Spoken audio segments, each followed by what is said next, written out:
says operators in alpine resorts will be awarded grants of between $5,000 and $20,000. That'll support 430 alpine businesses, again, in recognition of the specific impact of restrictions during the short peak winter season.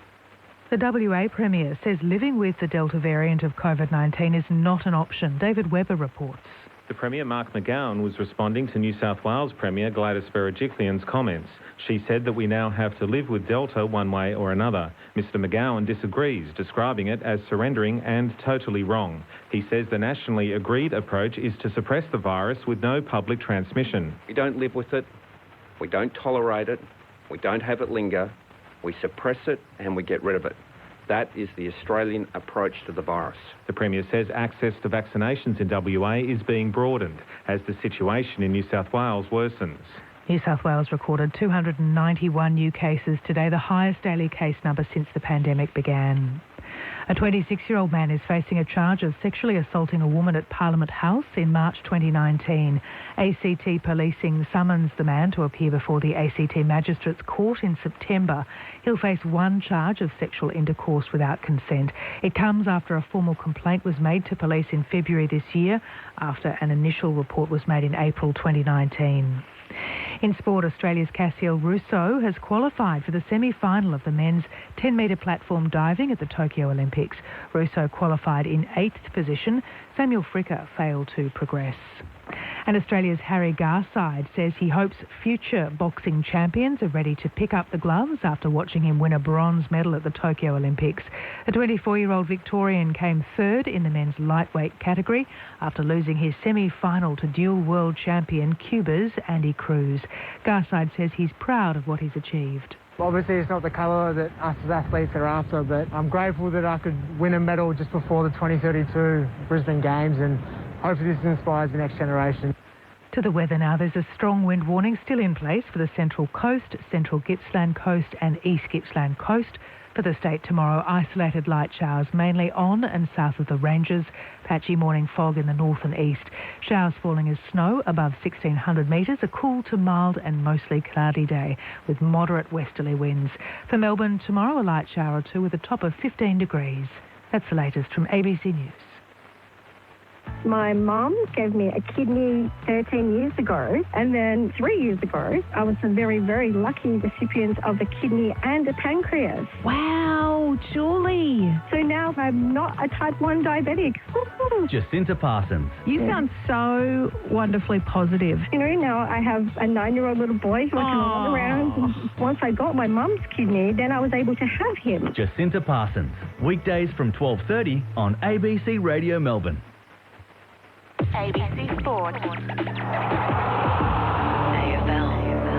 Get set for the deafening roar. The pent-up emotion is about to flow. Listen to the crowd roar. AFL. Fans are on their feet. Can't believe what they're about to see. The 2021 AFL Premiership Season. Grandstand AFL. We got a game on our hands here. This is really good, fierce stuff. This is a fantastic game of football. If someone told me there was something wrong with our game, I can't see it today. Actually, it's a spectacular contest. Oh, the impossible angle! Don't go anywhere. The theatre of it all.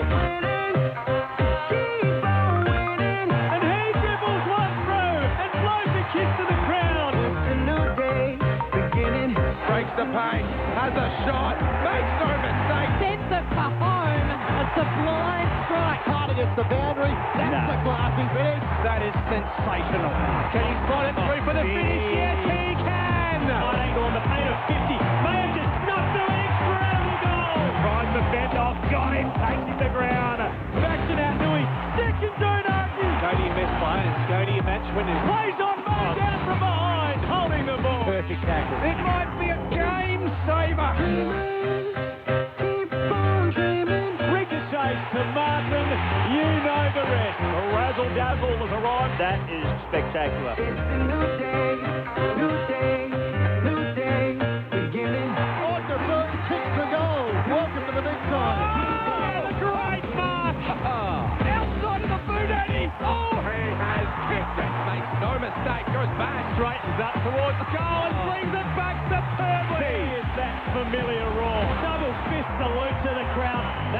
a new fan favourite. He'll snap, he'll go. A ripper from Gripper. That's off a single step and bounce it through. Grandstand AFL, the 2021 AFL Premiership season. Dribbles it through and ends the game. On ABC Radio and on ABC Sport Digital. 3 rounds to go in the AFL Premiership season, and the league determined to get these games away by hook or by crook. Lockdown number 6 in Victoria, day 2, and yet the round will start tonight at Kidinya Park in Geelong. The Cats, who are humming at the moment, having won 11 of their last 12, 5 straight victories, just percentage off top spot, up against what's left of the Giants. They played just 5 days ago at Docklands, losing that game ultimately to Port Adelaide. They've made 8 changes from the side which lost on Sunday night. Josh Kelly, the last of them to go out with quad tightness. Corbin Middlemass in our ABC box here at Kidinya Park. It's a cool night as to be expected to start round 21 alongside me, Kelly Underwood. Hello, Kel. Hello, Corby. It's great to be here. It's great to be in Geelong. We've got 27 games over the next 3 weekends as the AFL continues to try and outrun COVID. Can we get there? And it's been a tough 24 hours, I think, for people in Victoria. So I'll say some of the benefits of lockdown number 6, Corby, I was thinking driving down. The number 1 is no traffic driving to Geelong. Yep. The number 2 is that you can park literally out the front of the Cat shop because there's no parking officials at all. You can have a bit of fun with your attire. I've gone for the bright pink jumper tonight just to get Mick Malthouse's attention. And I pulled up alongside Cameron Ling and I watched the Mayor of Geelong strut in, and he was not stopped every 5 metres for an autograph. So there are some positives out there. Looking forward to bringing the listeners all the colour, the excitement of this game. If the Cats win it, they're on top of the table, and this city will be buzzing. Triple premiership player, premiership captain. Is that a positive or a negative, Lingy? Didn't have the crowds of people around you on the way in. Good evening, Corby. Thanks, Cal. No, all the crowds that were here to get autographs, they were over the other side of the Giants change room because Stevie J is back in town. He is back in town. I did hear that whisper. Yeah, just watching him kick the footy as one of the assistant coaches for the Giants out there. He's still got it too, hitting them lace out. But every time he kicks and hits a target, he has his little strut, like he's pretty happy with himself, the way he's used the footy. It's good to be here. A round that shapes up as kind of some obvious games. You think, oh, yeah, that team should beat that team. Yeah, that team, no worries at all good. But that's the great thing about this game. Correct. There is no such thing as a certainty. And, well, you think the Cats win tonight. You think they win very, very easily given all those changes. But maybe a bit of youth, enthusiasm, run and excitement from the Giants. Who knows what we might get tonight. It wouldn't be Friday night without the man who's coached more games than anyone else in VFL, AFL history. Very few people have a winning record at Geelong, particularly if they've coached as long as you, Mick, and yet you do at this venue. So welcome back to Kidinya Park. Thank you, Corbin. Hello, Kel, Lingy. Well, there's a reason, because the ground shape here is very similar to Subiaco, and our lads didn't worry too much about trying to find width on that ground. I think the MCG worried more. In fact, when I think about it, no West Australian side, in 1990 when I first took over, no West Australian side had ever won at the MCG. And that's State of Origin, the West Australian sides, all West Coast. So, and he didn't come down here for 10 years when he was coaching the Pies. No, never. I didn't even know. I didn't know it existed. So you've got 2 wins from your 3 games down here, yeah, well, and a 700 and whatever coaching. Well, no, we played a few more. In fact, I got a funny feeling that John Adams, who had a fair bit to do with the formation of the West Coast Eagles, it was sort of a written rule that that the West Coast play down here every year. Now, I don't know about. I was here for coached for 10 years. I think you said we were down here for 7 years or 8 years. So that's not bad. 8 years and only 2 home games, Lingy. So anyway, we'll take those results. If I could just say on a more serious note.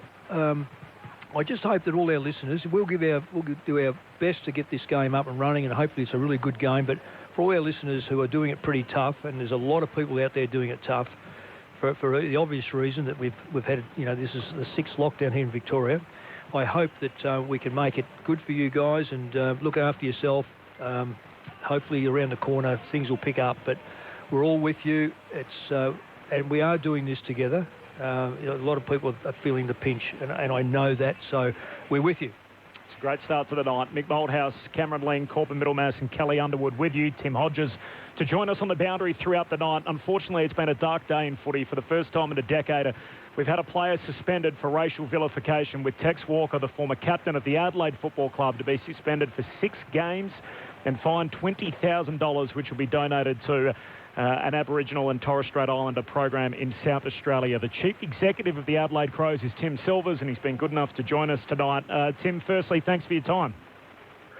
Thanks for having me. Appreciate it. Is the penalty appropriate? I think so. We've been going through this process for a number of weeks in this investigation after we self-reported, and we think the punishment fits the crime. It's very serious. Something that we don't stand for at all as a club.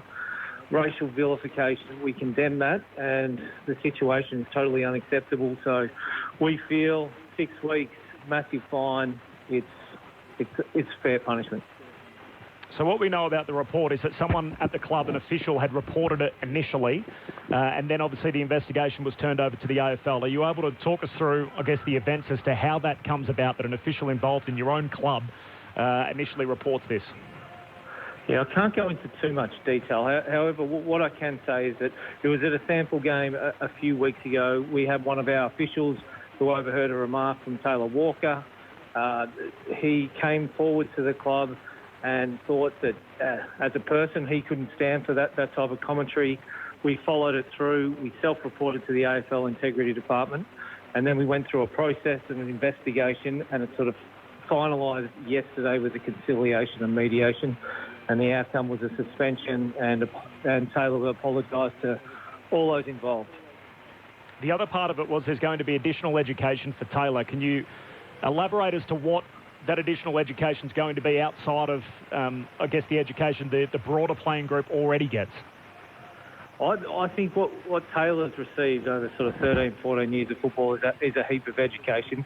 What we'd like him to do is be part of some further education, but more so create an initiative that we can learn from his mistakes. He can identify, own his mistake, and talk to people about what he's learned through this process. So, yes, it's education, but it's education for the broader community. And we just need to get better in this space, and I think our club, the AFL, the industry and the wider community don't stand for this. So I think he's got a chance to allow this to not define him. And Tim, as part of that process, and I'm led to believe in the mediation that Robbie Young accepted Taylor Walker's apology, I believe. Correct me if I'm wrong there. But what about the other Indigenous players who play with Taylor Walker and have previously played with the Adelaide Crows? Where do they sit with this? Do they accept the fact that Taylor Walker's going to come back to this football club and be a part of it? Look, what we've done today is that we've had Taylor come to the club and apologise. He's owned his mistake and he's embarrassed about it. So he met with our Indigenous players this morning. I was in the room. We had some independent support from some AFL officials, and he put it all on the line. But now these things take time. He needs to do the right things, like I said, own the mistake, but also earn back their trust. So that will be a process that we'll work through with him and the club. But we need to support our players and our people first and foremost. Tim, just on the trustworthiness now, it just appears to me that it's such a 6 weeks plus a fine, and it's been such a proud club. Can you afford him to come back to the club, and can he actually walk through those front doors and want to play good football for you? Or is it a case now where probably when the dust settles, and I'm talking about the end of the season, which is not far away for Adelaide, that there might be moves afoot to perhaps that he's not at the football club? I think that today we opened the doors to Taylor, and he made his first steps to trying to gain the trust back of the group. That's only one small step. There's a long way to go, and there's hopefully a bit of football left in him. But he needs to make those steps. We'll support him, but it's not really about Taylor today. It's more about our broader playing group, our staff, how they feel about it, and how we can get better. So Timmy turns 32 at the start of next season. You can't categorically stand here today and say 100% Taylor Walker will play for your club next year. We haven't discussed it internally. Today it's been all about let's get the conciliation done. The mediation has been accepted. There's been a suspension, and we fully endorse that. The next phase is, like I said before, we've got to look after our people. Taylor is one of them. There's a number of other people that we need to support, and as well as our past and present Indigenous players. So we'll focus on that. Has he spoken to one of his former teammates who's been very vocal and brave in this area, in Eddie Betts at all? Do you know if there's been any communication between the two of them? I can't speak on his behalf. I know he's reached out to a few people today, but I can't speak on his behalf there. And has the club reached out to Eddie Betts at all? Look, I have had actually a missed call from him just in the last sort of 20 minutes, as well as a number of other past players that I'm looking to catch up with, talk through, and ask them how it was being at the Adelaide Footy Club. But what we can do as senior people in the industry, senior figures, how we can get better from this mistake. This is a big mistake. We don't want it to define him. But how can we as a club and an industry improve? And for people that haven't seen your senior coach, Matthew Nicks, address the media earlier today, he did become emotional in that media conference. Can you tell us why? Look, he's an emotional person. He's just as disappointed as I am with that we're on Media Street at the moment talking about our club for all the wrong reasons. And he's got a number of close Indigenous friends that he's created over a long career in the AFL industry, and he was just talking about him having to look them in the eye and show his support to them. And, it brought him to the verge of tears, and it shows how that this is an emotional topic, and, so we're not getting it right sometimes as a community, and we're going to learn from it. The players made a pact, not just the Indigenous players, but the playing group more broadly, that if this issue of racial vilification came up again, that they would all stand together. It feels like the playing group's been very quiet today across the competition. Usually we see them, sharing posts from trolls online, supporting, I guess, their fellow players in the competition. We haven't heard not so much people condemning Taylor, but even support for Robbie Young today. Did you have any of the Adelaide players come to you and say, hey, look, we want to speak, we want to talk on behalf of the playing group? I suppose what happened, because some of the information was leaked a couple of days before the final mediation, there was a lot of pressure internally from our playing group to make a stand. We're in an awkward position under the racial vilification policies that we couldn't make a statement, we couldn't identify, we couldn't affect any of the outcomes. So there were some challenges internally on how we deal with it. However, today, as soon as it was announced, we got our two most senior leaders out. We fronted the press for over 45 minutes and told our story, and we're taking the hits, and we own it actually as a club as well. The other one, I guess, is just the club's view more broadly, Tim, and we appreciate your time. You're obviously fairly new in the role as the chief executive at Adelaide, but if you look back at the sort of not too distant past, you've had the camp, you had a quarantine breach, you had the incident involving Tyson Stengel and Brad Crouch, and now this arises. It feels like there's a number of incidents that are all slightly different that fail to meet community standards. Are you worried about that as a football club, as to what that says about Adelaide as a club? Today is not a great day for the club, there's no doubt, and we are, like I said before, we're owning it. But I've been at this club for 5 months, and I don't get a sense that there is a cultural problem. I think we've got the right people in the right positions with the right values. So I feel like we're building off the field as well as on the field. Today is a big hit, and we've got to manage that and deal with it. But I don't think there's a cultural problem. And actually having someone within our club being able to call on the most high-profile player probably in South Australia, to call him out and for us to support him and get the right outcome, we think is a step in the right direction.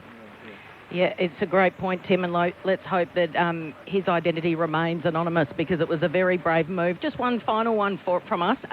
You mentioned that the coach became emotional when he was speaking because he's had a lot to do with his good mates that are Indigenous and seen what they've gone through. Did he take advice from Adam Goodes? Has he spoken to Adam Goodes, his former teammate Matthew Nicks?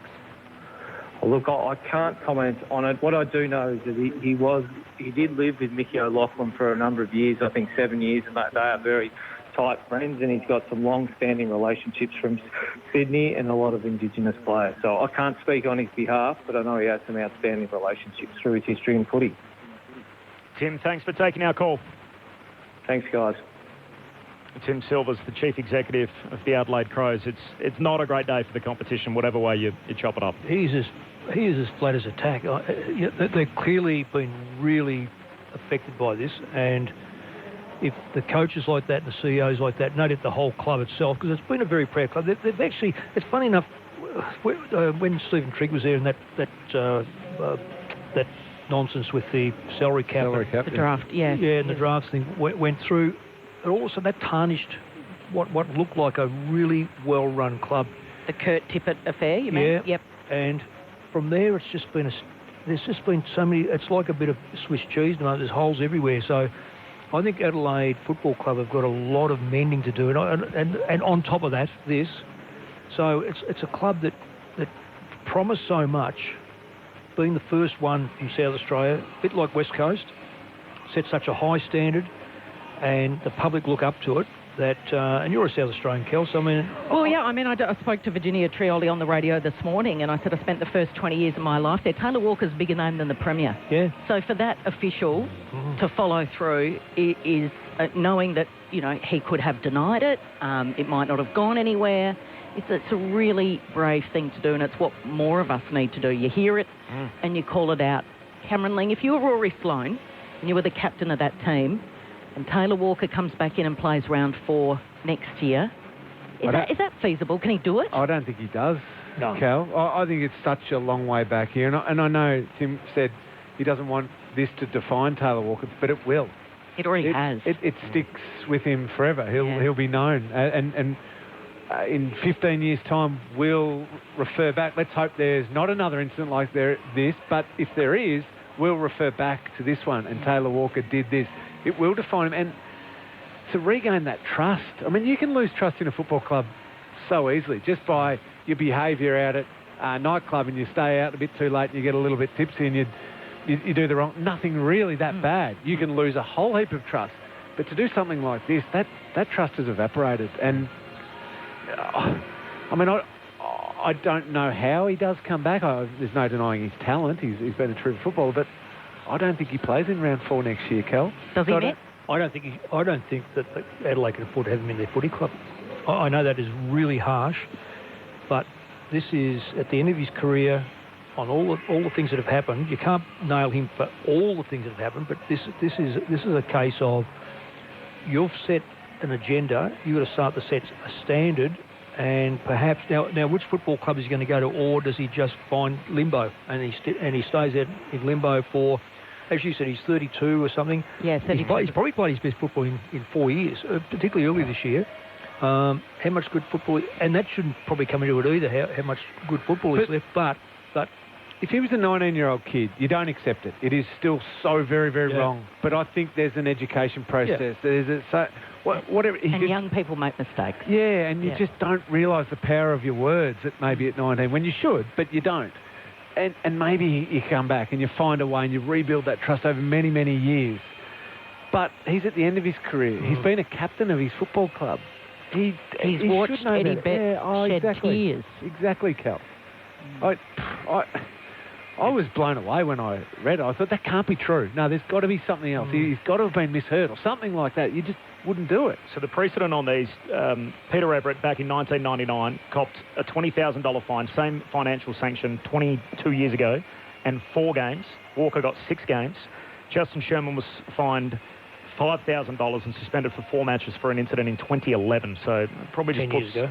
puts it into context. The first one we've had of this nature in 10 years, and if anything, that sanction is probably on the lighter end given how far we've moved as a community in that time.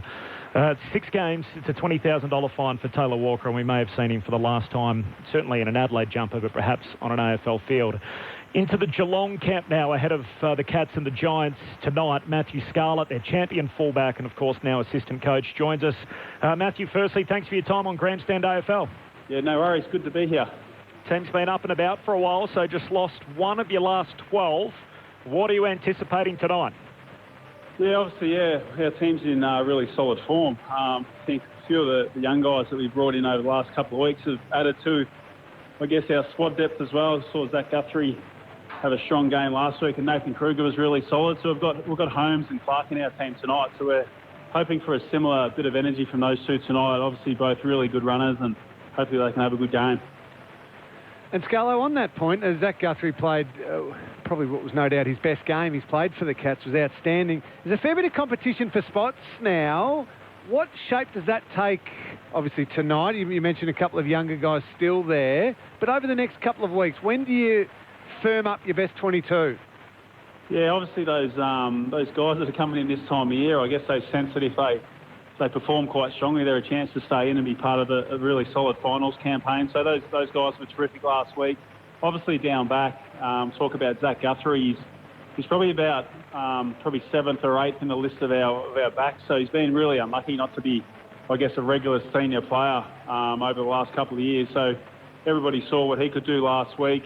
We've got Henderson and Tommy Atkins out of our best back line at the moment. Hopefully they're going to be right next week. But yeah, these guys come in and they're really desperate to stay in the team, as you would be. So Clarkie's another one that hasn't seen a lot of senior footy this year. He's been playing as an inside mid and a wingman, so you'll see him inside tonight, which is a bit of a, I guess, change of role of what everyone's probably used to seeing Clarkie in over the last couple of years. And Holmes, he's had a bit of a taste this year and been really solid as well. So the pressure for spots is real. It's going to be a really hard team to pick in a few weeks.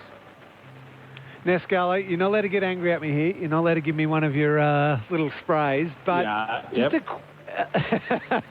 A question around, and I understand total respect for the game and preparation has got to be absolutely right on the money. But when you come up against a team that is missing Phil Davis and Hogan and Hopper and Kelly and Mumford and all of these players, do you need to remind the group to really be sharp and just take away that risk of complacency? Yeah, I think so, mate. I was having a talk to Nida and Boris before about the players that they've brought into the team, and they're probably going to provide GWS with the energy that Zach Guthrie provided us last week. They're probably trying to come in and keep a spot for themselves in an AFL team. So you can't underestimate, especially a team like GWS, where a lot of their young players and the guys coming in are high draft picks and have enormous talent. So we're really keen, obviously, to start the game pretty well, but we understand they've got quite a lot of talent, quite a lot of really good players out of their team as well. So it's going to be a challenge for them, but we've just got to keep building and get our game in the best possible shape. Matty, appreciate your time. Good luck tonight. Thanks, guys. So Matthew Scarlett with us, the assistant coach of the Cats. Corbin Middlemass, Kelly Underwood, Tim Hodges, Mick Malthouse and Cameron Ling for you on Friday Night Footy.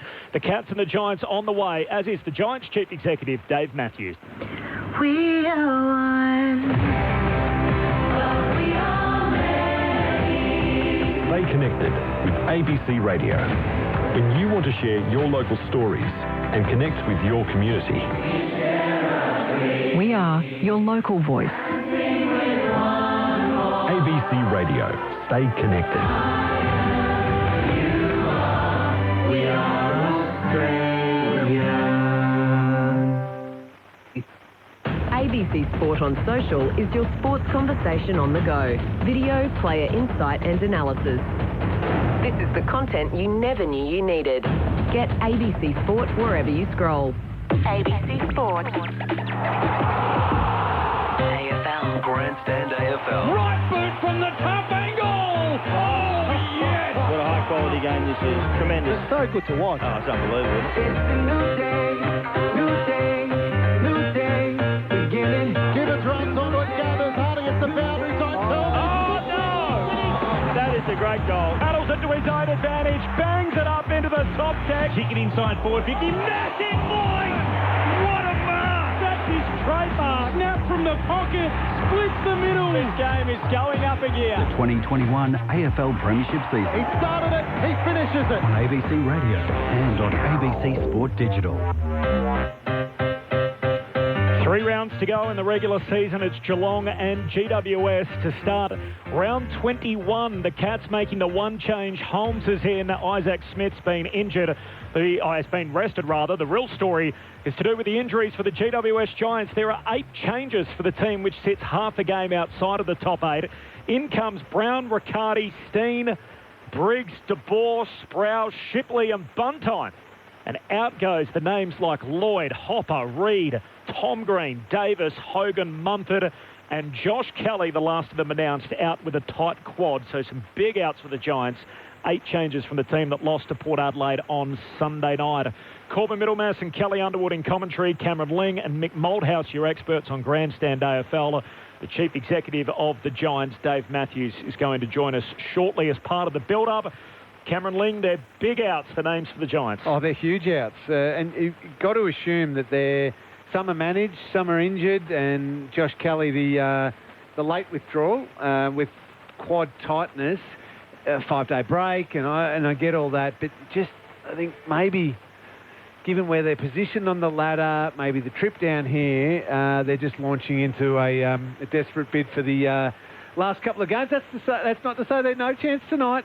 Funny things have happened, but you just see with those outs, it makes it so difficult against a team that plays so well here in Geelong. So can a team with 10.5 wins finish 8th? That's the question, because if they don't win tonight with all those outs, Lingy, they've got the Tigers and then Carlton to come. It could almost be a shootout between Carlton and the Giants to see who gets in. What have we got? 6 teams vying for that last position.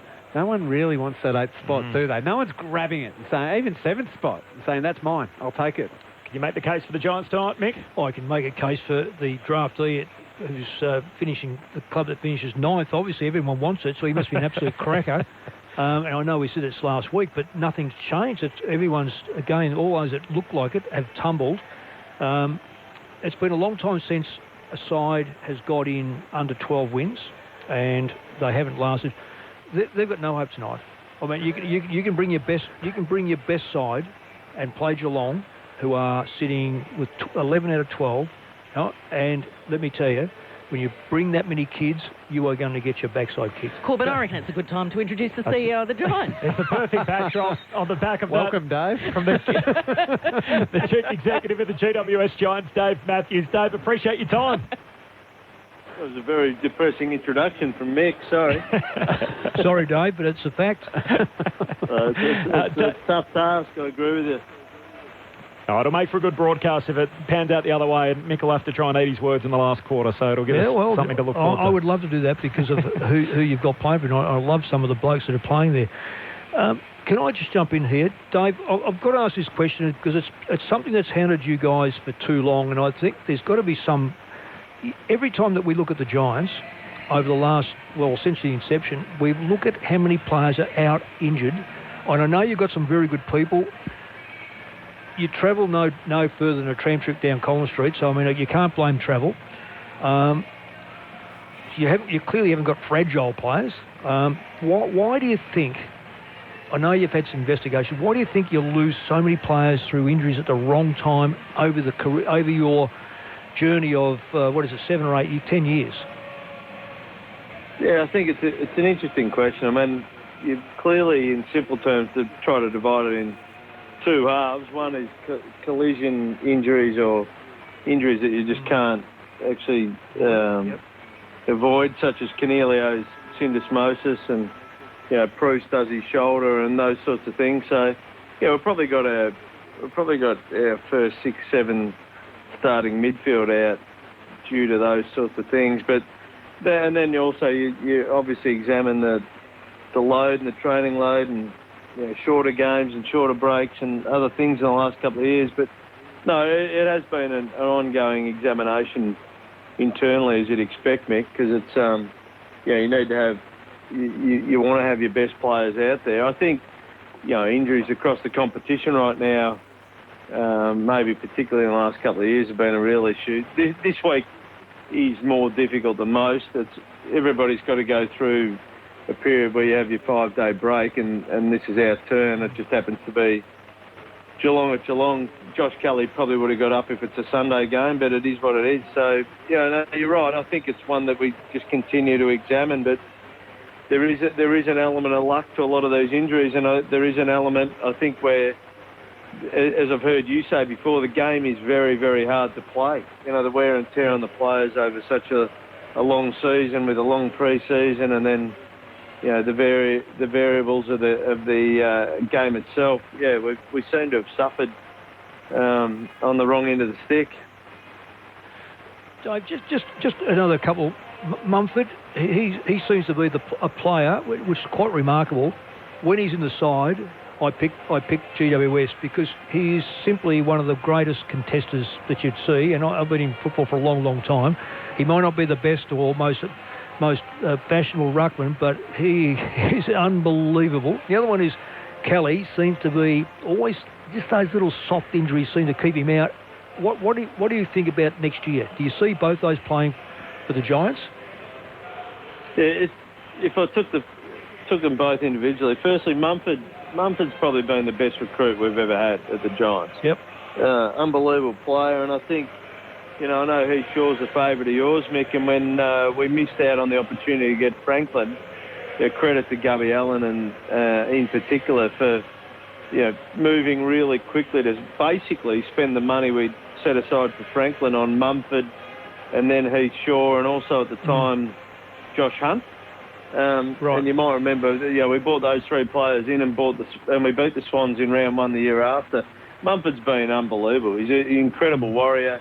He's just defied the odds. And you're right, when he plays, he seems to give our players this level of confidence that others can't. And I think that's just unique to him.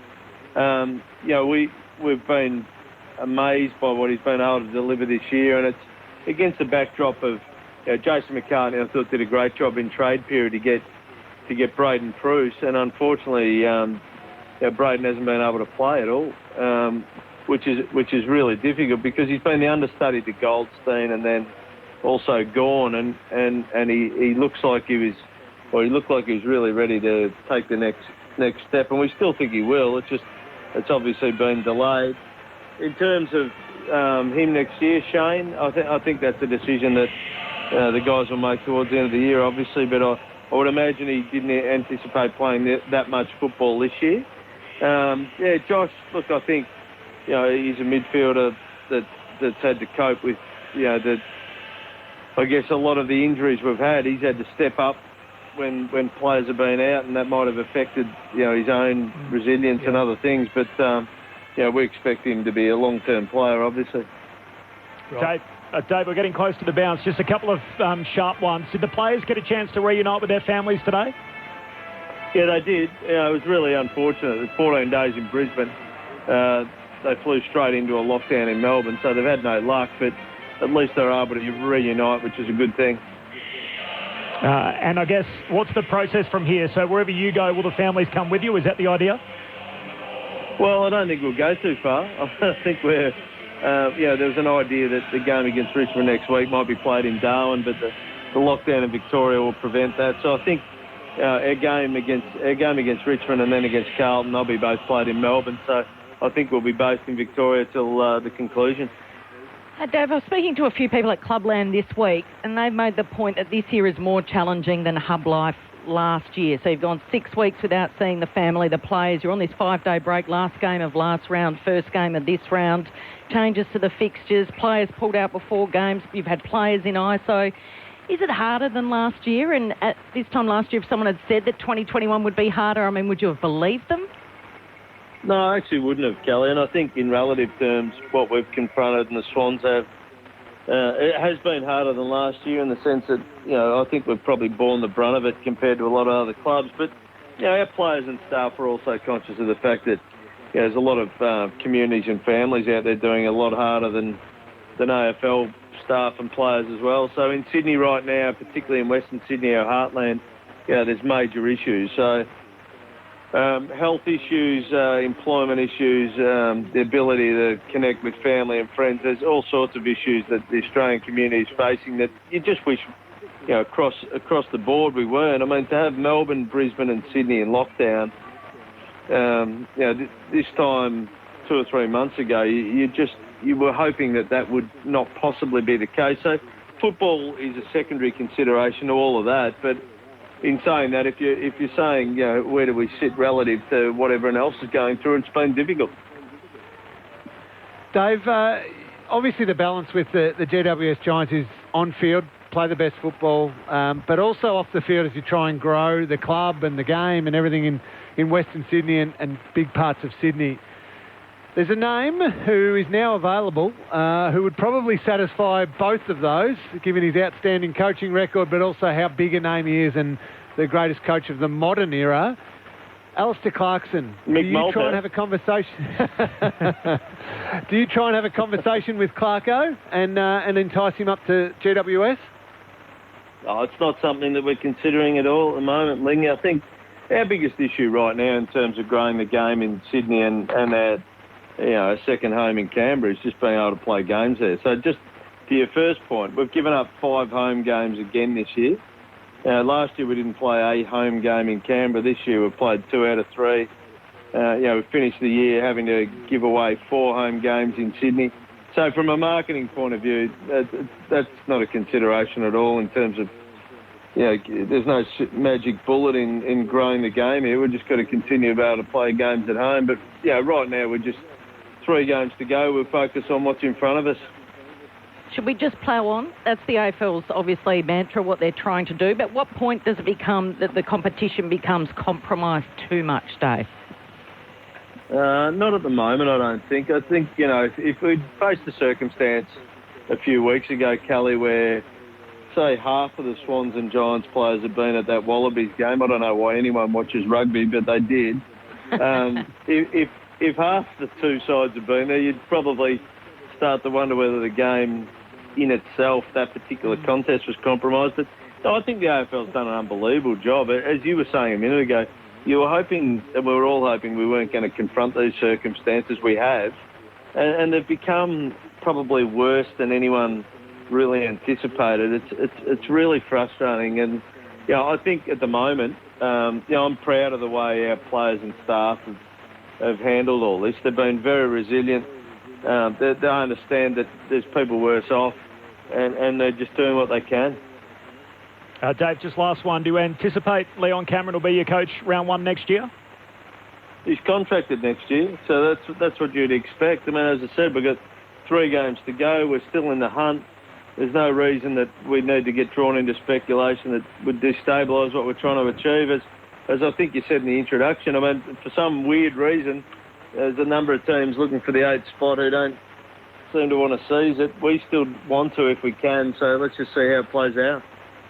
And if he was to coach next year, are you prepared for him to coach and be off contract at season's end, or would you have to make a decision over the summer before leading into the 2022 campaign? Leon's been a very successful coach in relative terms. People think it's all defined by whether you win a premiership or not. I think, we've said a number of times, up until the pandemic started, he coached us to 4 final series and 1 finals every single year, which no other coach had. He's got us to preliminary finals, got us to a grand final. We're facing a range of challenges, and it's not isolated to one person's position, I can assure you.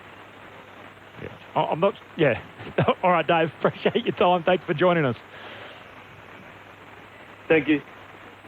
Dave Matthews, the Chief Executive of the Giants. I'm not sure that was the question I asked, but I appreciate Leon's had some success in charge of the Giants. He's obviously off contract at the end of 2022. They're half a game outside of the 8, the Giants. Geelong having won 11 of their last 12. We're about 5 minutes away from the bounce. The 2 teams are out on the ground conducting their preliminary warm-up, which means it's time for Mick Malthouse and Cameron Ling to give us their take on what's ahead of us tonight. All right, Mick, you've said there's no chance in hell. There's 0 for the Giants. But what do they need to throw at Geelong? Because that group of players out there are competitive, good athletes, they're skillful players, some of them very, very skillful players, Toby Green and Lockie Whitfield and these types of players. What do they need to throw at Geelong to at least make Geelong worried? We saw a North Melbourne team last week who just kept it tough and hard and low scoring. It was a battle, it was a grind. And Geelong always felt in control and they were going to win the game, but they made them really, really work. What do the Giants players need to do to make Geelong work extra hard tonight? Well, Lee, as a coach, when you admit that the opposition is better than you in terms of personnel, don't get into a shootout. That's number 1, because Geelong will kick 25 and you will kick 15. And if you get 15, you've done well, but you've lost by 10. Yep. The idea is to keep the scoreline as gettable as you possibly can. Now, that in layman's terms, it is keep the ball out of their forward line. So in other words, stack your midfield with as many good players as you can through the night. And, okay, you might have to give up one to comment another one. So pay Peter rob Peter, pay Paul. So we get Toby Green into the middle, so he's not on the forward line, but he's hard enough and good enough in little cameos to win a fair bit of the football.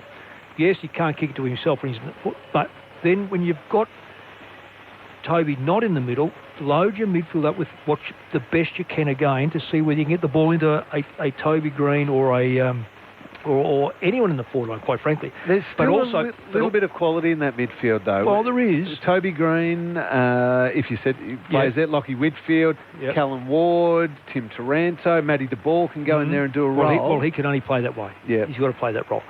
So who he picks up is interesting. But nonetheless, it still means on this ground, the moment you start to go, we need an extra forward up at the stoppage, you are going to give the ball back to Geelong. Even if you win that stoppage, then what will happen is Stewart takes the mark, hands it off to Buse or hands it off to Atkins. If Atkins not playing, lay it off to another running player, and all of a sudden the ball's in Geelong's forward line. You've got to play the odds that says, you know what, if we can win 60% of the loose football around the stoppage, our forwards are going to get a supply. If you win 65% because you get extra player, and you get in your forward line, it just keeps coming out, you will lose the game comprehensively. So the Giants are trying to make it a 60-50 game? Yep. Just keep it and give themselves... That's the way to do it. That's the way to do it. A chance. That's right. And maybe they get some control in the midfield. Now, if I remember rightly, you were very much tipped to win a premiership, and you kicked yourselves out of it, right? Yes. Now, that was your premiership. But that's what you've got to do. You've got to force Geelong into kicking 5 goals, 10. Yep. And you've kicked 6 goals, 1. Even then, you're 3 points down. But nonetheless, what you've done is you reduced the impact of their greatness to the point where you never know. The next kick might be a goal, and you find yourself in front. It's the annual Geelong game, which is the Wadawurrung word for Geelong. So it's the game every year in which Geelong are able to recognise the impact of the First Nations people on the game. So as a result, a number of players attending the coin toss moments ago. Cam Guthrie won that and pointed towards the city end of the ground. The 5th member of our team every Friday night is Tim Hodges. He's with us again this evening. Evening, Hodgie. G'day, Corbin. G'day, guys. It's very lonely down here. No crowd. It's quite depressing, actually. Just repeating the late change, which is also a tad depressing. Josh Kelly is out. He's managing a quad. He has been all week. I was told if it was a 7-day break, he would have played. A 6-day break probably would have played, but a 5-day break after playing on Sunday night, he was always up against it and pretty well had the pen put through his name at training yesterday. So 8 changes in all for the GWS Giants. Matt Bunteen comes into the 22. The medical subs down here for Geelong, Quinton Narkle again in the medical sub T. For the Giants, it's Nick Shipley. So no Jeremy Cameron against his old team, but whatever's left of the Giants are here, ready to go against the Cats on Grandstand AFL to start round 21. You're with Kelly Underwood. And it's going to be Briggs and Stanley rising high in the air. Guthrie playing his 200th tonight, gets it to Dangerfield, who gets it to Selwood all by hand. Puts it out in front of Jordan Clark. He overruns it. Buse is able to mop it up and deliver a little short left footer to Holmes, who marks the centering kick to Dangerfield. Closing late was Briggs, stripped him of possession, but the mark pays. Danger bounces up and he spots someone on the other side all by himself. Colin Jasny closes to 49, and Colin Jasny has kicked his first goal in the AFL. 127th game after 10 behind. And Jake Kolodjasny with a moment that he will savour and his teammates will never forget, and that brings a smile to Cameron Ling's face. Oh, it does, Cal, because every Geelong player on that field knew that. The moment he struck it perfectly, they were already charging towards him. He has had plenty of good chances. I reckon he's had a couple of set shots from 30 metres out straight in front, and he's missed them all, so it was a little monkey on the back. He nailed that one beautifully. 10 consecutive behinds in 126 games, if you don't mind. He finally got one. We saw the replay. Did not even look like missing. Looked like he's kicked 100 of those. Lewis Jetta did. I was in Sydney and called that one. Was that about 29 behind? I think 23, something like that. Someone out there will know. Even Chris Scott was up out of his chair in the box celebrating that one. So Kolajasny with the first. Who'd have thought? Geelong won straight. The Giants yet to score. Stanley wins it down. Cam Guthrie, hand pass to Selwood, kicks to centre half forward, hand on it from Rowan on the way through. Whitfield whacks it away for the Giants. Peeling collects. He's wrapped up, dispossessed. Pinged holding the ball. Max Holmes with the chase down tackle. And Max will have a ping at the sticks. Have the Giants touched the footy yet, Mick? No, they haven't. Whew. And we've gone under a minute, and there's a second shot on the goal. This is, we don't want to say, because there's a lot of young kids out there, and they're being overwhelmed at the moment. Been overwhelmed in the middle, and they've got a pretty good middle side here. But what's happened? Geelong are just on their bike. They're moving and running. They're getting players to every ball that falls. They're getting a group of players to. So the teenager Max Holmes from straight in front to kick the second. He hits the post. It's 9 disposals to zip. This will be GWS's first touch. Geelong 117, 2.5 in, Lenny. You better run out of the goal square, though, first to get that as a possession. He does that. So that'll be their first touch. And it's a long kick from coming straight down over the head of Shipley, waiting at the back and taking the mark was Stewart. He kicks towards the broadcast wing. Higgins marks, has a little slip over, time to regather, deliver inside 50, flying in, launching himself from the side was Gary Rowan, and then the handball smothered by Hawkins. Dalhouse is set upon. That should be holding the ball. And it won't be, it'll be a ball up, 20 metres out from Geelong's goal in the left forward pocket. It was high contact, but Dalhouse clearly ducked into that, and you give up prior opportunity if you're going to be prepared to lead with the head. Should have been holding the footy. Briggs wins the hit out for the Giants, passing through the stoppage. Hand pass to Perryman. Hurried kick to half back for GWS.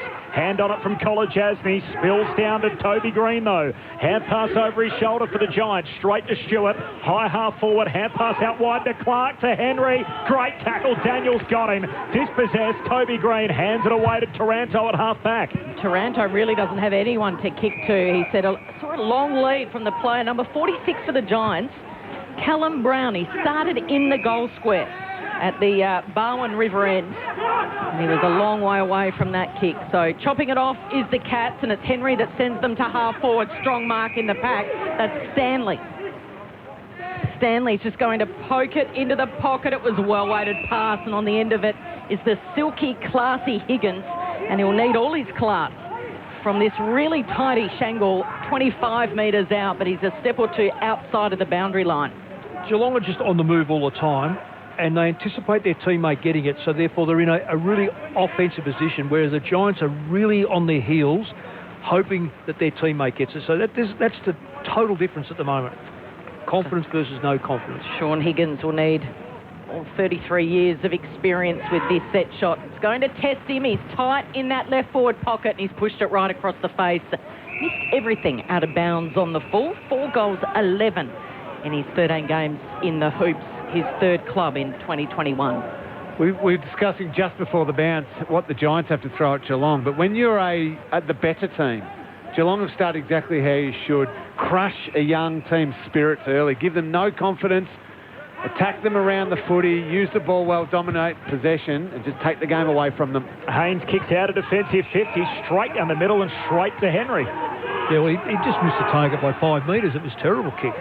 Set up well across the ground, the Cats. They lock it in their front half. He goes wide to Kolajasny. Out further wide to Tui, who marks on that eastern wing. Kicks out the right half forward. Hawkins the target. Spills down underneath he and Taylor. Hawkins goes to ground. Hand pass back to Menegola. Just inside the boundary line. His kick smothered by Sproul. Did very well. Spills to Taylor. Taylor's locked up straight away by the tomahawk. And a ball up right on the attacking 50 for GWS. And they're kicking to the city end in the opening term. The Giants 7 points. Geelong 7 points. The Giants yet to score 5 minutes in. So tossed up in the air. Ward slides in, goes in hard, quick hands to Whitfield, off to De Boer. De Boer hacks it to the outer wing. It's a 50-50 ball here. Toby Green does the fend off on Buse. That's not easy to do, and then delivers to half forward, puts it out in front of Callum Brown, who's playing his second AFL game, but his first one was as a sub, and he didn't get on, even though his Irish family, Mick, got up in the middle of the night for that game. They must think it's a real Irish game. They must. The player gets credited with the game. And so here he is making his debut in his second game, Corbin. The Connor Downey rule. I think he was the first man for that, and he hasn't played again since, unfortunately. As Daniels' first possession at the stoppage, hand pass to Ward, kicks inside 50, but Colin Jasney's back and marking. If you just flicked on the radio, you're late. 6.5 minutes in, Colin Jasney's kicked a goal. His 127th game, his first of his AFL career, goes to Ratagalia on the wing. He's dragged down, and he's going to get a free, so it'll come back to Big Sav on the eastern wing here at Cardinia Park. Their structure, the Giant structure, is just not there. They're falling apart. They're giving Geelong every opportunity to run off the back line. The goal has come from Colin Jasney, but the multiple kicks from their half back line across the centre line. So that just means that the concertina effect, Giants are falling back to defend as opposed to attack. Cats by 7 points. Short kicking game in the defensive half as Higgins spills the mark, puts them under a little bit more pressure. Hand pass to Tui. Goes out wide to Higgins. A hand pass over the top to Menegola underneath the Hickey stand. Kicks down to right half forward. Rowan and Iden caught in a tangle. Taranto inadvertently soccers out of play, and a throw in half forward for the Cats. Geelong 1-1. GWS yet to score. 7.5 minutes in. It's nice to be here, Lingy, Cardinia Park, the only major broadcaster at the venue. Give you the full view tonight. Beautiful. Always good here in Geelong, Corbs. Lingy loves it 'cause it's a 5-minute drive. Back into play. Menegola curls it around inside 50. Haynes, the uncontested mark. He was the Giants' best player last week in that game against Port Adelaide. Haynes. We've got 9 players inside their back 50, so this is no way you play against the Cats. Short Taranto. Taranto's going to kick sideways, and Taylor marks uncontested. Wants to move it quickly. Wedges that kick over the top to Perryman. And they've got it just right in front of our noses in the commentary box up here on level 4. The Western stand. There's a short kick, Perryman, to De Boer. Oh, this is dangerous. Went over the head of Daniels and a fumble from Henry. And it rolls over right in front of the interchange gates where there's plenty of changes for the Cats and the Giants. It wasn't the kick, Kel. It was the fact that Daniels is 6 inches too short. He got underneath it, didn't he? Quinny Darkle and Nick Shipley, the 2 subs tonight for the Cats and the Giants respectively. Giants by 7. Stanley wins the hit out. O'Halloran tackled immediately by Stanley. We'll have the ball up on the wing, broadcast side. Josh Kelly, the laid out with that tight quad, so 8 changes for the Giants from the team that lost to Port Adelaide on Sunday night as Stanley hooks it down behind. Pack forms at his feet. Menegola hands it back to Stanley. Goes over. Taranto collects for the Giants. Hand pass to Bruin. Clipped high. And Bruin will get the free kick. It's coming back. Broadcast win. So Giants are kicking 6 forwards forward, which they're giving themselves a chance by that. They might win every contest, but at least they can make a contest of it. Here's the 19-year-old local from Newtown in Tanner Bruin. Kick to half forward. Plenty of jumpers in that pack, but no one could take the mark, and that's a tangle of arms and legs on the bottom of the pack. Ball up, 50 out from the Giants' goal. They're kicking to the Barwon River end in this opening term, still looking for their first. Thumped down, Bruin goes hard, tackles Parfitt, stolen by Haynes, and then he just rockets that, a high ball. It might be to the advantage of his teammate Riccardi. Almost got it. He fumbled it in the end. Tui.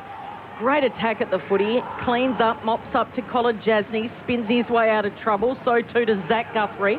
Just a dribbler along the line. It's intercepted here by Toby Green. He sends it back over the head, not for the first time, over Brent Daniels again. And as we heard Mick say, it's going over his head because he's the smallest player out there. Cats had it. Stolen by O'Halloran from 50. He lines up. Not going to make the distance, and it's just offline as well.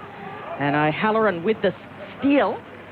He read that beautifully, the intercept, Lingy, but he couldn't finish it off. It's 7-1 after 10 minutes of play. Terrific intercept. Geelong just a little bit getting lulled into the way the Giants want the game played. Just not taking the ball forward as confidently, just happy to take the sideways, backwards option. And Jed Buse right now going in circles. Buse kicks eventually down the wing. Stanley in the box seat. No mark, no free kick. Sproul spalling from the back. Spills down to Dangerfield. He's lost it now. Stanley gang tackled. Up lets them go. Dangerfield tackled front on by O'Halloran and a ball up on the wing. Read Mitch Cleary's story today on AFL.com.au. The Cats, essentially the number 2 team ever in history to be 1 for disposals and 18th last for turnovers, which is hell of an effort. They're tracking that way at the moment from the ball up, the ball's back out of play. Little fumble from Bruin, so most disposals but fewest errors.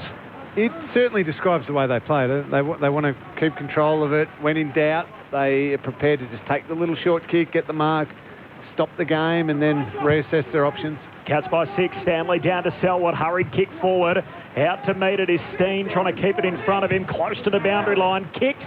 Keeps it in play, just along the boundary western side. Blitzards pumps it back in the other direction for Geelong. Again back with the flight. Steen can't mark, spills it over the boundary. And a throw in, 45 out from the Cats goal. Good courage by Steen. Twice he went. First of all, he come and met the football. The bounce could have got him. Second time is that ball was in the air, he just ran back with it and played the ball. Jake Steen, a former Congs Games decathlete. Decathlon suddenly very popular with Australians. So the throw in, it's come the way of Parfitt, and he snaps it over his left shoulder on his right boot, 40 metres out directly in front, and it's through for another behind for the Cats. So 1-2-8 Geelong doing all the attacking. The Giants just one behind. Ashley Maloney does a great job in the decathlon. One of the highlights of the Olympics, Corby. And his mate Cedric just yelling at him from behind to keep going. It's like a heat-guided missile there. Isaac Cumming just spears the pass to Ward at half-back. 7-point lead for the Cats. Nice kick on the 45. Ward pulls the trigger back to centre half-back. Haynes marks. Flares a hand pass wide to Iden. Kicks down the eastern wing. Cumming marks. Shoots a hand pass inboard to Matt DeBall. First game back for him. Takes on Blitzards. Kicks inside 50. Turns it over. That kick from Cal Ward, though, is the kick you have to take on this ground. You can nail that one. It gets very, very open, very, very quickly. But unfortunately, the last kick inside forward 50 let the team down. So Henry had it in that defensive 50 zone. He's given it to Guthrie. This is Zach Guthrie. Best on ground for the Cats after being a late inclusion last week, Cameron Lang. He wants to keep his spot in this team. Yeah, he was superb last week. I think got the most coaches' votes. And he's been in and out, and I think Geelong fans keep questioning why he's in when he looks like he's about 12 years of age. But I think his performance last week shows just why the coaches love him so much, that he's going to turn into a real quality player. 23 years of age, and of course his older brother Cam playing his 200th tonight. So special milestone for the brothers to share together. So that ball went out of bounds, and we've brought it back in, and now it's a ball up on the outer side, right in front of that Reg Hickey stand. Again, there's plenty of congestion, lots of players around the ball, so another ball up on the outer wing. He took 13 marks last week, Zach Guthrie. Wow. And a lot of those were intercept marks. Yeah, across half back. Yeah. So here's Blitzards in the ruck. Couldn't get it cleanly, and again, plenty of players around it. So very stop-start. It's 1-2-8 to one behind the Giants. 14 minutes gone. I'm really liking the way the setup is for the Giants. They're taking a chance here at the stoppage, because they're getting done every now and again, but they're backing their forwards to play on the Geelong backs. Blitzards down to Selwood, kicks to half forward. Hawkins out to meet it, tries to feed the hand pass to Dalhouse, and Whitfield awake to it in the passing lane. Comes up with a footy, kicks into centre square. Himmelberg marks, he's still in the defensive half. Loads up, kicks to half forward for the Giants. Buntine edged underneath it, slips out the back to Toby Green, arches the back, Burns Dangerfield outside of the right boot. Bananas goalward, but a little skinny. He misses to the near side and behind for Toby Green. Giants have two behinds. Geelong 1-2. They lead it by a goal, 15 in. Well, that Lingy, they had their forwards structure right, so every Geelong player had to have a man. Yep. And it's a gamble, but it's a gamble at the stoppage. So Tom Stewart brings it back into play. It's a long kick, and Radaglia flies, trying to take the chest mark in the end. He couldn't. Stripped of it there. Dispossessed was Parfitt. Going in hard was Holmes. Iden just picks it up and tosses it on the boot in the Brown direction. He's tackled by Henry, gets it over to Himmelberg, just inside 50, but he's under plenty of pressure, and the steal is on. Buse to Parfitt, gets his kick away just in time before he was tackled. Sitting underneath it is Haynes, an all-Australian defender previously, and he takes a beautiful mark in front of Dalhouse, right in front of the club's benches. So Haynes, defensive side of this attacking wing, kicks almost to centre half forward. The target was Green. couldn't take it in the air. He flicked it out towards Himmelberg. They're going backwards by hand to Taranto. Tackled in a 360. Play on, says the umpire. Briggs had it and then lost it, and the ball went over the boundary. So a throw-in at half forward here for the Giants. It looked like it was all Geelong early, 1-2-8. Giants still searching for that first goal, 2 behind, to 6 points in it. Just part of that call you had there, Cal, was Haynes, Toby Green and Tim Taranto. When you just reel off names like that, you wonder why they aren't so much better. And I know they've got a heap out tonight, and it might not be tonight that they prove it, but they should be the very, very elite of this entire competition and should be so much better. For the ball up, back out of play as Cam Guthrie carries it over in front of the ball. 8.5 wins after 19 games for the Giants, so half a game outside of the top 8. Really, a number of teams have slipped up trying to claim that last spot. Fremantle there at the moment. Date with Brisbane on Sunday, and Lachie Neale is an out for the Lions, so that'll improve the Dockers' chances to defend that spot from the boundary throw-in. A blitz halves, hand pass back into dispute. Dangerfield locks up. It was a high fend, I reckon. Oh, and Green's going to be penalised, so they're going to give the footy back here. So as Lingy called, as soon as he grabbed it, the high fend off and free kick for Dangerfield. Dead set free kick. Well umpired. Gee, 2 hard nuts, aren't they? They were going for it. Toby Green got the Sharon, but he lifted his elbow as he got there. Hawkins takes a strong mark. Down low it was. Too far out to score. Wheels around. Where's Radagalia? He's there and standing in front. What a strong mark that was. Well done, Isaac Cumming. He left his player. He filled the hole, and with Radagalia climbing up all over his back, he stood his ground and took a good defensive mark. That was a great courage, Kel. Great courage to stand his ground. Goes out to Sproul, who marks it a half back. He comes back to Iden. Iden, the long kick to Taylor, who marks it right half back. Patrick Dangerfield's come off. We'll get down to Tim Hodges in a moment, clutching at his neck after that collision with Toby Green. Cummings hand pass back into dispute. Whitfield tackled by Radagalia, tackled high. Free kick, Whitfield on the wing. Tim Hodges on the boundary. Yeah, Patrick Dangerfield is the watch here, guys. He wore that Toby Green elbow to the throat. He came off and he fell basically to his knees. He's in a hell of a lot of pain with the doctor at the moment. So it's a throat injury that is giving him a fair amount of grief. Geelong get the footy back through Buse on the wing, kicks down the line to Rowan, and he hits up Higgins. He says, pump the brakes as he marks against the boundary line. 70 out at left half forward. Look at them all fill up the forward 50. As Higgins in the end, the long contest kick to the top of the goal square. Rowan flies, can't mark. The DeVore spoils. Down to the lap of Whitfield. He comes out wide with the kick, and O'Halloran at half-back marks for the Giants. So Cats by 6 points, approaching time on in the first. Great spoil from Buse. He was lining up on Callum Brown, and he spoilt that mark over the line. Just watching that build-up then, Geelong got a quick play, quick turnover, and got it to Sean Higgins. He just waited that long that they all got back, and Tom Hawkins is standing there thinking, just kick it to me, just one-on-one, get me the footy. He waited far too long. They flick back in play right in front of the Cats bench, and it's Briggs that picks it up off the deck and then just kicks it to half forward. Tui shoved Toby Green into it. Toby Green picked it up on the bounce and delivers to Brent Daniels, who drops an absolute sitter. He's got a handball to Toby Green, who says, look, I'll just do it all myself. Green started that passage of play, and Green finishes it with a banana snap, charging at the goals in the right forward pocket. And the acting captain brings up the first major for the night, and we're all tied up after 20 minutes of play. 1-2-8 apiece, but it's all happening on the boundary right in front of Tim Hodges. Yeah, Kel, so we spoke about Patrick Dangerfield. It was a throat injury. The doctors told the interchange steward, he said he's at least 5 minutes away and I'm not happy with him, and he said I've got to take him to the room. So that just goes to show the discomfort that Dangerfield was in after copping that Toby Green elbow to his throat. So it was right at his Adam's apple there that he was in a hell of a lot of pain. So Patrick Dangerfield has gone to the rooms, and we'll report back when we know more. So it was a high fend-off to the throat of Dangerfield. Is he in trouble for that, Toby Green? Well, I guess if you use your elbow, like if it hits you in your head, you're in trouble. If it hits you in the throat, it's a bit lower than your head, clearly. So, but generally, what it is, it's a fend-off that's gone wrong.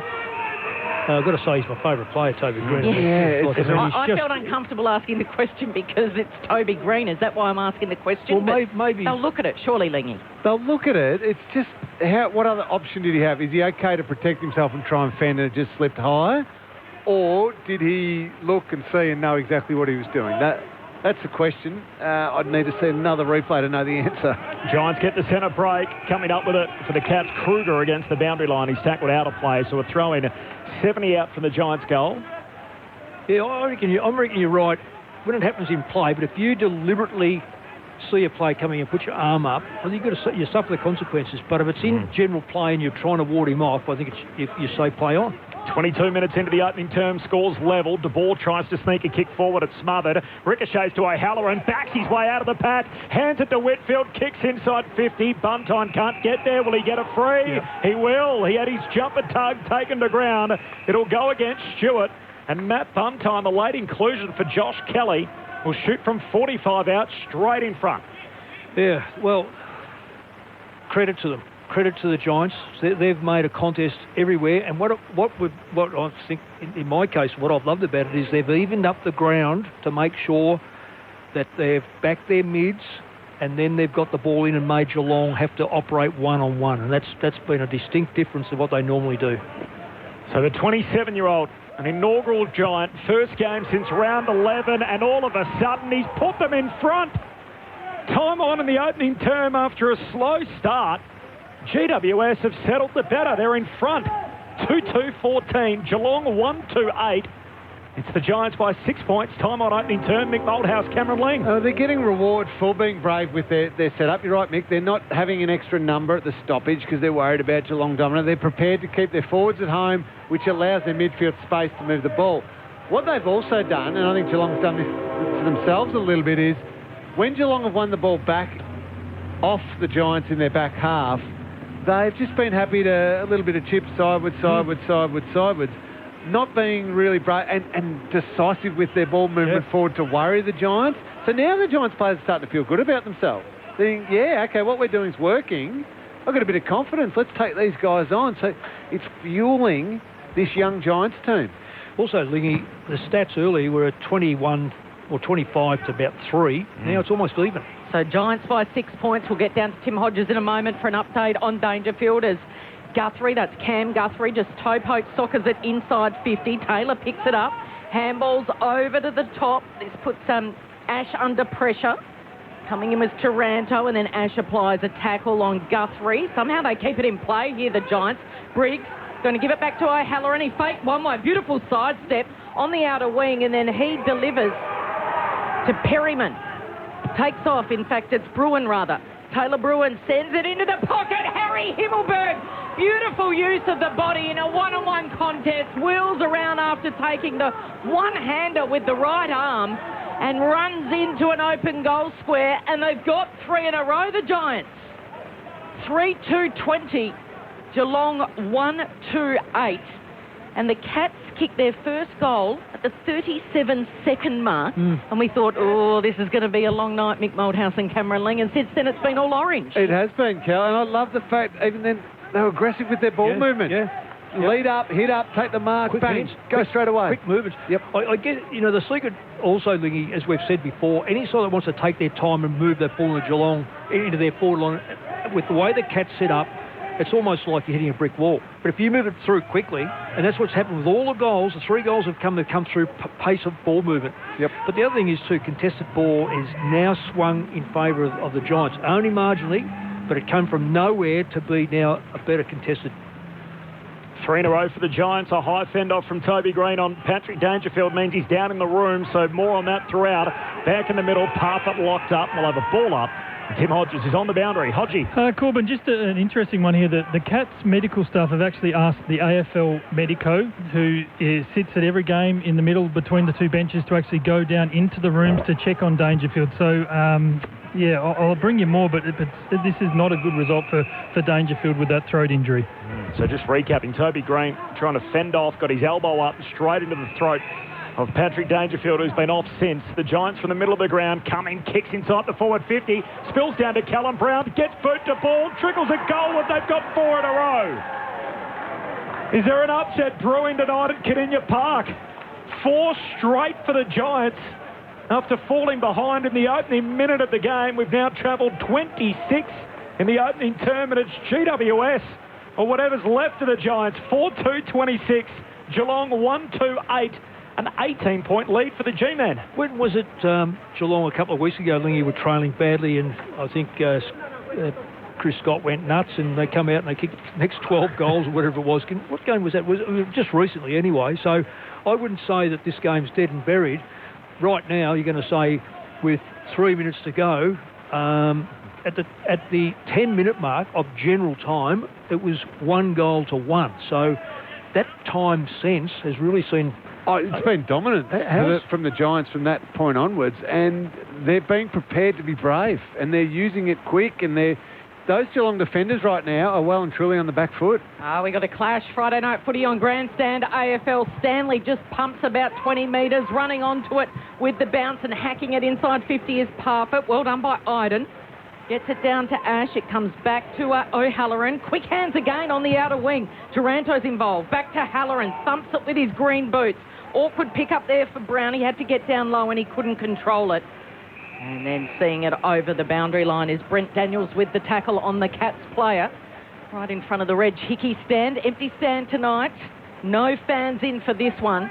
But we have got a contest on our hands. 26 plays 8.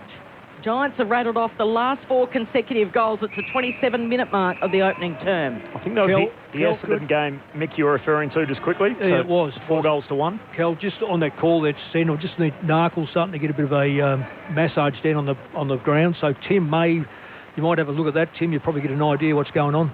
Stanley down to Parfitt, hooks a kick down the eastern wing for Geelong. Hawkins out after it in a one-on-one with Taylor. They both go to ground. Taylor gets up, wins the footy. Hand pass to Perryman, feeds it to Haynes, back to Perryman. Being tackled by Parfitt, kicks from halfway down to half forward.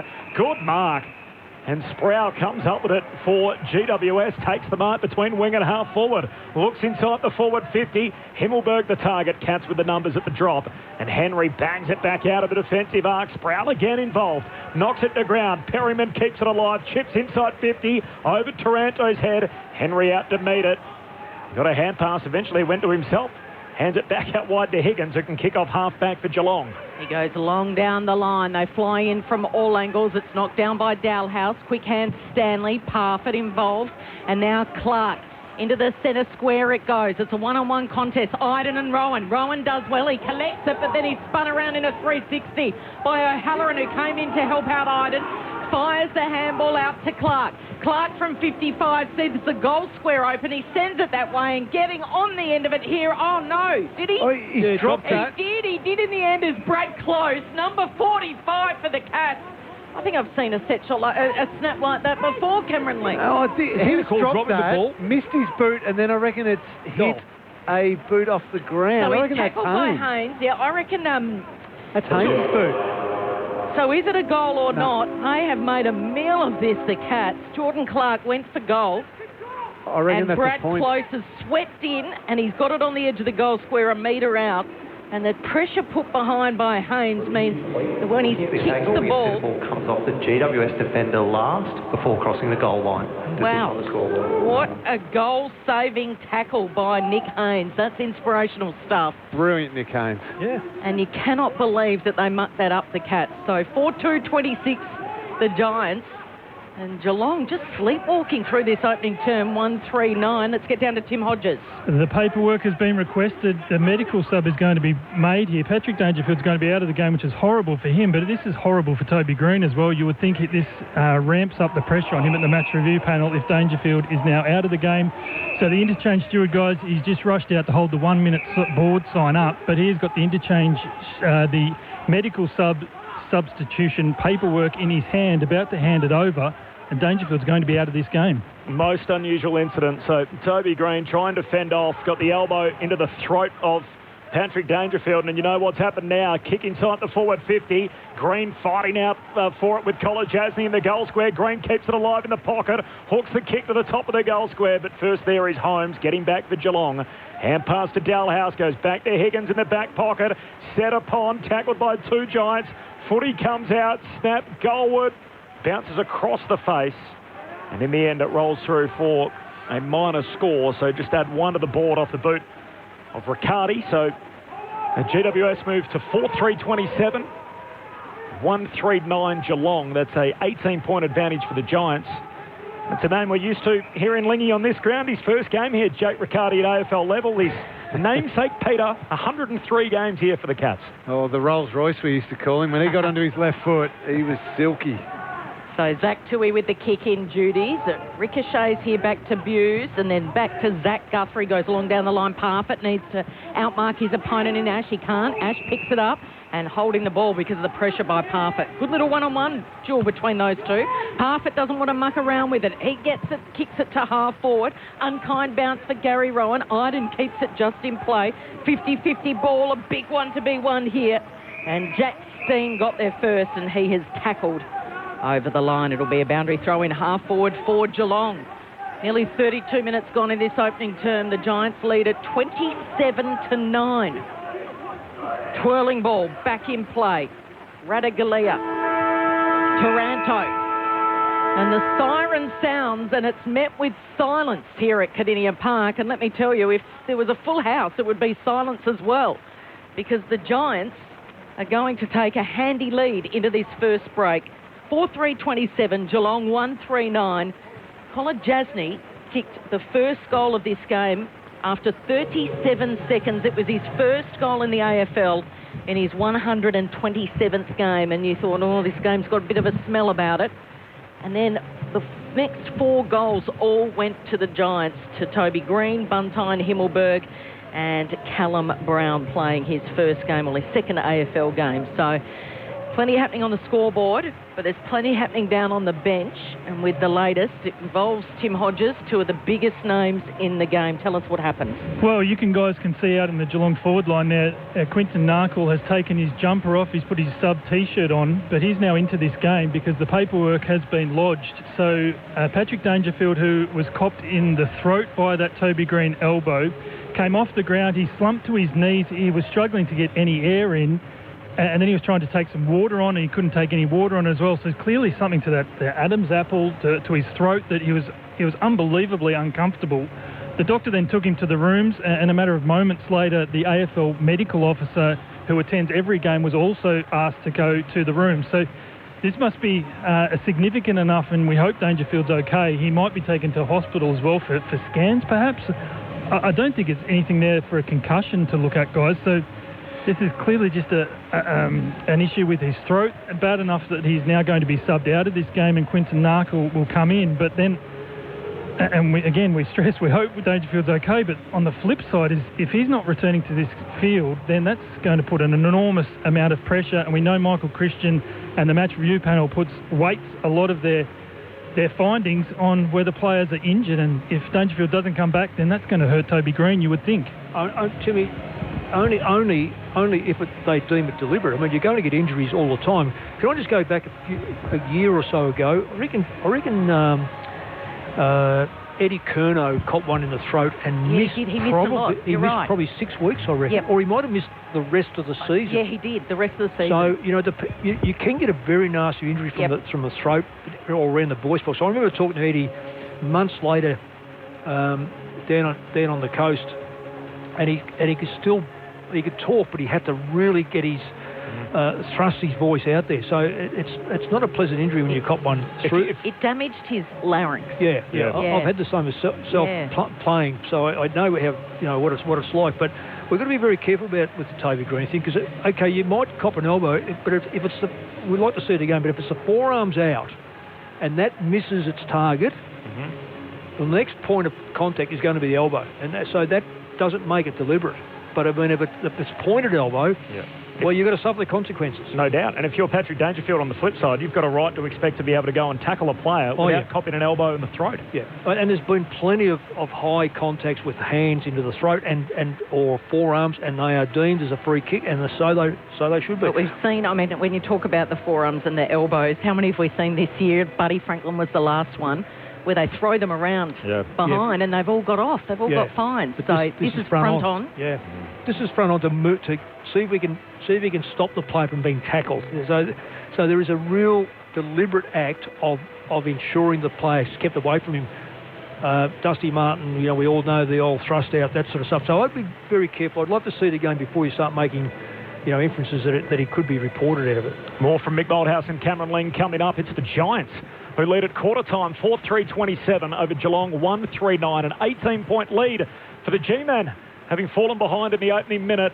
The thoughts of our analysts coming up next on ABC Sport, ABC Radio, and also ABC News Radio.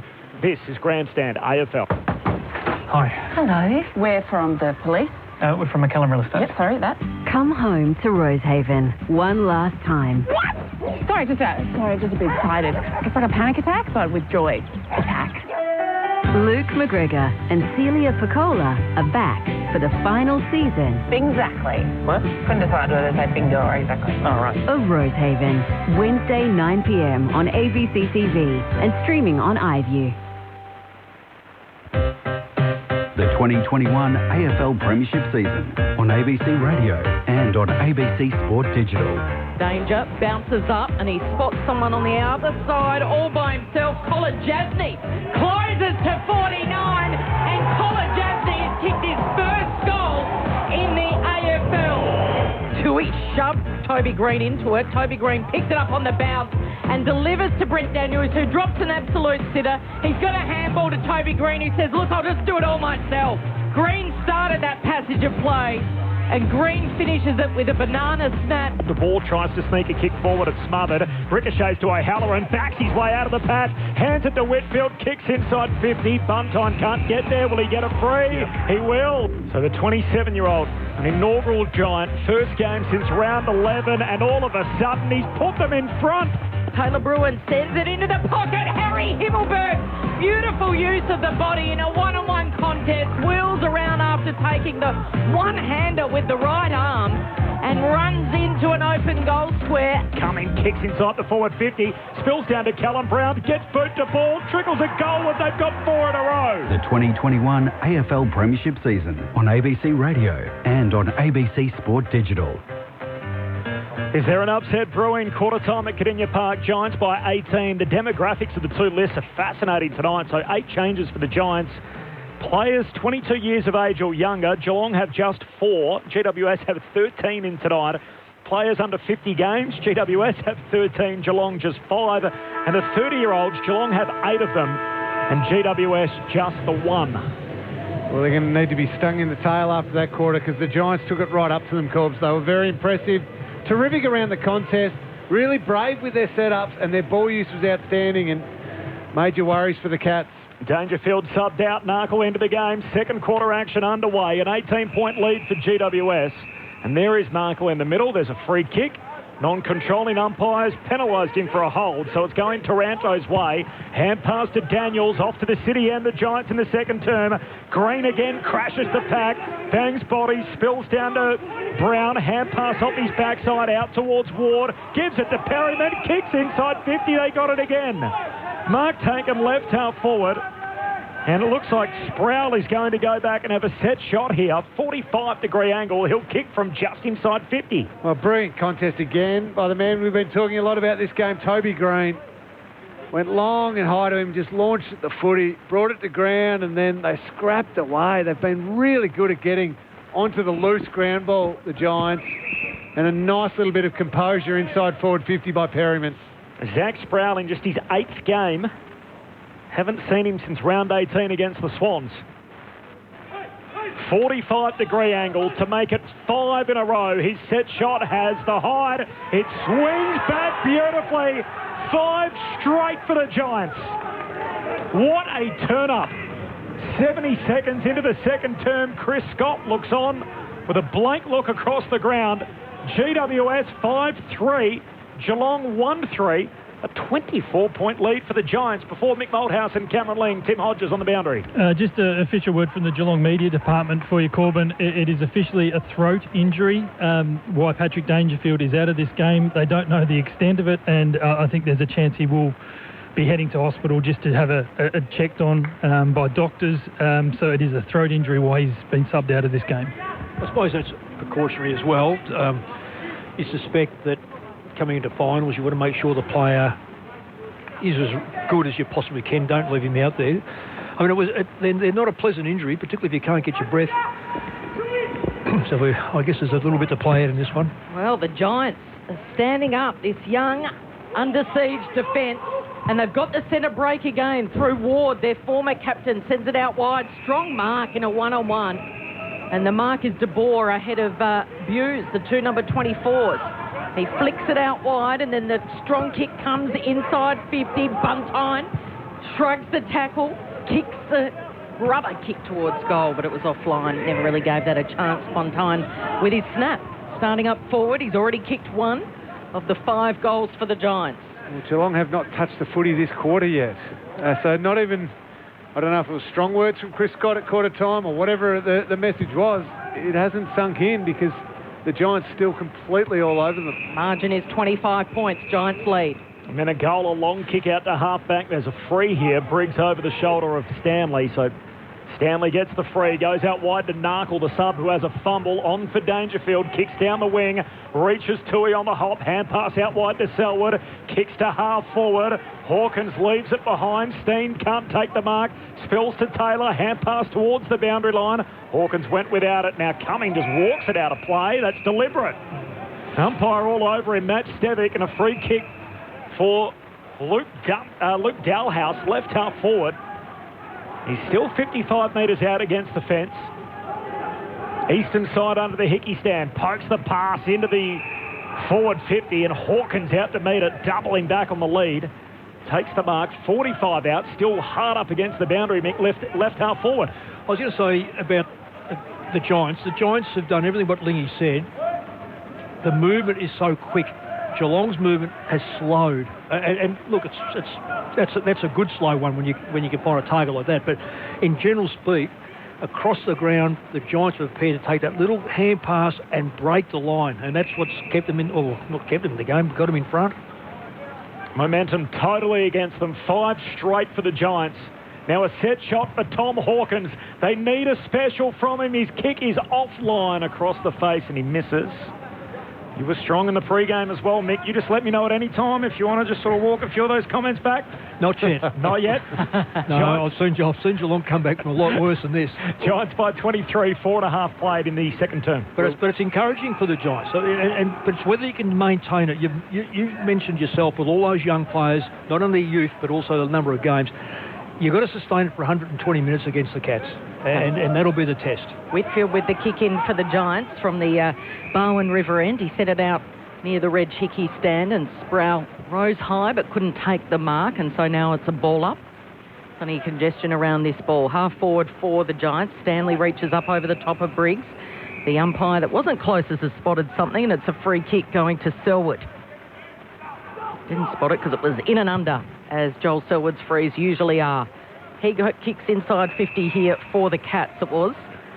And it's picked off an intercepting mark by Haynes. Short to Whitfield. Got it just at the top of the defensive goal square. He's been told to play on now. In the back pocket, he goes back out on the outer side towards Sproul, who was holding Blitzarves in the marking contest. So Blitzarves wins the free kick. Geelong do that so well. They cut the ground off.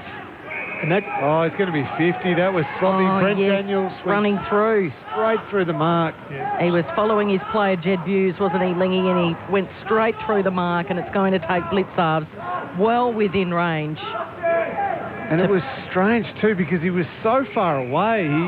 He must have known that you can't do that, but just a little lack of concentration. And to defend him a little bit, the ball hadn't yet got back to Blitzarves. I reckon it did maybe half a second before he ran through the mark, and he was caught. The man on the mark, Zach Sproul, who kicked the last goal for the Giants, is pretty much at the top of the goal square. Blitzarves directly in front. Shouldn't be a problem, and it is. And the Cats now put an end, finally, to 5 consecutive goals for the Giants.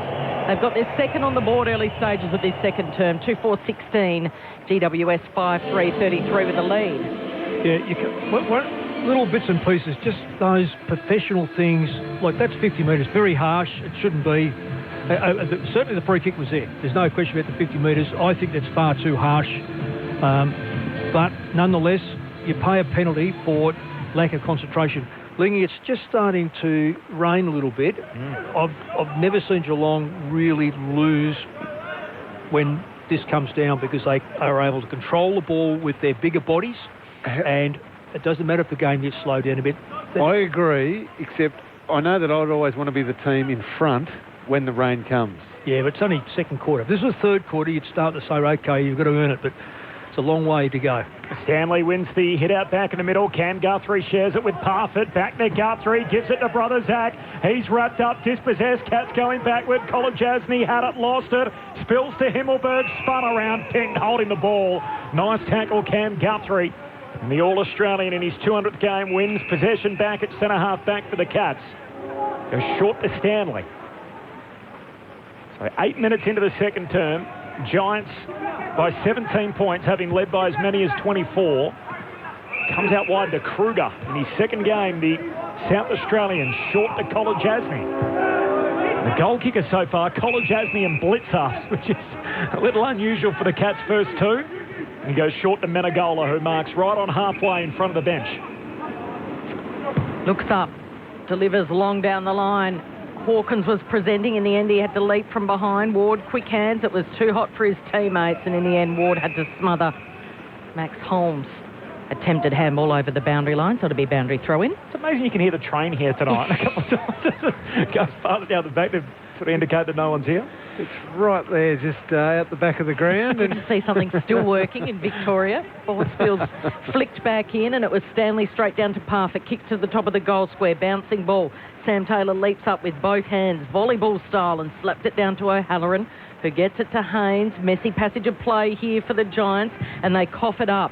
And it's Zach Guthrie who gets on the end of it and delivers in a one-on-one, and Hawkins well beaten by the young gun defender in Sam Taylor. In the pocket, he kicks across the face to Ash. Ash in the other back pocket goes short to Whitfield. Now Whitfield wants to use the corridor. Can he find someone? He goes towards Ward. Quick hands Himmelberg to Ward, wrapping him up there for the Cats, and it was a great tackle. Was Nathan Kruger in just his second game. It's all too long ago for you guys, but I played for the Saints against Hawthorn at Glenferrie, and that train used to go past, and you didn't know that when it blew the whistle, whether it be siren finishing or whatever.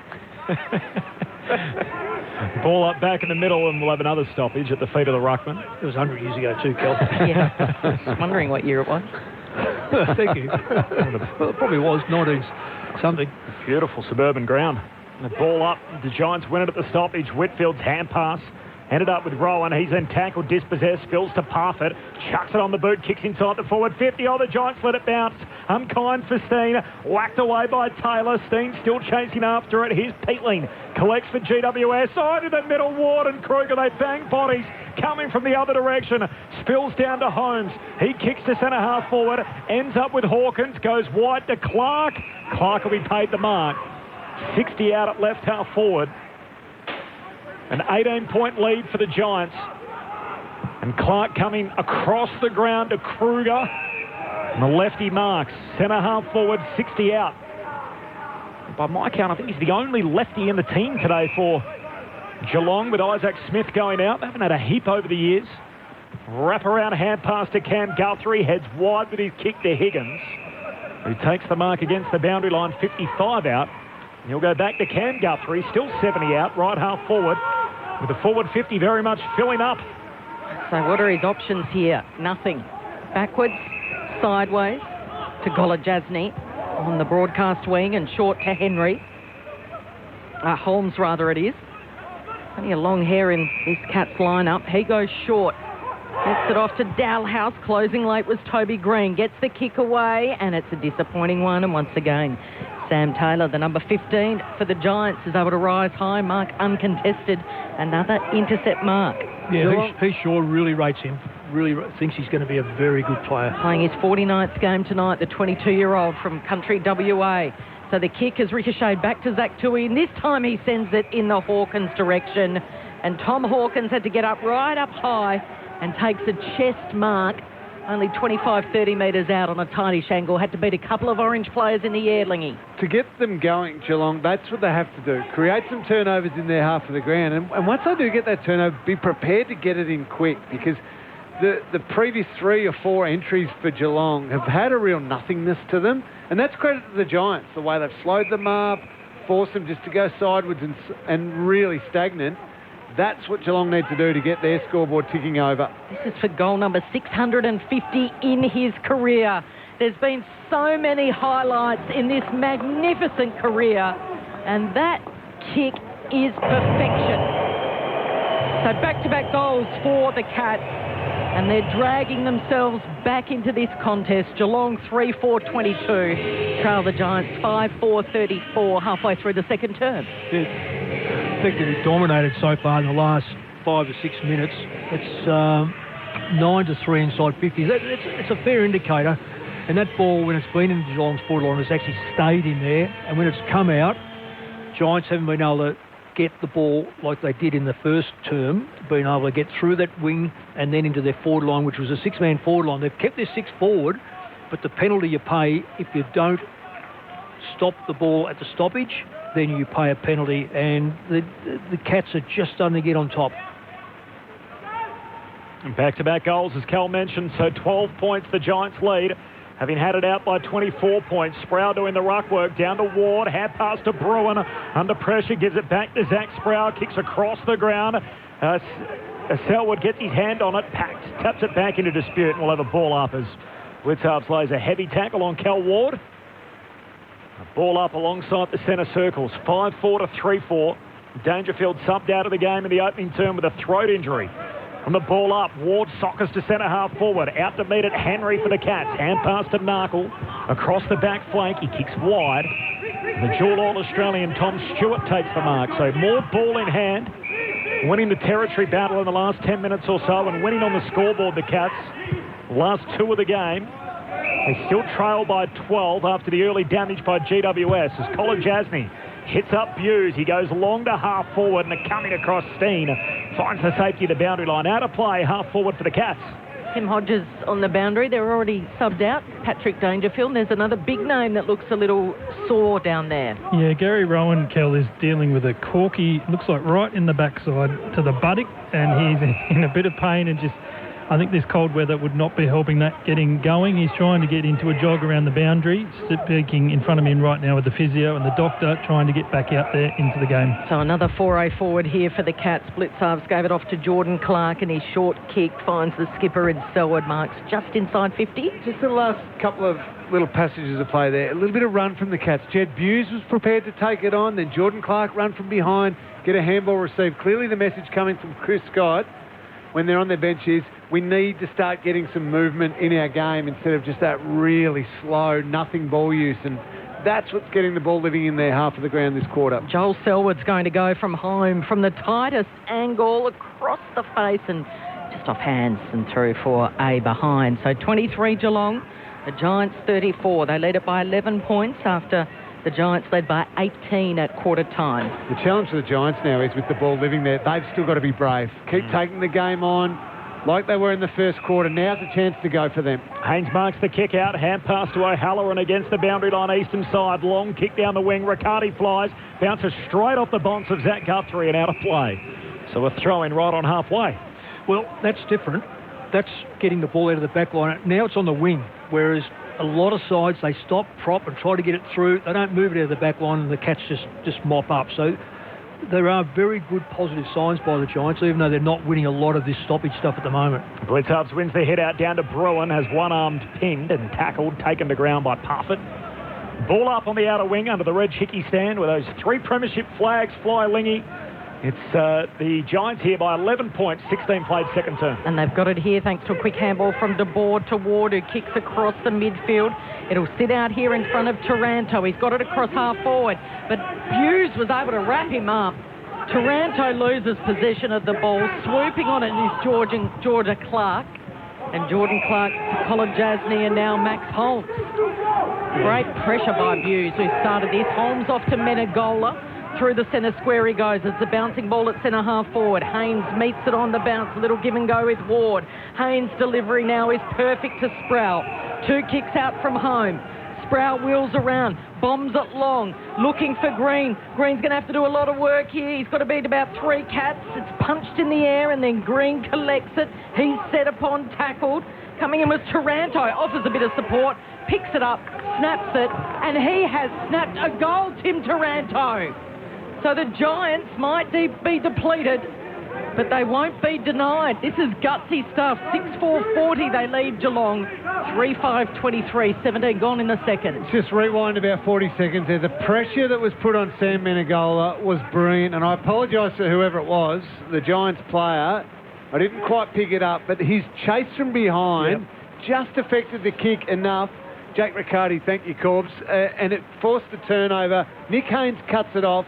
Then the Giants get an entry, and Toby Green kept the ball alive. Great finish by Taranto. But Jake Riccardi, that is your goal. Brilliant play. Well, Lingy, just on that, on Riccardi, one of the reasons why he got in the side, kicked his goals, and couldn't stay in the side, they reckon he's a little bit slow and perhaps didn't put enough pressure on. So maybe that message has got through to him. You know, it doesn't have to kick a lot of goals. Just make sure you do what you just said. It's a big goal, somewhat against the trend as Geelong had started to take over in this game. So the Giants back out by 17. They led by 24 early. Cam Guthrie sockers to centre half forward for the Cats, but the Giants with the numbers all there. Ward to De Boer, away to Whitfield. He kicks to the outer wing. Bruin runs onto it, shanks his kick as it slips down to half forward. Daniels clean pick up, spun around in a tackle. Hand pass to Himmelberg, gets out of the Kruger tackle. Hand pass to Toby Green, strolls to 15 out, pops through 2 in a row for the G-men. Green with his second of the game.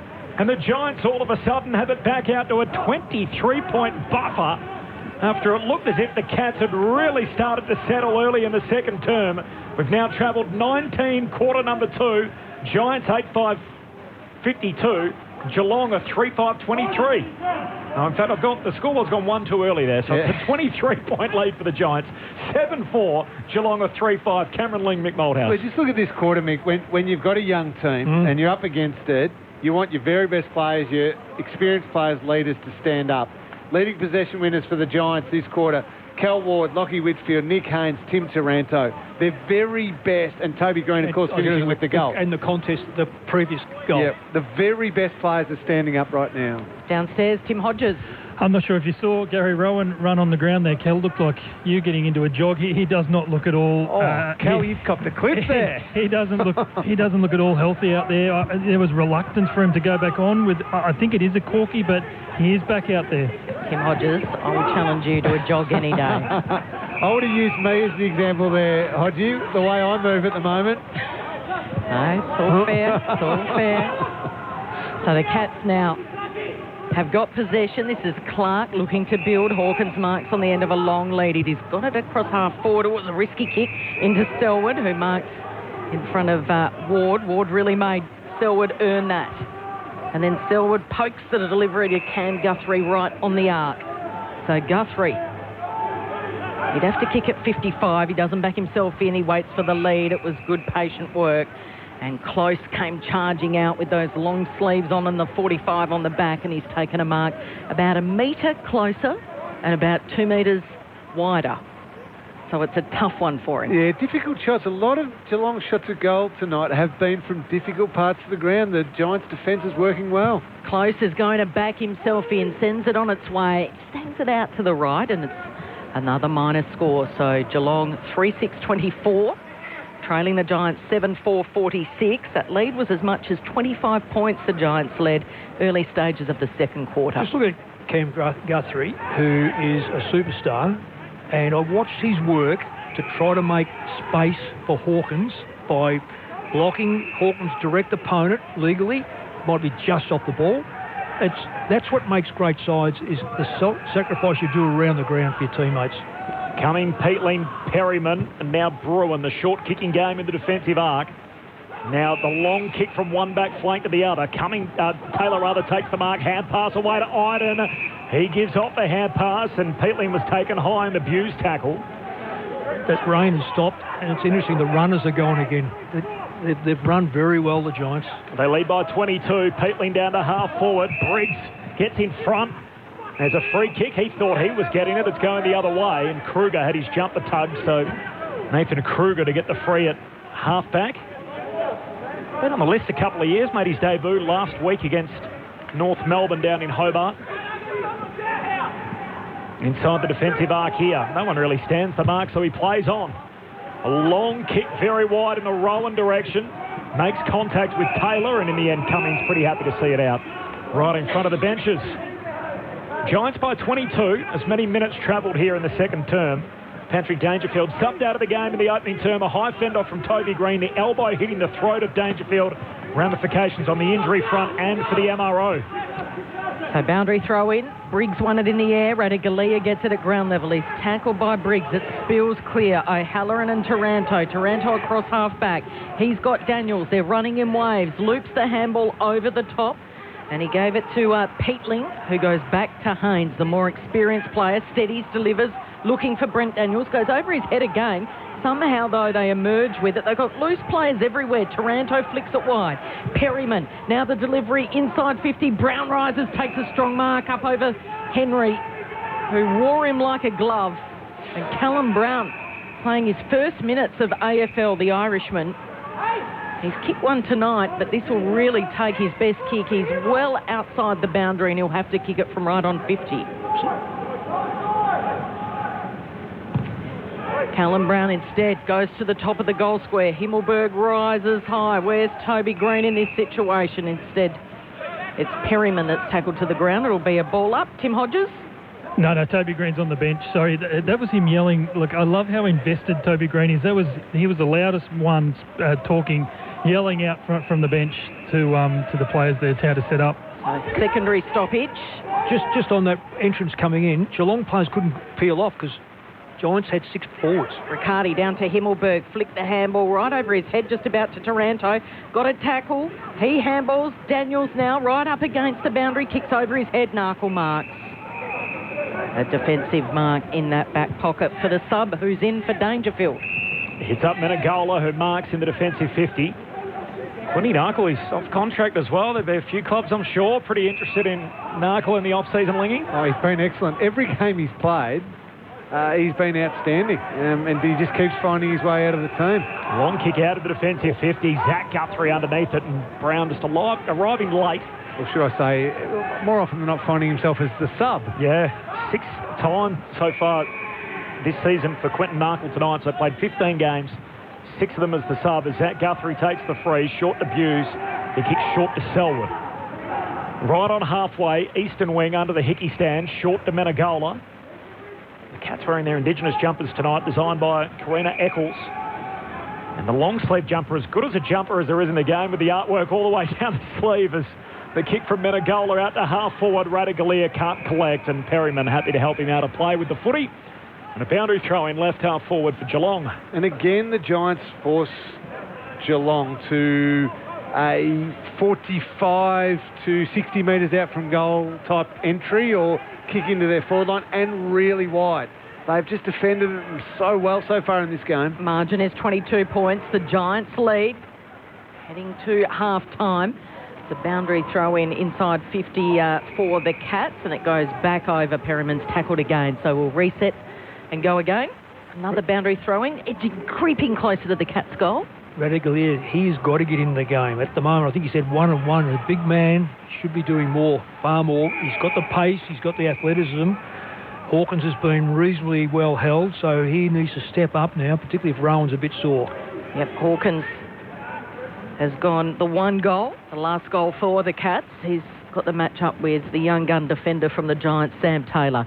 Here's Hawkins in the ruck with Briggs. Hawkins takes it out of the ruck, fires off the handball to Guthrie. It's a set play. We've seen it so many times this year. He goes towards the goal square. Didn't quite have enough oomph on it, and Gary Rowan couldn't mark it right on the line. So it's a minor score, and it's 46 playing 25 with just under 3 minutes to play before half-time. So 21-point lead for the Giants. They kicked 5 in a row either side of quarter time, the Giants. They got a boatload of their first choice 22 out. as Peatley marks the kick out, goes long down the wing, spills out the back, the Buse of Geelong, kicks to Menegola in a one-on-one, over his head, Higgins mops it up for the Cats, looks inside 50, sprawling mark, can't be taken, Hawkins skidding through and then grabbing the footy and taken out of play. And a throw in 40 out from the Cats goal. Got a lot of entrances for their score, the Giants. They've been very efficient, 7 times in, Geelong 13, I think, or 14. The Cats kicked 2 in a row in this second quarter. Looked like they'd turned momentum, got within 12, and the Giants were the last 2 of the game. So back at 21, GWS's way from the throw-in. Selwood away to Menegola, hands it to Narkle, shoots goalward, kicks in fact to Radagalia, top of the goal square, and it's whacked through. Getting back is Steen, and he punches it through for a rush behind. One of those young Giants, 13 out there under 50 games. The margin 20 points, the Giants' way. So the hurried kick into the broadcast wing. Daniels on all 4. He had it, he lost it, and then the umpire says, we'll ball it up. Toby Green tackled by Menegola. So he's back out there, Toby Green, involved in a big incident that has seen Patrick Dangerfield subbed out with a throat injury. He's kicked a couple for his Giants, the acting captain. Tossed up in the air. Taranto then just picks it up and delivers that. He kicks that out of bounds on the full. It'll be a free kick for Zach Guthrie right in front of the bench. Just over a minute to play before half-time. It was the Giants leading by 18 points at quarter time. Cats kicked the first of the night. Giants hit back with the next 5. Umpires just directed. Bizarre. Absolutely bizarre. Ward, the man on the mark, had to stay right inboard. It allowed Zach Guthrie just to trot straight down the line, and he kicks it inside 50, and it's over the boundary line. I can only assume, Mick, that he said he didn't want to take the mark, therefore he had to be outside the protected area. That's the only thing you can think of. Because otherwise, where they put him was completely wrong. And if he's put him outside there, so he wasn't on the mark, why wasn't he allowed to play on? Why was he allowed to attack the player playing on? Oh, it's been a frustrating night for Tom Hawkins. He was in the rut with Briggs then, getting closer to goal, and he's been pinged for a push in the back. So Kieran Briggs with the free. And he kicks towards Taylor, marks uncontested. Light rain starting to sprinkle here at Cardinia Park. The switch is on, he goes out wide, and this is one of the young guns, number 45 in orange, James Peatling. Is there time here? 1 minute to play before half-time for the Giants to get a score? No, there's not. That's not the kick. He missed Taranto, invites Stanley in. His hand pass gives it straight back. Haynes tumbles a kick up into the front half. Zach Guthrie collects for Geelong, kicks out wide to Buse, who takes the mark just inside the boundary line, eastern side. Short ball to Tui, and he chips up over halfway. Finds Higgins inside the centre square as he loads up and kicks inside 50. Steen and Ward both go up for the Giants. Ward with the punch. Guthrie, that's Cam, punches it back in the other direction, down into the lap of Ward, who can bang it out of the defensive arc, just pitches inside the boundary and goes out. It's deliberate. Umpire Matt Stevick with his second call of the game on that, and Buse is able to go short to find Tui. He turns and kicks this 60-metre drop punt to the top of the goal square. Iden punches it, wanting to rush it through for a behind, and the second attempt gets it there. A minor score. So, going to review this, sorry, Corbs, just to see if it was out of bounds or if it was a point. It looked to be a point.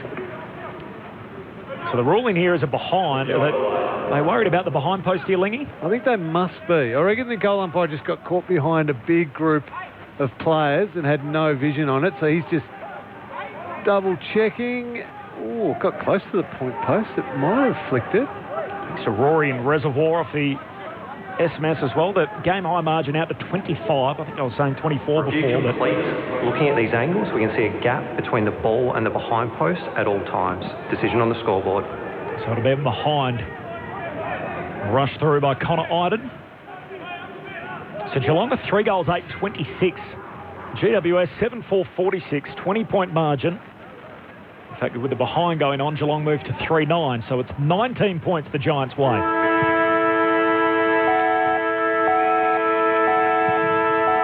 And that'll do us for a half of footy.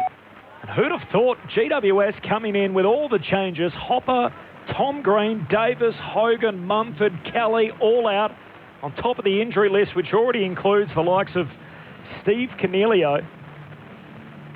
And that's a big turn-up at half-time to be leading Geelong, the team percentage off top spot, by 19. In the end, they won the second quarter. The Giants kicked 4-1 in the opening term to lead by 18 at quarter time. They kicked 3-2 in that second term. Light rain falling.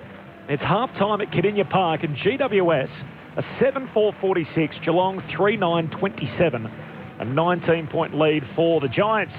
The goal kickers, Toby Green has 2. Might just be sweating on the findings of Michael Christian as well after a high fend-off resulted in Patrick Dangerfield being subbed out of the game. The point of the elbow for Toby Green into the throat of Dangerfield, subbed out in Q1. So Narkle into the game. The rest of the goal kickers for the Giants, 1 for Taranto, Buntine, Himmelberg, Sproul and Callum Brown. While for Geelong, they've got 3 goal kickers. Hawkins has 1. And the unlikely pair of Mark Blitzarves and Jake Kolajasny have the other 2. 7-3. Tim Hodges is on the boundary. Hodgie, any update on Patrick Dangerfield? Yeah, it's not a good update. We can confirm he has been taken to hospital just for precautionary reasons to check on that throat. So he was in a hell of a lot of discomfort, as we've told you before, when he came off the ground. He was taken to the rooms. The AFL Medico was called, and that's the AFL Medico has been the one to take him to hospital for those checks. Hopefully he's okay and can return at some stage in this second half. But, that's going to be one to follow for the Cats and one to follow for the Giants out of that incident. The Underman Giants by 19 points at half-time. Nick Malthouse and Cameron Ling. Well, full credit to the Giants. They've been outstanding with the way to go all the way back to the start of the game and leave out the first 37 seconds when Jake Kolajasny popped through his first goal. From that point onwards, Mick, they were brave with their setups, which you identified early. They were prepared to keep 6 forwards at home, and what we mean by that is they're prepared to get beaten around the contest and potentially scored against because there's more space to move the ball into. But they backed their mids in and they won their fair share of the contest, and they got dangerous ball inside their forward 50, and they've scored really efficiently. Everything about what the Giants has done has been really brave and really high quality. Geelong, on the other hand, Mick, there's a lot of Geelong players out there in that first half trying to play the game on the easiest possible terms. What we call, Lingy is playing like millionaires. Yes, and thinking, I'm getting a few possessions, this is nice, but nothing is. Yeah. So type ones, lots of kicks and short kicks and marks and going nowhere. Ball gets onto the ground, gets into a contest. Well, Cal Ward and these types of players, Taranto, they're going to work and they're smashing in, and Geelong players are on that next outer ring. And the Giants are touching them up. Well, you go through your last 5 at Geelong in stats to half-time, and you say to yourself, really, this has been left up to far too few a game. Yep. And we talk about the Selwoods and so forth and Guthrie's. Dangerfield no longer out there. Narkle's come on and done well. He's had his 5 possessions. And we're getting back to, we said before, I think you said Riccardi, what a great chase it was. He's had 1 possession. But when you've kicked 7 goals, even though he's playing the forward line, that little bit of pressure, and the simple fact is that when you've got one player like Riccardi down there, and he's got 1 man, because one of the things I noticed most of all that's taking place here is that when there's a loose kick that comes out of the centre or off the back line, and it's a long kick goes into the Giants' forward line, it's no longer Tom Stewart just cleaning up because he's the added one on. All the ball's been kicked in the air, so therefore Henry can come across and take the mark, or Henderson, not that he's playing the night, but Henderson takes the mark. No, right now it's 1-1-1-1-1, so therefore you've got to actually beat your man. And if you take your eyes off, it's okay to come off your man, but because it's a haphazard ball or it's been directed, you can't afford to take we've seen goals kicked by players who aren't necessarily like goal kickers. And on the other end of the ground, you can see the Giants' defenders growing in confidence because Geelong's ball movement is so slow, and the Giants are slowing them down even more than their normal controlled ball use. And Geelong's inside 50s, they've had 31 in a half. But I wonder how many of those have been about 45 to 50 metres and have been very close to the boundary line. There's been a big number of those. I can't remember that many where it's been really deep entry to a really good one-on-one with maybe one crummer getting there flashing through. The Giants' defence have stopped all of those, and forget about the number of inside 50s, it's the quality. And the Giants' defence and their midfield has done a superb job. And as we see time and time again, Lingy, as you said, just inside 50 at Geelong, that's okay when Hawkins has got it, or Radigalier's got it, or Dangerfield's got it, and it's a dry night. But if you're going into 45 to 50 on a night like this, hugged against the boundary, there's probably only Hawkins that can probably kick a goal. So therefore, the rest of it, as we've seen with Close and so forth, it's either going to fall short, popped into the goal square, and the discipline of the Giants, lighter players, much lighter players, and that was the biggest worry about the wet, the lighter players getting knocked over and knocked out of the road, is that they defend. I don't know, out of the 9 points that Geelong have kicked, it'd be interesting to see how many have actually been rushed over the line. In fact, four have been rushed over, so half of them have been rushed over the line because of that very thing you spoke about. The thoughts of Mick Malthouse and Cameron Ling. Give me your best 30 seconds, lads, on describing the Dangerfield-Toby Green incident for people just joining us. It was a fend that got Dangerfield high. The question that needs to be answered by Michael Christian is, was it intentional? Did he see Dangerfield and did he raise the forearm at the last second? Or was it a simple football act where he's tried to fend and it was an accidental elbow? I'm not convinced it was intentional, but we've seen him react to outcome time and time again and ignore the action. The fact that Franklin and others have been able to get off elbows shows that the action isn't what they look at. It's the outcome. Dangerfield's out and gone to hospital. Do they jump at those shadows and say, well, therefore it needs to be suspended? I don't know. I can't answer that. And can I just add on to that? A couple of weeks ago, Nan Curvis, the big flog into the ground, I think most of the panel thought that he'd be up, get a week. Yep. Now, I've got to say I didn't, because it's the bigger man with the smaller man. But again, it's the old outcome. The player got up and played on, so there wasn't really... And this is... I don't know which way you look at this. Michael Christian looks at them so totally different every week. I can't get any consistency with reasoning with him. So what we used to do was, is it a football action?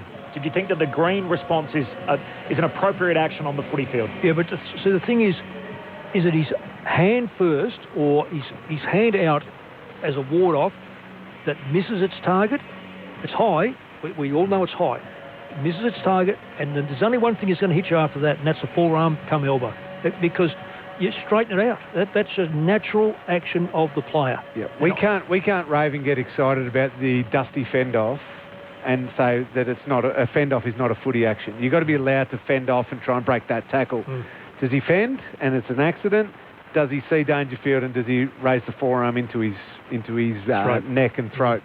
And that's the question for Michael Christian. You know how we always have these incidents on a Friday night and we're talking about them all weekend? It feels like this is going to be one we're going to be talking about all weekend. It's going to be discussed tomorrow. We'll get an outcome. They'll either appeal or accept it. He's such an important player. He's such a dynamic personality. Football personality. He's outside the game. He's as quiet as a mouse, but what he demonstrates, every time he goes near the ball here, he impacts the ball. The 2 goals in a row, one he kicked and the other one was him holding off 2 or 3 Geelong players and eventually getting the ball out to a teammate. He is virtually outside of Mumford, and I say Mumford because rarely do they win without Mumford.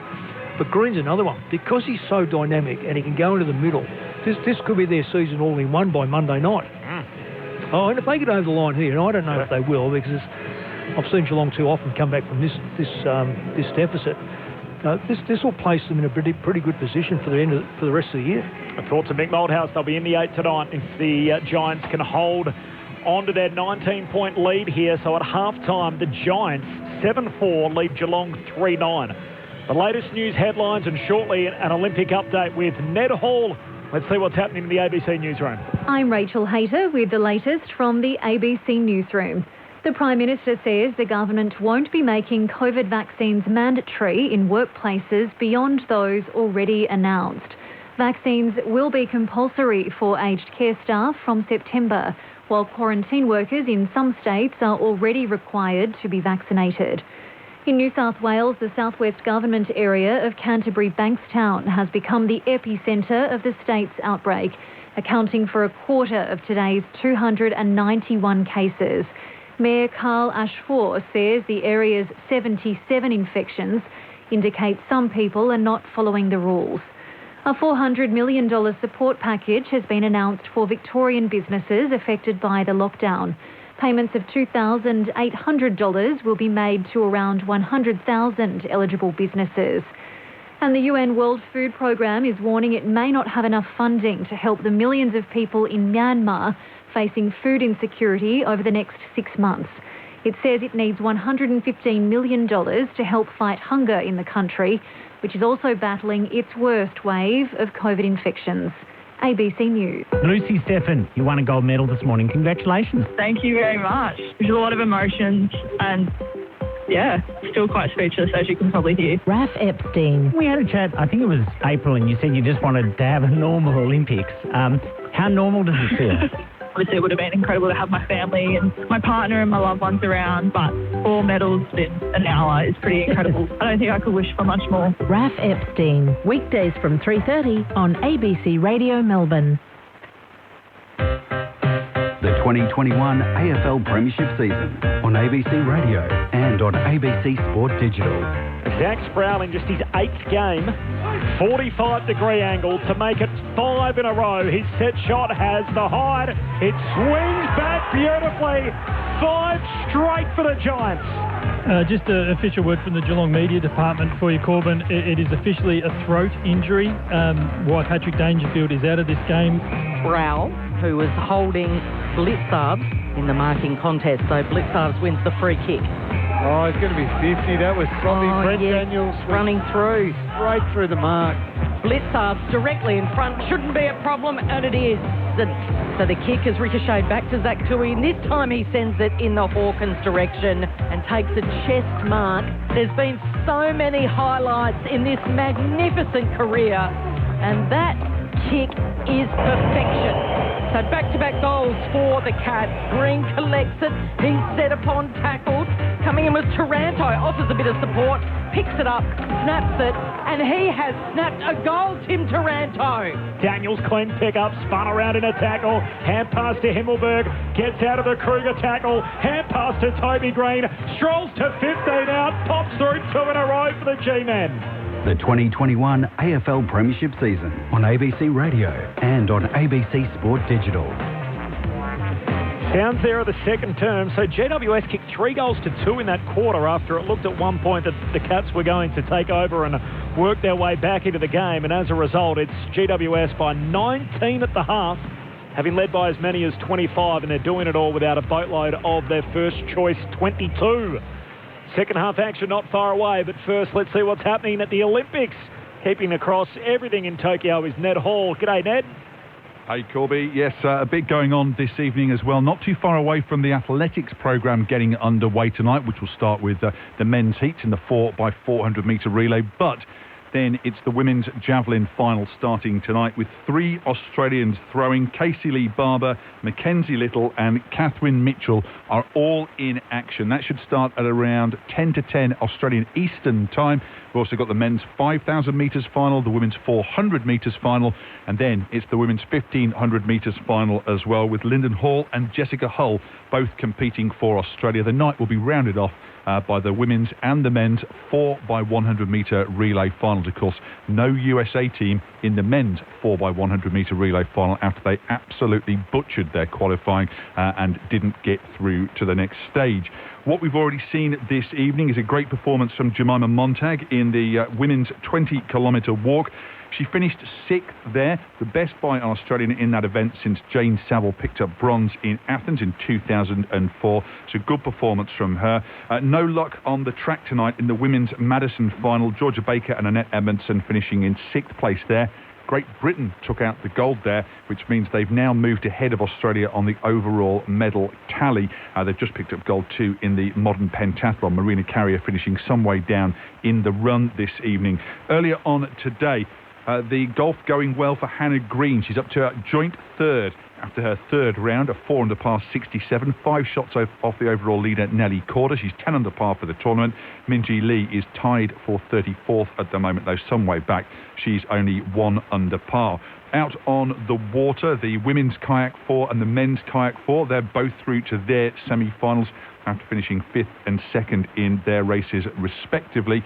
And in the men's 10-metre platform preliminary round, Cassiel Rousseau is through to the final. He finished 8th in qualifying, although Sam Fricker is out. He came in 28th place. Now, Australia has picked up 2 medals already today. A silver in the women's beach volleyball. Mariafa Artachel del Sola and Taliqua Clancy went down 2-0 to the USA, so disappointing not to take out the gold medal there, but a great performance from them throughout the whole of the tournament. And I'll finish on this one, Corbin, because I'm sure you're watching along, and that is Harry Garside picking up the bronze medal, unfortunately outmatched in the end in the men's lightweight by the brilliant Cuban Andy Cruz, losing 5-0, but he gets a bronze medal after a very, very impressive tournament from Harry Garside, Corbin. Thanks, Ned. Yeah, and well done to Harry, absolutely. The first medalist from our boxing team since 1988. You have to go way back to Spike Chaney in the late 80s to have medalists from the boxing team. So Harry Garside's done us all proud, taking away bronze, as is customary in boxing. So the 2 losing semi-finalists both walk away with a bronze medal, and there's a whole lot of reasons for that, obviously, with the nature of the sport. If someone is hurt in a semi-final, they can't obviously compete for bronze in a further bout. It's half-time here at Cardinia Park. It's not as cold as it usually is, I might add. It's still fresh. It's getting down to 8 degrees tonight, but it's balmy Geelong night. It's never cold here, Corbs. It's always magnificent. Is there just a nice light rain was falling at half time? Balmy at 11 degrees. What about the like the hospitality of those scones that you've shoved at us, Kel? Yeah, I shoved at you, not down my throat. No, Can we but just clarify? you loaded up the plate and put them all in front of us. I did. Scones and jam and cream, that's the way we roll. That's what I'm here for. It's easy for me to talk about how nice it is here. Tim Hodges is outside, probably feeling the elements a little more than what we are. Hodgie, how is it down there? Just an observation on the Giants, guys, and this got the attention of the Geelong players, that they were the first ones out for their warm-up to start the second half. The Giants players, and they've got plenty of confidence. They're a little bit cocky, but just running out, the squeals and the noise that they were making, like they're probably a cocky bunch, but just because they've got so many high draft picks. But, gee, they made a lot of noise, which did get the attention of the Geelong players. So they are up and about, and so they should be with such a lead at half-time when no one gave them a chance. But, they're here for the occasion, and they're letting the Cats know about it. 13 players under 50 games, so chest out, Lingy, for the Giants boys at half-time. I like it. They might be talking a bit of talk, but tell you what, they're walking the walks. That first half, ultra impressive, and a number of experienced Geelong players nowhere near up for the contest as much as those young Giants guys. So who instigates it in this second half? This is the top of the ladder up for grabs here for the Cats. Well, I mean, and this is probably the Geelong part of me hoping this is, it can't just fall onto Joel Selwood every single time. For the last decade, it's always fallen onto Joel. Dangerfield's off the field, subbed out very, very early on. This is where the next generation of real leaders need to stand up for the Cats. So Stewart down back has to sort that back line up and stop being so easily scored against. Cam Guthrie in his 200th game needs to take this game over in the middle of the ground. And up forward, they need to work out some way of getting something going. Looks like Jack Henry's gone forward for the Cats. There's a little bit of a change in personnel up there, but they just need to become so much more efficient. And Gary Rowan, for all the pump-ups and at times plays some really good footy, when the chips are down, this has got to fall onto someone like him now to not just get a kick and kick a few goals when the game's going well. He's got to fight through this. He's had a pretty ordinary first half. It's those types of players who've got to lift Geelong. But right now, the Giants are feeling it. They were hungry from the start of this game, and now they've got the confidence. They can see an incredible win just sitting there on the horizon. They got to take it. Gee, we're ready early. This is the other thing, without crowds and just the readiness. We don't have the usual DJ sort of counting us down for the start of the second half. The television broadcaster is still in the commercial break, and every single player on the ground is in position. We've got a 6-6-6 neatly set up. We've got the players in the goal square. The umpire had a practice bounce in the middle. We're ready to go and just waiting for the television to come back. Mick's hunched over. He's turned his mic on. He's finished off his scone. He'll get the binoculars out. He's ready to roll. Cup of tea's not finished yet, Kel. I'll just sip that between goals. Oh, what a big second half we've got coming your way. Friday night footy on Grandstand AFL. It was the Giants by 18 points at quarter time. Colin Jasny kicked the first goal in the opening minute and then 4 quick ones to the Giants, and they maintain that lead, 19 points at half time. Lingy, Radical here on the bench for Henry Ford. Is that giving him a message? maybe it's saying Radaglia might go into the ruck. And Tui's in the ruck now, and he goes head-to-head with Briggs. Selwood is able to hold off Brent Daniels. He can't impact the contest. Parfitt does. Just hacks it inside 50, and it landed in the lap of Sam Taylor, who's got a fascinating duel with Tom Hawkins tonight. Hawkins has kicked one up until half-time. So Taylor peels off and gives it to Ward eventually, who tries to cut it back inboard and use that corridor. Briggs goes down. Taranto, who was terrific in that opening half, quick possession. Whitfield, and he loses it. Guthrie comes in, now a scrap. Too many orange jumpers. Himmelberg gets it. He gives it off to Ward, who will reset and go again. Kicks inside 50. One-on-one contest. Toby Green lost his footing. Collar Jasny marked it. Great call by you, Cal. It's been the theme of the night. Too many orange jumpers. It sums it up perfectly. The Giants players around the middle of the ground are swarming over to the contest. Their work rate to clean up the loose ball has been excellent. Chris Scott would be very, very disappointed with his Geelong midfield. Kruger takes the mark from Collar Jasny. Long kick down the wing. It falls into the hands of Whitfield. Looks inside the centre square. Holmes takes a courageous mark. The contact from Riccardi. And Holmes with the intercept mark, the teenager for Geelong. One of just two teenagers out there on the ground. He goes short to Tui, who marks attacking edge of the centre square. Geelong with a look to go forward here. 90 seconds into the third term. Giants by 19. Tui told to go. Long contest kick into the forward pocket.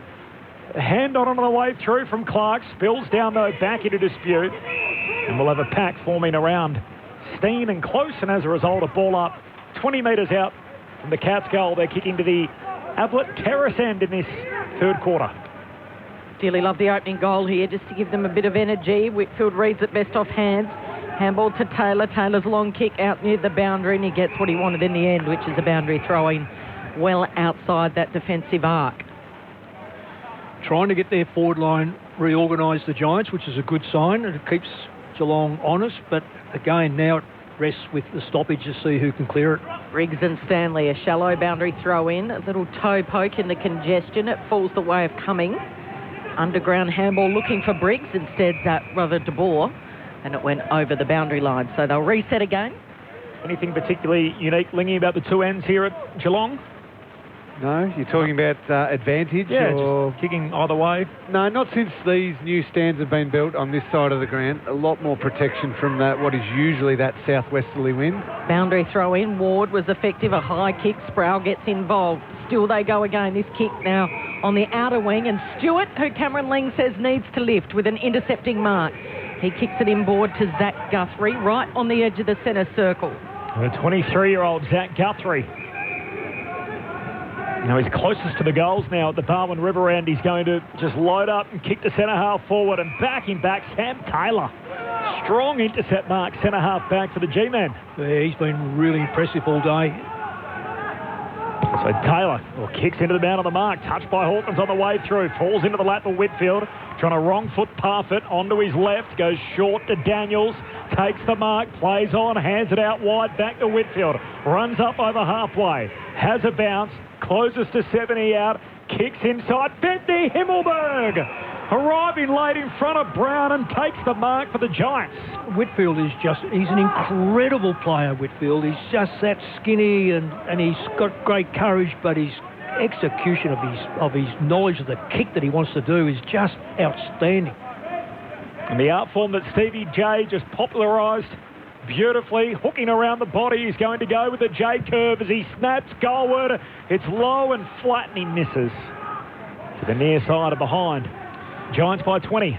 Yeah, I always wonder why they do that from that angle. Oh, he doesn't miss many though, Harry, does he? Yes, but it's a bit further out than normal, and you need a strong leg.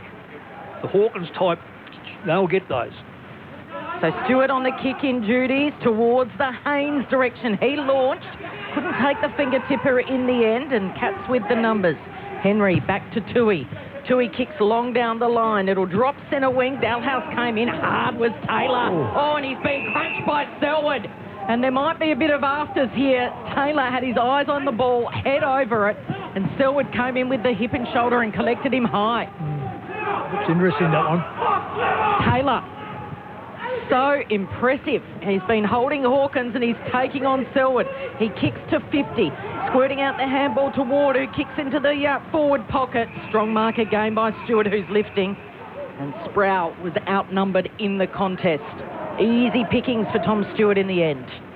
Yeah, that's what you get when you don't have your 6 forwards in place. They had their 5 and their other one was up at the ball. So whether there was a breakdown there or they just wanted the extra at that stoppage.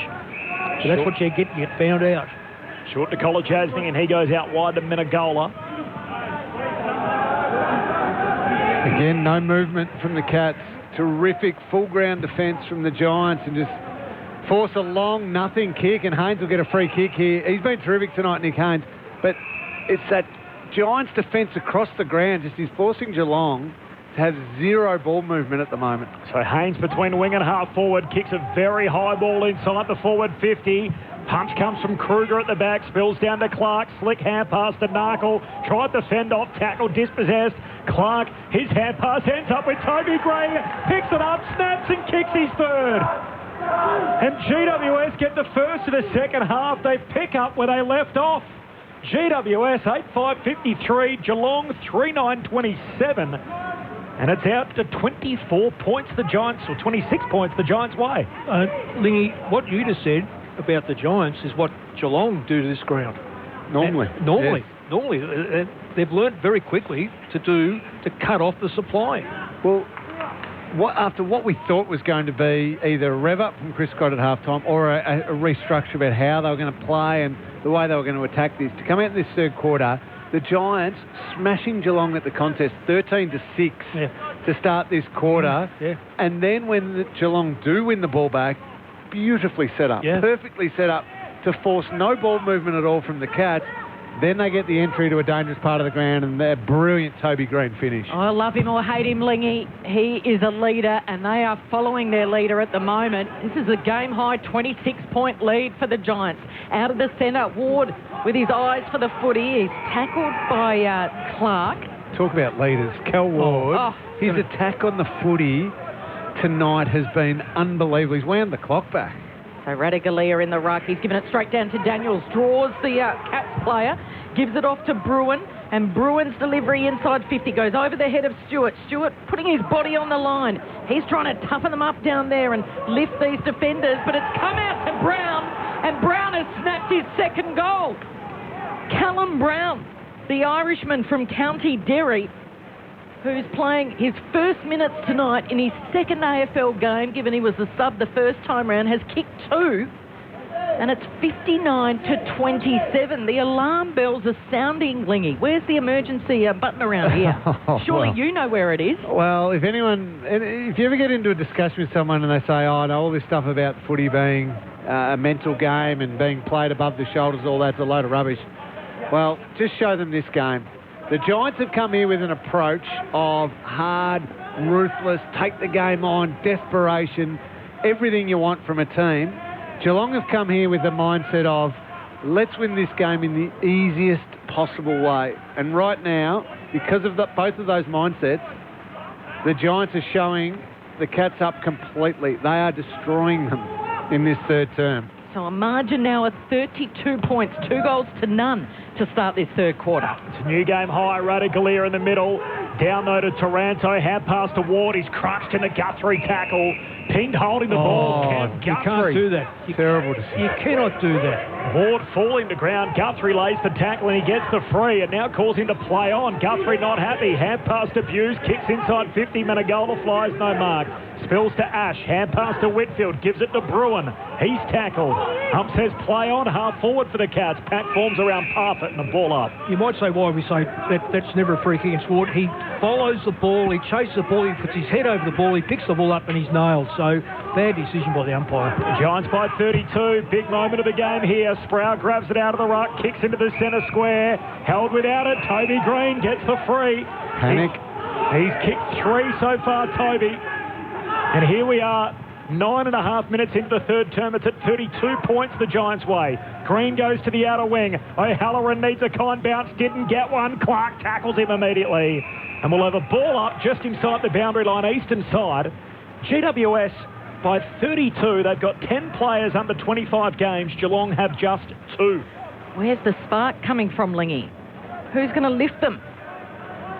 So on the outer side, stoppage, tossed in the air, quick couple of hands. Even Jordan Clark's handball for Guthrie was too hot to handle.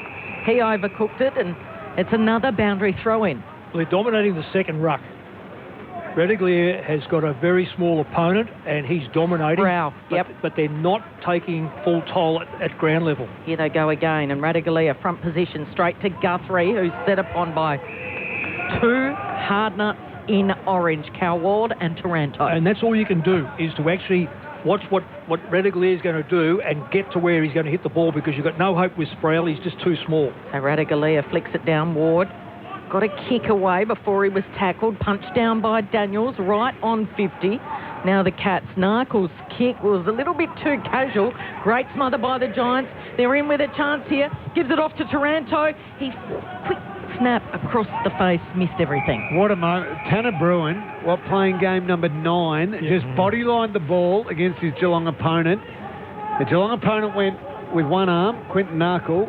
Tanner Bruin went with his entire body and took that footy and set up that shot at goal. That's the way the Giants are playing tonight. He's a Newtown boy as well, Lingy. He is. Picked 12 last year, and Iden's out there, who's... Drysdale? Drysdale, yep. Terrific young talent, Tanner Bruin. A very good cricketer as well. Cats with it on the last line. Blitzhart's dangerous kick. Daniel spoils it away from Higgins. How to play it goes. Forward pocket for the Giants. Speaking of very good cricketers, Brent Daniels, they both went to the same school, did their years 10, 11 and 12 at the same school, Geelong Grammar, and Brent Daniels, outstanding cricketer. Wow. Batsman bowler? Batsman and wicketkeeper. Okay. Boundary throw in. Free kick. Toby Green's way. Grabs the footy. There's a hold at the stoppage, and Toby Green's getting a set shot here. 35 out left half forward to try and kick his fourth. Was that in the ruck duel? So he obviously put his hand up to ruck, and Redeglier's just taken him for granted and didn't then press forward. And I think It was Colin Jasny that came in. Jasny competed against him as an unnominated player. Yeah. Or was that it? He was clever. He was smart. So there wasn't a hold? No, I think it was Colin Jasny reacting to Green, going for it. So Green on the set shot, pokes at his drop punt. It is an avalanche for the Giants. All of a sudden, they've kicked 5 straight. Green's got 4, and it's out to 38 points. The G-Men 10-5-65, Geelong 3-9-27. Grandstand AFL, Cameron Ling, Mick Malthouse. I'm a little bit nervous saying this, Corbs, but do we tee up Dave Matthews for the interview after the game? I'd love to. But do you know what? I'm going to wait till the end of it. Yeah, let's wait till the end of it. We'll get him on. We'll get him on. Yeah, 6-3 inside 50s. 6-3. 6-5 this quarter, and it's been 2 goals. Is it 2 goals? 3 goals? 3 goals to none. But it shows you what they're doing down the other end as well. They're actually being able to resurrect the football, which is rare down here. So it's a fantastic effort so far. If you missed our pre-match earlier as we were introducing the Chief Executive of the GWS Giants, Dave Matthews, Mick Malthouse was giving a big lecture as to how the Giants are no chance tonight. And they lead it by 38 points at the 13-minute mark of the third term. They break out of the centre again. They get it to half forward. Bruins fighting in hard. And Riccardi's there as well. Selwood tries to wedge it out, that handball. Still, they can't get a clean possession. A big ball to be won here. Kruger goes in hard, and tackling him with intent is Lockie Ash. They have cranked up the speed dial here, the Orange Tsunami, and the Cats just cannot go with them. And small bodies too, some of those blokes. They're doing so well. Yep. Briggs off hands to Bohr on his left inside 50, and Buse playing in front of Himmelberg marks it. They are playing off the back foot though, Geelong. So they're getting their turnovers in defence because they're not winning the ball through the middle of the ground because of the likes of Cal Ward and Taranto being so brilliant around the contest. It's forcing, again, a nothing long kick and just hoping for a crumb, but then the Giants hunting and going to work. They're just swarming them, aren't they? They're suffocating the Cats, and nothing comes clean and easy as Parfitt tries to hit Hawkins on a lead a long way from home, and it's punched away by Taylor. Boundary throw in right in front of Geelong's bench. No Patrick Dangerfield, subbed out earlier tonight with a throat injury. It was a high fend off by Toby Green, and that will be looked at. Briggs tries to palm it down. Stanley's able to rove it in the end and fires off to Buse. Buse has got a bit of space. Kicks in the Hawkins direction. It was over Gary Rowan in the end, and then it got tackled by Dalhouse. Breaks clear. Henry, who's been moved up forward, and he's tackled over the boundary. Giants by 18 at quarter time, by 19 at half time, and now 65 plays 27 at the 15-minute mark of this third term. Win this, the Giants, and they'll be in the 8. And if the Cats lose this, it opens the door for Melbourne suddenly top 2 finish maybe. Boundary throw in, inside 50 here for Geelong. And it's a scooped up handball to Holmes and a high kick and a well-taken mark by Henry directly in front, 30 metres out. I know it didn't sound like it was a good move because the ball wasn't getting in there, but it is a good move because one thing about Henry compared to Radaglia, Henry will find the time, in my book anyway, find the time to actually contest everything in front of him. So Jack Henry, he's kicked the 14 goals in his career, but none may be more important as this one. It just simply had to go through from directly in front. And that one was straight as an arrow. It's the 4th goal of the night for the Cats. But it's still the Giants leading 10-5-65 to Geelong 4-9-33. Cameron Ling, Mick Malthouse on Grandstand AFL. It was well read by Jack Henry in the air, and he got to the right position, read it off the boot quickly.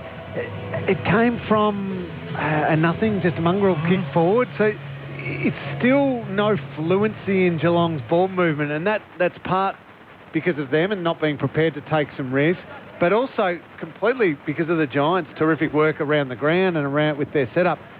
They can't rely on running over the top of the Giants by getting that sort of lucky goal every 5 minutes, 6 minutes. They've got to work out a way to be more fluent than that. I know the Giants have got a lot out. It's amazing how Smith has fitted into this Geelong side and supplies them a lot of good football into the forward line. You can make the argument 11 of their best 22 missing tonight. The Giants, they're up by 32. Briggs grabs it out the right, kicks forward. Stewart did well, spoils it down to Buse. Hand pass out to Kolajasny, so the Cats back with it. Kicks wide, wanted close, can't mark. Spills to Clark, hacks a kick forward, and Taranto drops to his knees to mark for the Giants on halfway. Had a lot more time, Clark. He's a bit rushed, Clark. He's got good speed, but he rushes the kick too often. Goes very short, Taranto to Whitfield. The only dual best and fairest winner in the Giants' history. Sharing the award in 2020 along with Nick Haynes. So Whitfield spears his drop punt down to half forward. He wanted to get it to De Boer unsuccessfully. Spills to O'Halloran, who's tackled straight away as a couple of goes to get rid of it. Could be in trouble. Clark jumps on top of the loose footy. Again, the umpire says play on and lets them go like a rugby maul, and eventually Stanley's locked up. A ball up, 55 out from the Giants goal. There's not many people can use the ball like Whitfield. He just missed that target either too high or too low. I don't know which one he was aiming for, but it wasn't quite there. Briggs first hands on it down to Selwood. Hurried kick out of congestion. Whitfield again at the drop, takes the intercept mark.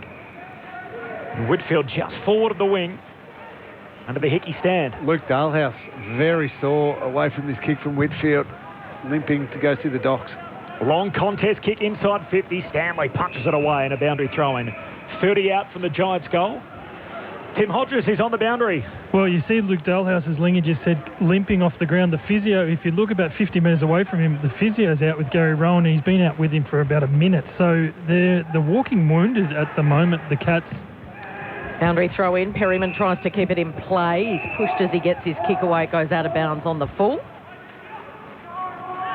And it actually bounced over the boundary fence, and Jed Buse says, I can't jump the advertising hoardings to go and get that Sharon. So he turns to an official sitting behind the goalpost who throws a spare Sharon to him. No fans in tonight. If they were, they'd be absolutely shell-shocked by what they've seen so far. Can they mount something here, the Cats, from the last line of defence? That's a good, strong start as Henry rises high and marks at half-back. They're taking it around the outer side, the Reg Hickey stand side, to a contest where Rowan has got Iden for company, and again, too many orange jumpers coming to Taranto. Iden is going to give it back to Cumming, wheels around, Taranto again, back he goes, good passage of play, crossing, gliding across the midfield, he shanks that kick, and it might just come off because waiting at the back is Sproul. He waits an eternity to pick it up, and now he's got a little bit of help. Handballs to Perryman, and Perryman can't get there in time. Colin Jasny just almost clutters into the point post. It was desperate stuff by the Cats' defence, and Sproul, if it had bounced correctly, would have run into an open goal. Yeah, what a good kick, though. What a smart kick. Don't give a drop punt that Stewart's going to take an easy mark. Put a tool through, a finger breaker, and put it close to the ground and see what happens. They've caught this a behind. If he bumps into the behind post holding the footy, is that out of bounds? Yes. That's out of bounds. That's hit the point That's out of bounds. Yep. So he loses control as he runs into the behind post. So this will actually be a throw-in deep for the Giants rather than a behind as it was called on field. I think most of the players thought that because they're all set up for a boundary throw in here rather than for a kick out. So good review, just to double check it. But you're right, Mick. I like that kick inside forward. Absolutely. Looking at this angle, we can see the ball deviates after making contact with the behind post. Decision on the scoreboard. So it's too often they come out, players come off the half back line, go through the centre, kick a beautiful drop punt under, either sit up for the half back flank of the spare man, or he takes a mark. Well, you put a mongrel torpedo in there that's going to hit and skip on this sort of weather. That's a dangerous footy. And as you call it, Corby, that probably should have been gathered up and run into open goal. 32 points, the Giants lead. It's deep forward again. Stanley down to Toby Green, sneaks a kick forward, falls to Taranto, chucks it on the boot. They've got another. It's all coming up GWS at the moment. And Tim Taranto pops through. He's second of the night. That's 11 for the Giants. 11-5-71. Geelong 4-9-33. The Cats just percentage off top spot coming in. GWS without 11 of their best 22. Time on in the third term, they lead again by 38 points. I've got to ask the question, could this game, Mick, be a turning point for just the Giants finding something? Like Tim Taranto has fought and scrapped and done everything tonight. He's been aggressive, he's been hungry, he's all that talent, but now there's this burning desire. I mean, Cal Ward does it all the time, so it's probably not a great example, but they're finding something, and it's a fight and it's a will for the contest and for everything that they're doing. And supposedly completely outmatched, but they're standing up big time. And they're putting extra players through the middle too, Lingy. It's not always the same three with the ruckman. They just seem to change it up enough just to give the kids a chance. Light bodies as much as they are. 38-point margin. Giants lead it. Incredible stuff. The Cats have just got no life in them at the moment. And they look like they're going to concede, and there's still a quarter and a bit of footy to go. Here's Selwood tracking along the forward 50, kicks towards Ratugolea, and Ratugolea times his leap at the top of the goal square well, and he's marked that, and a chance for a desperately needed goal for Geelong. It was Joel Selwood with the centre clearance, and then it was Joel Selwood gathered it and kicked it inside forward 50. It's like the good kid in under 10s who has to do it all, and just say, if you kids aren't going to do it, I'll do everything. Well, if there's one person who's going to lift them, it's going to be the inspirational skipper, isn't it? So Ratugolea to finish off Selwood's good work, and he sends it through straight over the goal umpire's head. And that margin now is back to 32 points. Geelong 5-9-39. The Giants 11-5-71. The first really, really good entry I can remember, Mick, from Geelong. It feels like since the first quarter, where it was quick. It was pretty much directly from a centre bounce. It was to a part of the ground where the Giants defenders were completely caught out. It's the only one I can really remember for a long, long time. 2 tools to kick goals this quarter. You've got 5 players down there having 5 players who normally operate on the forward line have not touched the ball this quarter, Lingy. 5 players, which is quite remarkable because the entrances inside 50 are about even, 10-7. It's not, it's okay, it's 3 different, but it's not a lot different. So pretty big names too. Dalhouse, Higgins, Hawkins, Rowan. Margin and is 32 points. Stanley wins the tap down in front of Daniels, though, for the Giants, who skids in, grabs the footy, back edge of the centre square. Hand pass out to Whitfield. His hand pass back to Cam Guthrie. Takes on the tackler, taken to ground. Umpire says play on. Still no clean possession alongside the centre circles. And eventually says holding the ball. Now, free kick for the Giants. You could have raffled it who had it last. It was Menegola sitting on top of the footy. Free kick for Whitfield. Shoots off a hand pass to Ash. He gets the centre break for the Giants. Long kick deep. Himmelberg flying in the air. They all miss it. Bounces out the back. Stewart picks it up around his bootlaces. Hand pass over to Tui. High bomb out of the defensive 50. Stanley flies. No mark. Gets a free. Had his arms chopped. Now, Tim Hodges is on the boundary. Hodgie. Yeah, I'll report on everything happening on the cap bench, but Mark Blix has just got cleaned up there, and he's going to have to come to the bench. He is in a bad way. Stanley kicks off a standing start out towards that wing and finds Hawkins, who takes the mark. You touched on their goal kickers mix, so 5 goals for Geelong, and 3 of them are Henry, Kolajasny and Blitz halves. So unusual ways to find majors tonight with Hawkins and Radaglia, the other 2. Hawkins long to half forward. Henry crashes the pack, spills towards the boundary line. In the end, the Giants want to keep it alive. Ash makes another 10 metres. Slides out of play on the wing. Lingy, what's Gary Rowan's numbers? We know that he's been off with a corked buttock, but we have not seen much of him this evening at all. And 0 touches this quarter, 2 for the game, has been nowhere near anything. Jeremy Cameron, obviously, tonight. Coach says he'll be back next week. And Tom Hawkins just kicked the 1 goal so far. He's been well held by Sam Taylor. So they're big 3 and not getting much out of. Now, this is a free kick down the ground. It's going to Geelong against the Giants on the out of wing.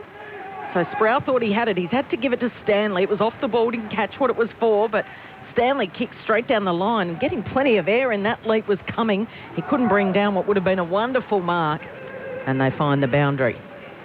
And moving it through the forward line. Here's Toby Green. So Green's going to deliver inside 50 again, and a chance for Harry Himmelberg. He got in the right position. He dropped what he should have taken in the end, and then the defence and pressure comes, and he handballs towards the boundary line. Blitzhouse is there. He keeps it in play. It was Kruger who ducked and felt the pressure coming. There's 2 goals that have been players that haven't dropped them running back into goal. Mark, My apologies. I thought the ball went over the boundary line on the outer side, but the Giants are so quick as a flash. They moved it from one side to the other, Corby. And it was Whitfield who just sliced through, and then Harry Himmelberg just dropped an absolute sitter. 30 metres out. And a missed opportunity there. They were through. Giants by 32. Stanley wins it down. Buse hooks a kick out of the defensive arc. Peatling can't complete the mark. Clark links up with Close. So Cat's back with it. Hand pass away to Henry. Kicks down the wing. Radaglia skids in, takes the mark, but there's no one ahead of him as he gets to his feet and waits for them all to rush forward. You just kick it to Hawkins, 1 out, don't you? No, they'll go sideways again. To Tui. GWS by 32. Missing a heap of their best 22 tonight. Inside to Buse. Hand pass to Narkle. Out wide to Stewart. I understand the need for, they talk about getting a structure and allowing the rest of the team to catch up. But if you've got a normally dominant key forward, 1-on-1, 25 metres out from goal, don't you just kick it there? Don't you give him the best chance you can just to advantage? Stewart wide to Zach Guthrie. Long kick inside 50. Radaglia climbs from the back. Can't take the mark. Spills down to Iden. Can't control the footy. Hawkins has another go. Gang tackled. Ping holding the ball. Yeah, that's a good decision. He tried to do the ward off as well then. So doesn't matter how big you are. If you could tackle like the Giants have tackled. He's going to pay for it. The big ruckman Briggs gets the free back pocket for the Giants. They're up 32. Time on third term. Get to Tim Hodges in a moment. Brett Daniels for the Giants has come off. He's put the tracksuit top on. He's got tears sitting in the back of the bunker. We'll get down to him shortly because Briggs has stumped this away. Geelong, though, trying to pounce and send it inside 50. Himmelberg, he's tackled on the outer side. And we'll have a stoppage. So a ball up here at half forward for Geelong. Tim, what's happening for the Giants bench? It's heartbreaking watching Brent Daniels. He's got a bag of ice underneath the right hamstring, so he's pinged the hammy. But just his response is he's emotional. He's bawling his eyes out. He's just it must either be a bad one or just continues his wretched run with injury. So he's out of this game for the Giants. Higgins kicks it inside 50, and Tom Hawkins did everything right. He got rid of his opponent, and then the Sharon bounced off his chest, so he's just a little bit out of form, a bit out of touch, Tom Hawkins tonight. And the Giants should be able to rebound here through De Boer. He kicks straight down the centre. Zach Guthrie drops what he should have taken in the end. Kruger's able to mop up. Nice passage of play. Kicks out wide, looking for Jordan Clark. He's got O'Halloran for company. Still a hot cross half forward. Now Clark's going to have to beat 2 Geelong players. Oh, O'Halloran with the hip and shoulder. Great use of the body. Handball's up to Whitfield. Whitfield's got a zig and zag and then underground handball off to Iden. They did that well. Giants are playing fantastic. Can they get reward for effort on the scoreboard and extend their lead here? Into the centre square it goes. Sproul. He's hunting. And the Cats, under siege, are able to hold it up. It'll be holding the ball on the bottom of that pack. It will be a free kick to Geelong. And Himmelberg was on the bottom of the pack. And a 50. Oh, no. That's stupid play. Was that Buntine? Or was that... Yeah, Buntine wouldn't clear the... Well, he wouldn't move. He moved. There was a free kick. That's by the way, that's 70 metres. But anyway, it's interesting that that's the second real giveaway. It's an undisciplined one. I think the first one resulted in a goal. Yeah, yes, so this will go for a goal. Well, Tom Stewart, he is a defender, Mick, and he's kicked 2 behinds from his 19 games so far this season. So 3 goals, 8 in his 105-game career. Looking for his first goal of the season, directly in front as a result of a 50-metre penalty. Nothing's gone their way tonight. They need this, and he's kicked it like a defender. He's missed. He's just hung that out to the right, directly in front, and it's hit the post. 71, the Giants. Lead Geelong 40. 31 minutes gone in the third. Coming long, kick up to the wing. Himmelberg swats it to ground. Here's De Boer, gives it back to Himmelberg. He's tackled, pushed in the back by Dalhouse to the umpire. A free kick for Harriet, half back. Giants by 31, 11-5. They lead they lead Geelong, 5-10. It's a big upset brewing tonight at Cardinia Park. Himmelberg kicks down the wing. Briggs tries to spoil from the back. Spills to Sproul. Hand pass away to Ash. Kicks to centre half forward for GWS. Underneath it, Buntine had hands to it, can't mark. Spills to Toby Green, tackled front on by Kruger. Ump says, I'll have it, and the ball up, 30 out from the Giants' goal. 32 travelled in the third quarter. Giants by 31. Toby's got 4. See, ball up, 25 metres out from the Giants' goal. Swatting it down with Stanley to Stewart, to Guthrie, outside of the boot. Great pick up from Cumming. Cumming goes towards the goal square, and under plenty of pressure, Zach Guthrie takes a wonderful contested mark. 1-on-1 with Toby Green for company on the edge of the goal square. That is a strong mark. So Zach Guthrie, best on for the Cats last week. Last line of defence. Well, throw out the form guide, because this is a game where fortune favours the brave. And the Giants have come here, puffed out their chest, brave, depleted, but with Toby Green leading the way with 4 goals, they take a handy 31-point lead into three-quarter time. It's 11-5-71 for the Cats, 5-10-40. As I mentioned, Green with 4, 2 each to Brown, that's Callum Brown, the Irishman, and to Taranto, and they're all single goal kickers for the Cats. Let's get down to Tim Hodges. For people that have just joined, Hodgie, there's been plenty of news and movements on both benches this evening. Both subs have been activated. Yeah, so Patrick Dangerfield is the biggest ticket item, and unfortunately he was subbed out at quarter time with that throat injury. He's in hospital at the moment. We wish him well. Brent Daniels is the other one from the Giants. So he came off late in that third term. It's a right hamstring. He was emotional. It was then that Leon Cameron, who was coaching from the bench, as he always does, came over to him and just got him at a bad time, gave him a hug, and that set him off, and he couldn't stop crying. So, the cameras caught it, and when I first saw it, I thought, oh, maybe he's done something more serious, but then walked over, and it is just a bag of ice underneath that hamstring. So, unfortunate for Daniels, he is out. Nick Shipley comes into the game. He'll start in the final term. So, plenty happening. I will say on Gary Rowan as well that it's a severe corky to the hip or to the buttock. I reckon if Dangerfield hadn't been subbed out, he would have been subbed out, because he couldn't even climb onto the spin bike before. He's in so much discomfort. So he's really struggling out there, as his stats page would be reflective of that.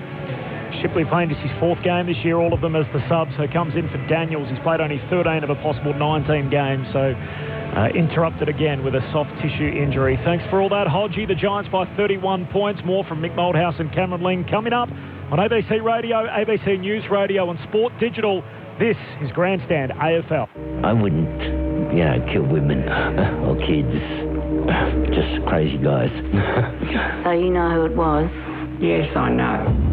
Shocking revelations. Why didn't you tell him everything, Loretta? Because I didn't want to die. As Kieran McGee closes in on the truth. Even on his deathbed, the Juanita Nelson case was on his mind. What does that tell you? Guilty conscience. Hear Unravel True Crime Juanita on the ABC Listen app or wherever you get your podcasts. The 2021 AFL Premiership season on ABC Radio and on ABC Sport Digital. Clark, slick hand pass to Narkle, tried to fend off, tackle, dispossessed. Clark, his hand pass ends up with Toby Gray, picks it up, snaps and kicks his third. Bruins delivery inside 50 goes over the head of Stewart. Stewart putting his body on the line. He's trying to toughen them up down there and lift these defenders, but it's come out to Brown, and Brown has snapped his second goal. Down to throw in, free kick, Toby Green's way. Grabs the footy, there's a hold at the stoppage, and Toby Green's getting a set shot here. So Green on the set shot, pokes at his drop punt. It is an avalanche for the Giants. So Jack Henry has kicked the 14 goals in his career, but none may be more important as this one. It just simply had to go through from directly in front. And that one was straight as an arrow. It's the fourth goal of the night for the Cats. Good step forward again. Stanley down to Toby Green, sneaks a kick forward, falls to Taranto, chucks it on the boot. They've got another. So Radagalia to finish off Selwood's good work, and he sends it through. The 2021 AFL Premiership season on ABC Radio and on ABC Sport Digital. One of the Giants' best wins in their short history was the last time they were at Cardinia Park. Callum Ward did his knee early in the game, round 4, 2019. The Giants ended up winning on that occasion by 4 points. Well, without 11 of their best 22 tonight, they might do themselves one better. They'll be in the 8 this evening if they can turn a 31-point three-quarter time lead into victory tonight. Cameron Ling and Mick Malthouse, what do you make of it through 3? Well, you're right. It would be an incredible win. A brave win, and it's been led by some of their key, really strong leaders. I reckon Cal Ward has been inspirational. Toby Green has been superb. Tim Taranto played an excellent game, and Lockie Whitfield's creativity and ball use through the middle of the ground has been excellent. So for a young team, Mick, coming here completely against the odds, you need your very best players, your key leaders and best performers to stand up, and they have in a big, big way. And Sam Taylor down back has been superb on Tom Hawkins, but full credit's got to go to the Giants. I don't see the way Geelong's moved the ball tonight and the way the Giants have defended them, the way the Giants have been so impressive around the contest. Geelong don't have a comeback in them with the way that this game has been played so far. Can you explain, Mick? I mean, how on earth, for people that are just tuning in, I was going to say if they've been out for dinner, but they wouldn't have been doing that. But how on earth has this happened? The Giants lead the Cats by 31 points. In their team tonight, Callum Brown, James Peatley, Jake Steen, Connor Iden, Kieran Briggs, Zach Sprout. These are players, no offence to them, that unless you're a mad Giants fan, you've never heard of. Yeah, but they're not. They haven't had massive impacts. What they've done their job. And they've played their role. If they're on the forward line, they've been busy enough to keep a defender or a backline player busy. If they're on the back line, they've been able to contest the football, which has been, and as Lingy said, it's been pretty haphazard the way it's gone in. If they've gone into the middle, Lingy nailed it. The cream of the Giants has come to the top, and they are being followed by these kids. What's happened with Geelong, a lot of their players that have had big years, big games this year and have done very, very well have gone missing. Smith is an interesting out. Yeah, no, Isaac Smith. But they can't just hang it on that, because it's only Henderson that could change that. Him and Henderson and I think someone else is out. Tommy Atkins. Oh, Atkins, and he's been very good. But they've got nothing from any of their forwards outside of Hawkins, who's looked dangerous all the time. The rest of them haven't even looked dangerous. So it'll be Geelong will only get back with a dominant midfield this quarter. Okay, here we go into the final term. So the Cats have given them a 5-goal lead. Can they reel it in to keep their top two hopes alive? And straight away, Henry with a contested mark right at centre-half forward. And he kicked a goal in that third term after switching forward at half-time. A chance for his second. Almost as quick as the first goal of the game. Yep, 37 seconds it took Kolodjasny to score for the Cats. We thought, here we go. And in the opening minute, Henry has scored. And they've got to pulse the Cats at Cardinia Park. 6:10:46. They bring up their 6th goal for the evening, trailing the Giants 11-5-71. He's having a brilliant year, Jack Henry. Down back has been pretty much the go-to key defender. Him and Tom Stewart as the two down there have been outstanding. They've thrown him forward tonight, and he has looked probably the most dangerous. I mean, Tom Hawkins is always the most dangerous forward, but he's been well held by Taylor. But Jack Henry in this second half has looked the dangerous one. Yeah, I reckon that with Reddigalia down there, they were able to negate him because he stood under the football. Henry can mark, and the young bloke on him really, he was right on him there, but he couldn't spoil the ball. Henry just gets himself in a good position, takes the ball at its highest point, and both goals have come from very good contested marks. So he can play at either end of the ground for Geelong through the final series. Hasn't happened for the Cats tonight, but they've kicked 3 of the last 4. Can they get something going here? Cam Guthrie soccers it out the middle. Ward first one back, though, for the Giants. Hand pass to Taranto. Across the half-back line to Haynes. High up and under. Kicks down the wing. Riccardi got a hand to it. Spills to Kruger. Gang tackled. Taken to ground. King holding the ball. Yep. Made no attempt to get rid of it. When a home team kicks a goal within the first minute of the last quarter, you know what you want? You want your very best midfielders to clean up the next centre clearance. Cal Ward there, clean, head over the footy, dishes the handball off, and now the Giants are into attack. Riccardi long down to half forward. Stewart out to meet it, strong and marking overhead. And Tom Stewart with the intercept mark. Half-back flank for the Cats. Giants by 25, early stages, final term. So Stewart short and wide to Stanley. Working the angles back to Higgins. Higgins goes long down the outer wing towards Henry. Henry and Haynes in a good tussle. Mopping up was Taylor at the back. Back to Haynes, back to Taylor, all by hand. Working in a little phone booth and then curls the kick around to Whitfield. Whitfield marks. Gives it off to the run of Peatling it was for the Giants. Delivers long down the line. Going to ground was Buntine. Stewart goes in, goes without it. Riccardi on all fours, fighting and scrapping. Menengola wanted it more. Gives it back to Kolodjasny across half-back. And now Kruger to Menengola. He kicks under pressure and up and under, and it's out of bounds on the fort. Lands in the second row of that Reg Hickey stand. There's no one there. So the Sherrans picked out a fresh Sherran. The official has tossed it the way of Lockie Ash. Ash has it on the centre wing, on the outer side, and he's kicked straight to Joel Selwood. Who doesn't mind standing in front of a pack and coming across the face. Plugging the hole was the skipper.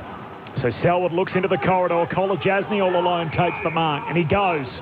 Looks behind him and then decided to play on. Run through the centre square, kicks to centre half forward. Radagalia slips, spills front and centre. Parfitt jams it on the boot, kicks to an unguarded goal square. He needed a con bounce, didn't get it. And a minor score as it bounces through, but the Cats with the early scoring here in the final term, 4 minutes old. Is that Nick Haynes down for the Giants? I think he's all right. He's getting up. Yeah, he said to his teammate he's okay. Giants by 24 points, 4 played final term. So, just over 17 minutes to play. You heard that margin, 24 points. Can the Cats reel them in? The crowd just helps them, Lingy, doesn't it? If the crowd was here, you just get that feeling that they would be able to do that. So, a kick back inside 50. Radagalia was there. Firing it out was Parfitt, smothered. Taylor in congestion. Off to Ward. And then Ward is able to give it to Peatling, who drives the kick out wide, and it was perfect. Mark wasn't paid in the end by Buntine. He tried to give it back. It's stolen by Blitzards. A wobbly old kick inside 50. How does it bounce? Over the head of Radagalia. Waiting at the back was Whitfield. Handballs backwards to the defensive goal square. And letting it roll through was Nick Haynes with all the experience in the world. The Cats forwards are appealing for deliberate, but it didn't come. No, I thought there was a mark out the far side there. It was a really good effort against Stewart. I'm sure it was Stewart. But, they're just not backing themselves at the moment, the Giants. They just seem to be wanting to hold their ground as opposed to take some ground. Giants by 23. Long kick out to half-back. Taranto wrapped up and a ball up, 70 out from Geelong's goal. What they've done, when they do go forward, the Geelong backs are actually working up with them. So that's a bit of a win for the Giants. Stanley tried to grab it out of the right. Kick smothered. Spills to Taranto. Hand pass to Briggs. He's tackled, taken to ground. Pack forms around him. We're going to do it all again. 70 out from the Cats' goal. Can't stress how impressive this has been around the middle of the ground. Ward and Taranto just so hard and strong in the contest. And again, they're prepared to either win the footy, of course, that's number one priority, or they'll just halve it. Again, they'll create another ball up, now a boundary throw in. This sounds silly, but does it help them when the likes of Josh Kelly and Cornelio are out? Because they're in there as well. It has. I mean, whatever it is they've discovered tonight, if they can take this forward, this can be the making of them as a group. Taranto lays a high tackle on Selwood. Gave him a little shove after he got the free as well. Lucky not to be furthers as Selwood kicks inside 50. Perfect placement. And big Reece Stanley's up and marking centre half forward for the Cats. Big kick in the context of the game. 7 played final term. The margin at the moment 23.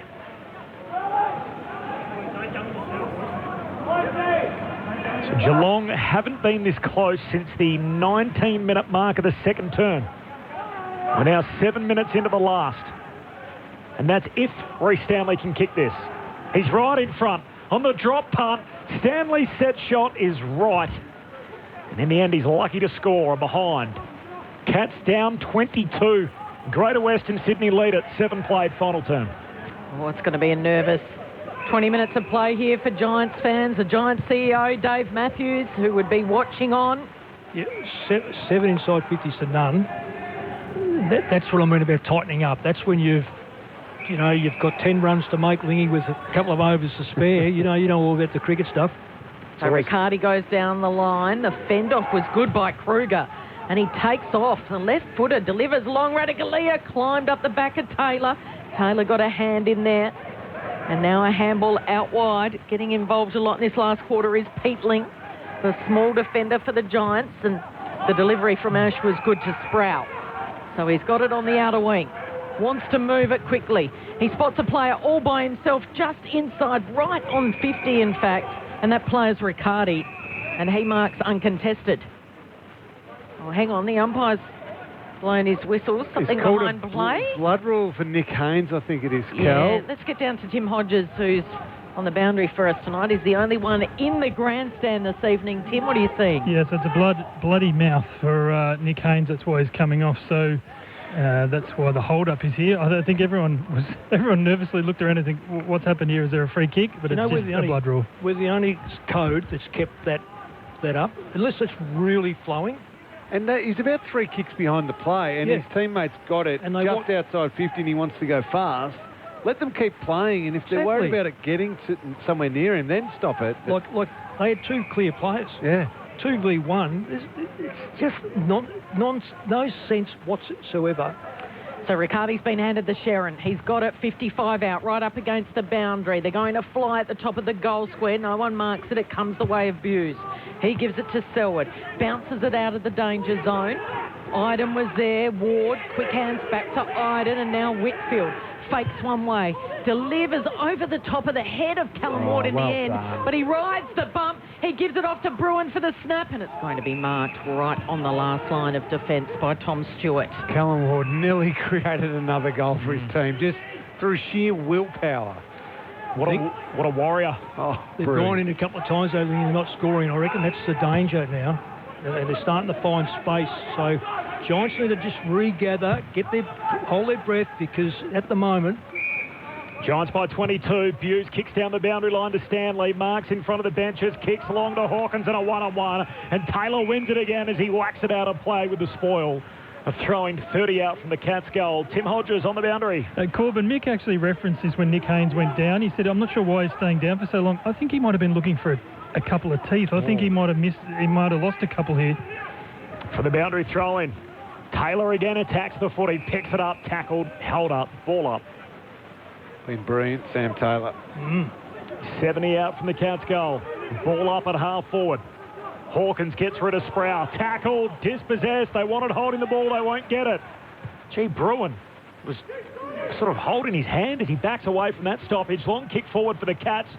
Soccering it through on the behind line. Clark, he's off target and a minor score. So edging closer Geelong. It's at 21 points now the Giants' way. They did lead it earlier, Cal, by as many as 38. So 21 the Giants lead. We've travelled 10 into the last. So coming Goes long and strong on the kick in, where Riccardi gets a little handball away into space. Pouncing on it for the Giants was Sproul. Automatically, I can see when there's a stoppage, the Giants rush back in to get their formation, their forward line. Very, very good. Sproul and Stanley go at it in the ruck, right on the 50. Here's Menegola, handballs backwards to Tui. Tui then kicks out wide for Parfitt. Almost juggled the mark. He has he? No. The umpire says play on. Cumming has handballed straight to the safety of the boundary line. Riccardi was there and pretended to keep it in play. But it was good acting by Riccardi, and it'll be a boundary throw in 55 around from the Cats' goal.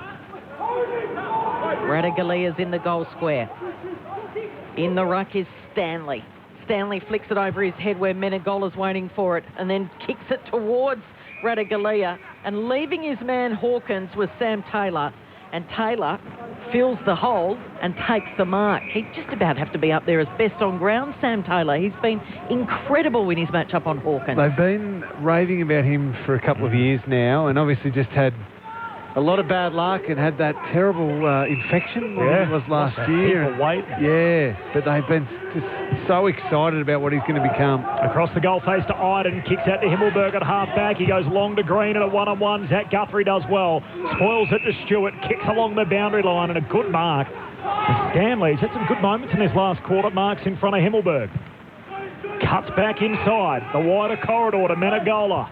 He kicks to centre-half forward. Tui marks, takes on the man on the mark. Loads up from downtown. Zach Tui with the bomb. He's got it. Tui from long range, and the Cats are well and truly in this. 12 played in the final term. GWS stagnant on 11-5-71. The Cats coming with a rush. They're 7-14-56. The Giants by 15. Mick Malthouse, Cameron Ling. Yeah, it's inside 50s. The possession rates relatively even, 43 to 36, and that's the Giants' way, and that's a danger sign. When you get those stats like that, if you're not getting inside 50, that means you're getting a lot around your back line and you're overusing the football. Geelong are being more useful. They're using the ball far better this quarter. They're getting inside 50. They're getting siders on it. Interesting enough, the run has gone, and if that ceases, then you don't get the ball into a forward line haphazardly, because then you have to slow it up, or Geelong will just murder you. So the pace is gone, and that suits Geelong. Well, 2 goals to none, it is. Sorry, Corbin. They've got to score again, don't they? And at the moment, it's hard to say where the next goal's coming from. And you can't protect a lead when you've got 11 minutes still to play in this contest. You've got to go out and win it, this young Giants team. So back underway in the centre. It spills towards Narkle. He can't pick it up. Selwood's there. He does. Wheels around. Has a look what's on option, and then he kicks up towards Dalhouse, who got on his bike. He's marked too far out to score. He wants to move it quickly. He draws it late and goes towards Hawkins, and it's punched through. Backing back was Cumming, helping out his teammate. And it'll be a minor score. So 57 will play 71. Giants bringing it back into play. Straight down the pipe, coming away to Bruin. Hand pass to Whitfield, kicks through the centre square. Colin Jasny and Toby Green out after it. Toby got copped an unkind bounce inadvertently off the boot of Shipley. As Colin Jasny off the back flag, hands it to Tui, kicks in the centre square, turns it over. Over kicks the cook to Menegola, and Himmelberg takes the mark. Goes wide to Green. Sprawling mark. Hand pass out to Whitfield, taps it between his legs cleverly. Toy Halloran looks inside 50. Riccardi hands to it, no mark. Follows up by hand to Himmelberg. Back into the corridor for Perryman. Rolls onto his left. Perryman snaps but misses. Behind, he snaps from 30 out. Had more time than he thought. Midway through the final term, the Giants lead is currently 15. So 11-6 to 7-15. Can they hold their nerve? So it's Kruger, who hails from Victor Harbour. On the left, kicks straight to the centre circle. On the kick in, it was a thumping kick. It's going to spill the way of Dalhouse. He can use Holmes, who's got speed. Holmes over the top to Henry. It was a hospital hand pass in the end, and they've coughed it up. Perryman had it. He was caught by Close. It ricochets, pinballs around. And then Menegola to Dalhouse. Dalhouse to Clark, and then Clark pokes it towards Hawkins, but Taylor in front. That last break where Holmes had the ball, Hawkins had a 10-15 metre lead on Taylor, and wanted it. They don't go to him, and then on that one, kick it straight down the throat of his opponent. So it's a 15-point margin. The Giants are holding on. They have led from... The Cats kicked the very first goal, and then they've led for the entire game since then. Got it by as much as 38 points late in the third term. Cats with 4 of the last 5 from that point on as a long kick down the line. The mark's going to be paid to Callum Brown. So he got hands to it, marks in front of the benches. Tim Hodges down there for us. Hodgie. Nick Haynes back on the ground, importantly for the Giants, still spitting up blood. He's got a new jumper because he lost so much blood. I think he lost a couple of teeth as well, but he is back out there for the Giants. Brown, a high bomb to half forward, and Himmelberg at the drop. Really went up uncontested. Takes the mark, wanted to play on quickly, and kicks it into Narkle. Gee, it spills down to Buse, who turns and puts it back down the wing for the Cats, and Parfitt marks. Parfitt's just kicking it into space, and he's asking Dowhouse to run onto it. Works some magic. In the end, he gets a kind bounce. Handballs back to Parfitt. Now Cam Guthrie in that 200. Spears it towards Higgins. Great hustle by Bruin. Toe poke off the ground, crosses the midfield, and it's all Geelong. Colin Jasny gives it to Zach Guthrie. He spots Hawkins out wide, and again Taylor. Sam Taylor is taking it up to Tom Hawkins, and he's marking in front. Well, in fairness to Hawkins, that kick was only going to find the fullback. Could only find the fullback. Giants head down the wing. O'Halloran off hands, gives it to De Boer. Hand pass to Taranto. Floats a kick to half forward. Back with the flight. Stewart can't mark. Now he wraps up. Toby Green in the chase for the footy. Stewart collects. Green tackles him. Half forward for the Giants. Buntine had it. He lost it too in the two-way tackle. Green still after it for the Giants. Geelong with numbers back. Stanley to Cam Guthrie, away to Higgins to run it out the defensive arc. He kicks to Clark, who just marks. Back edge of the centre square. Giants by 15. 17 travelled in the last. Clark's kick wide to Dalhouse. Kicks to half forward. Henry takes the mark. He's still 70 out, and he just says slow it down. And now Henry tucks it under his arm. Loads up, kicks to the top of the goal square. Big Sam's up and marking. Radagalia with the pack mark. 15 out, just right of centre to bring the margin back to single digits. Jack Henry did the right thing there. Wheeled and went quickly, and Tom Hawkins got caught out of position, so he was smart enough to just set it up so that Radagalia had a really good run at that, and he launched, and terrific contested mark. He started this run, Radagalia, with a goal just before three-quarter time. Slide angle, 15 out, skips in. They've got 4 in a row. It's a 9-point game. Geelong to 8-15, 63. GWS, their lead evaporating.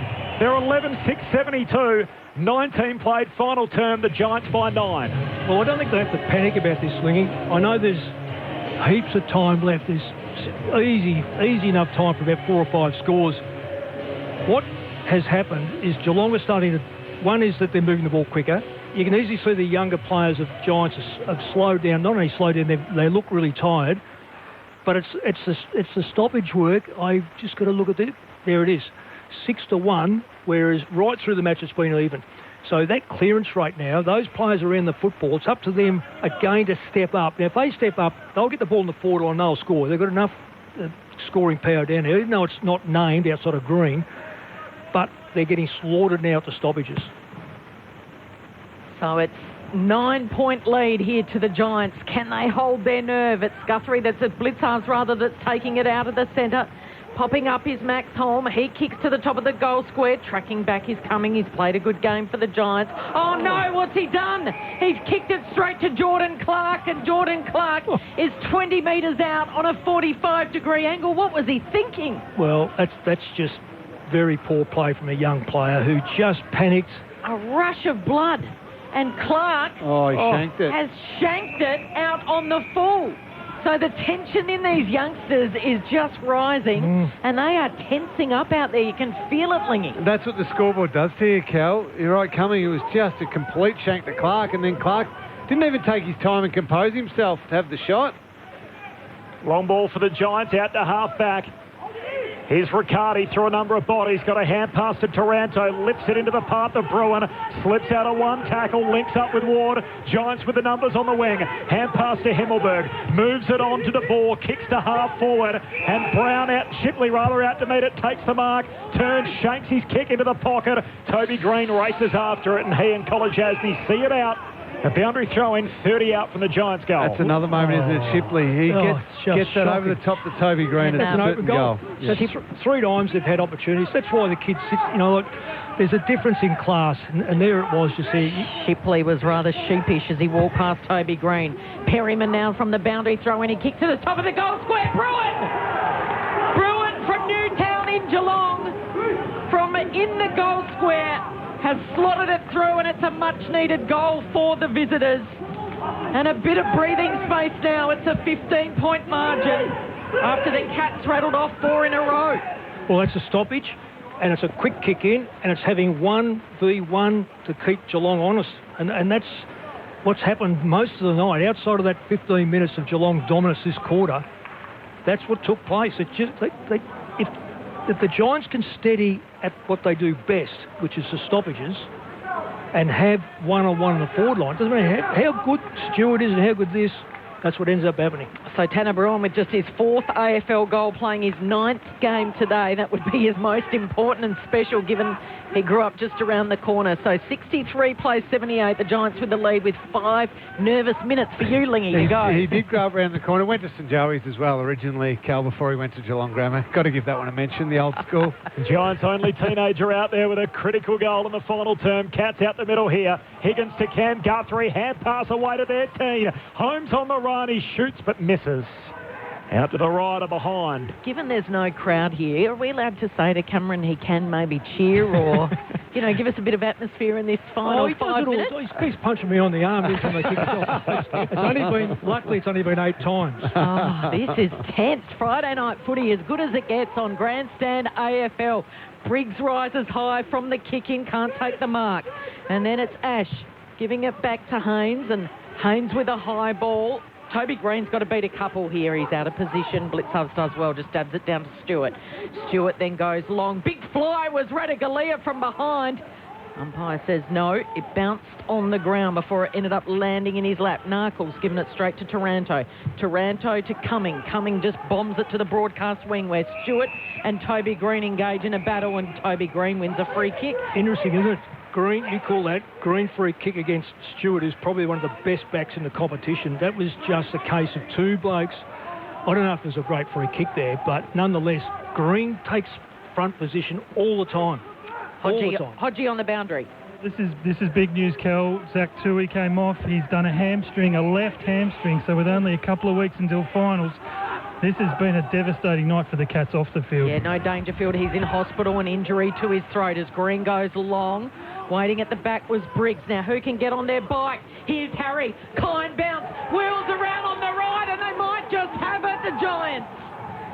Himmelberg's got 2 with a goal to the city end in this final term, and with 4 minutes to play, the visitors 13-6-84. The Cats 8-16-64. It's a 20-point margin with 4 minutes to play, and the Giants are on the verge of one of their most famous victories. We've seen plenty of upsets in season 2021. We've seen the Crows down Melbourne. We've seen the Saints beat Richmond at the MCG on a Friday night. But the Giants over the Cats... Is that the siren? No, that wasn't the final siren. That was a train, Mitch. That's the train. The Giants over the Cats would just turn the season, and the twists and the turns, just turn it all on its head. Lingy, they being the Giants, had a great win down here a couple of years ago. Would that be fair to say? Yeah, the one, I think... 2019. When Cal Ward hurt his knee, yeah. Yep, 4 points. Yeah, that was a great win. Toby Green again used the man on the mark as a marker to get around and take that 50-metre kick. 1-4, the Giants here in their history, about to become 2-4 as Briggs gets the centre clearance. Kolodjasny, though, bangs it back up into the front half, and a nice mark. Dalhouse opposed to Whitfield takes the mark in the middle of the forward line. Hand pass away to Higgins. He loads up from long range but misses. So make that 8-17. They've been one of the most accurate teams all year, the Cats. 8-17 to GWS 13-6. 25 played final term. The margin is 19 points the Giants' way. Kicking from Cumming, he just thumps it out of there. Rising high was Kruger, down to Zach Guthrie, and then Higgins to Menegola. Juggles it, outside of the boot he goes, into the pocket, over the head of Henry, waiting at the back. Parfitt fumbles. Boundary line, boundary throw in, 10 metres around from the Cats' goal. 3 minutes 20 to play. Gee, big ramifications. We'll talk about the top end, Kel, but top of the ladder, Melbourne gives them a chance for a top 2 finish. The Dogs to go outright first by the end of the weekend. Spinning ball back in play. Fresh airy from both rucks. Selwood fires out the handball to Sean Higgins. A fumble by Stanley. It could prove costly. Getting involved was Peatling for the Giants. Still a scrap. This is at half forward for Geelong. Firing out the handball. Peatling gets a kick again and away again, but he blazes away. Blitzarves. Marks uncontested. Off to Stewart. He's got a paddock. His kick is a shank. It wasn't a shank. It was just a wobbly, tumbly ball. A tough one to read. Now Parfitt. They're handballing across 50. Little sidestep by the clever Joel Selwood. He's looking for Hawkins at the top of the goal square. And once again, the delivery frustrates Tom Hawkins. Sam Taylor takes the mark. Yeah, fantastic. I know that they're trying to save the game now, the Giants, and they've got every right to think this, but their forward line is now constituted to gain back, so they've got nothing to kick the ball to. They've scored because they've had a great forward line system, so they've gone away from that. Hiding in the back pocket, long down the line, and whacked out a play by Buntime, so a throw in half forward for the Cats. 12 marks for Sam Taylor in this game, and Tom Hawkins has kicked the one goal. The delivery hasn't been great at times, but Sam Taylor has been absolutely superb down there. Won 7 in a row at Kardinia Park, Geelong. 15 of their last 16, 25 of their last 28, 40 of their last 45. You can chase it back as far back as you like. They've had such a dominant record on this ground as Menegola kicks inside 50 for the stoppage. And there's Nick Haynes leaping up to take the mark. Last line of defence. Just need to go into just a little bit of possession football here. They'd be feeling so good. 2 minutes. Or just a long kick to a really defensive part of the ground. Knock it out of bounds if they can. He gets it to Cumming. He goes long to Nice. Big Briggs. And Kieran Briggs with the pack mark at half back. A 19-point lead for the Giants. They've led pretty much wire to wire. Toby Green and Buntime with their first 2 goals. They hit the front at the 23-minute mark of the opening quarter and have led since. Toby Green actually, yeah, he's got to be right to be asked the umpire about that. That was probably a mark, really. He went long down the line. Green wanted the mark, wasn't paid, so we got a ball up. Stanley chucks it on the boot after grabbing it out the ruck. Nice mark coming back with the flight. Takes the mark. Defensive side of the wing for the Giants. Happy to kick it sideways with a minute and a half to play. Like that before, Kel went sideways. Got marked by Clark. So he was a bit nervous with the ball that time.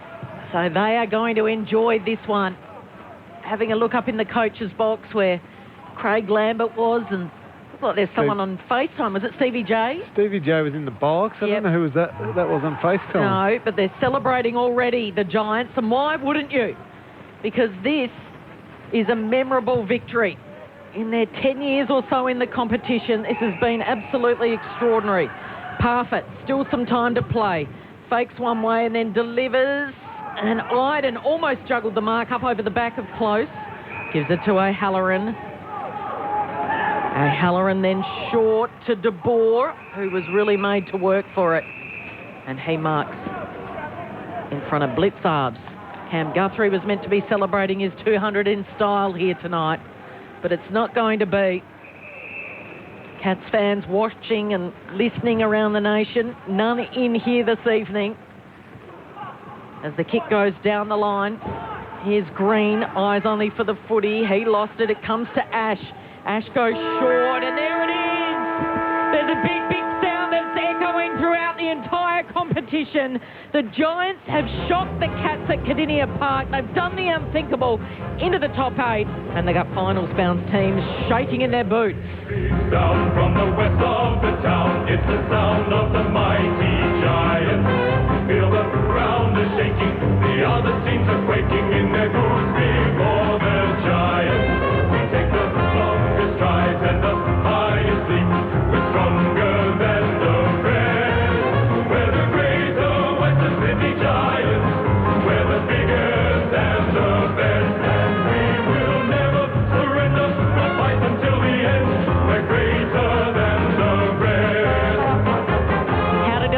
told you asked. Well, 13-6-84 to the Cats, 8-7-65. Colin Jasny kicked a goal at the 37-second mark, his first goal in the AFL. And after that, it was 5 in a row to the Giants. They led by 18 at quarter time, 19 at half time, 31 at three-quarter time. And they held their nerve in the end. And the most famous of victories for this club, undermanned but not denied. Well, there's a big, big sound from the west of the town. It's the sound of the mighty Giants. Feel the ground is shaking, the other teams are quaking in their boots before their Giants. Take the longest strides and the highest leaps. We're stronger than the rest. We're the greater West Sydney Giants. We're the biggest and the best, and we will never surrender. We'll fight until the end. We're greater than the rest.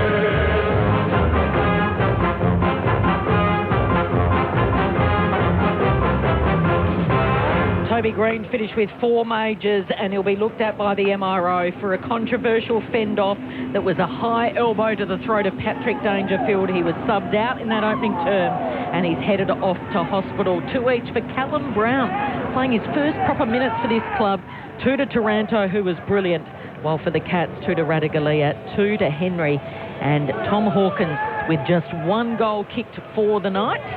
And he was well held by Sam Taylor. Mick Moldhouse in the pre-match declared, with the Giants CEO Dave Matthews on the line, that the Giants were absolutely no chance tonight.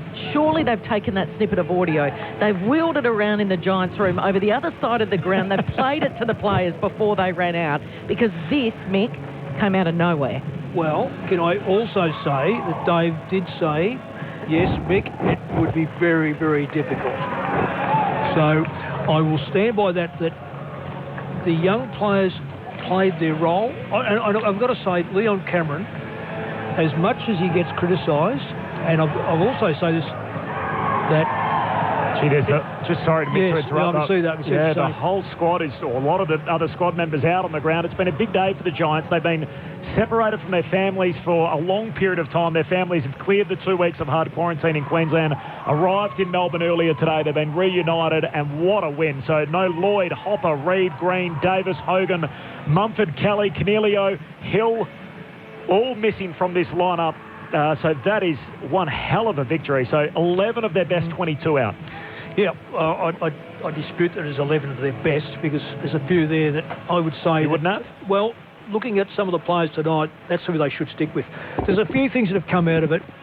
I think that with Cameron out of the side, I thought they were so Cameron conscious for 5 or 6 years that everything had to go through him. They tried to defend the ball on the back line, cut across the ground, they moved in slow motion. This year, as much as they've got back in the 8, whether they'll stay there is a matter of conjecture, of course, with other teams playing as well. They've distributed the goal scoring. They're not then prone to just go into one way. 2 is that they've used the ball quicker, and I've got to say that the coaching tonight I thought was outstanding. One of the things you've got to do against Geelong is keep their back line all honest. You can only do that by one way, is have 6 forwards, and don't let them all jump on top of each other. Let them spread, because Geelong will just pick you off. Secondly, they've got to win the stoppages. And thirdly, if the ball does go in the back half, you know that you haven't got a lot of support with the extra number, so you've got to get your ruckman and these back as quick as you possibly can. They worked, but in the last quarter, Geelong had 22-6, so they were a little bit panicky, but they held on, and when they went forward and they had the chaos ball, they were able to do very, very well. I love the fact too, everything that they did tonight. It was just brilliant, the way they set up, the way they played, the hunger, the best players led from the front, the young blokes had a crack. I love the standard that's now reset for the group. So some of these young players, you're right, are probably going to make way next week. Josh Kelly might come back in, Tom Green, Jacob Hopper, whoever it might be. Yeah, Mumford will come back. Well, they've said to those guys, well, this is how you got to play. This is the desperation and the hunger. And if you guys are going to come back and take our spots because you are classed as better players, well, I expect you to have this type of commitment to your team. So the standard, the benchmark has now been raised for this whole group for just pure endeavour, heart and the way you go about things. And that that is something that if you can capture that and you can ride it, it can do incredible things. Corbin, before the game, you said who they played the last 2 games because they've got to win these games now. If you want to be part of the 8. Richmond and Carlton. Well, both sides, both Richmond and Carlton, this weekend are fighting the same position on the ladder as what GWS are. Now, GWS have taken that half step. I mean, they've got a half game up at the moment. They could easily fall out if Fremantle or one of those sides win. So what's happening in front of them, you win the games, you make the 8. That's a simple, very simple formula. But unfortunately with the Giants, it doesn't happen all the time. The ones you expect them to win, they don't. The ones you don't think they'll win, like today. So it gets down to, again, their ability to be consistent. And you're right, Lingy, they've set a standard now. And that's really been the knock on them, is that their underbelly. Well, we saw it tonight with a heap on the injury list, and they win by 19 points down at Cardinia Park. Let's head into the Giants' rooms. I'm sure this will be a pretty good rendition of one of the better songs in the game.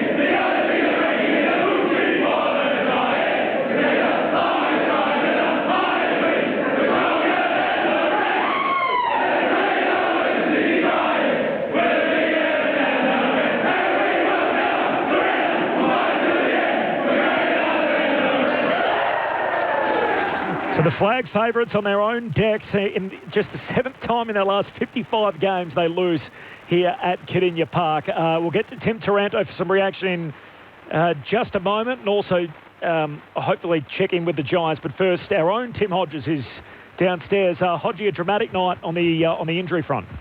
Certainly was, Corbin, yeah. I mean, especially for Geelong, Patrick Dangerfield will be the headline act out of this. Will probably be the back page, you would think, tomorrow with that nasty throat injury.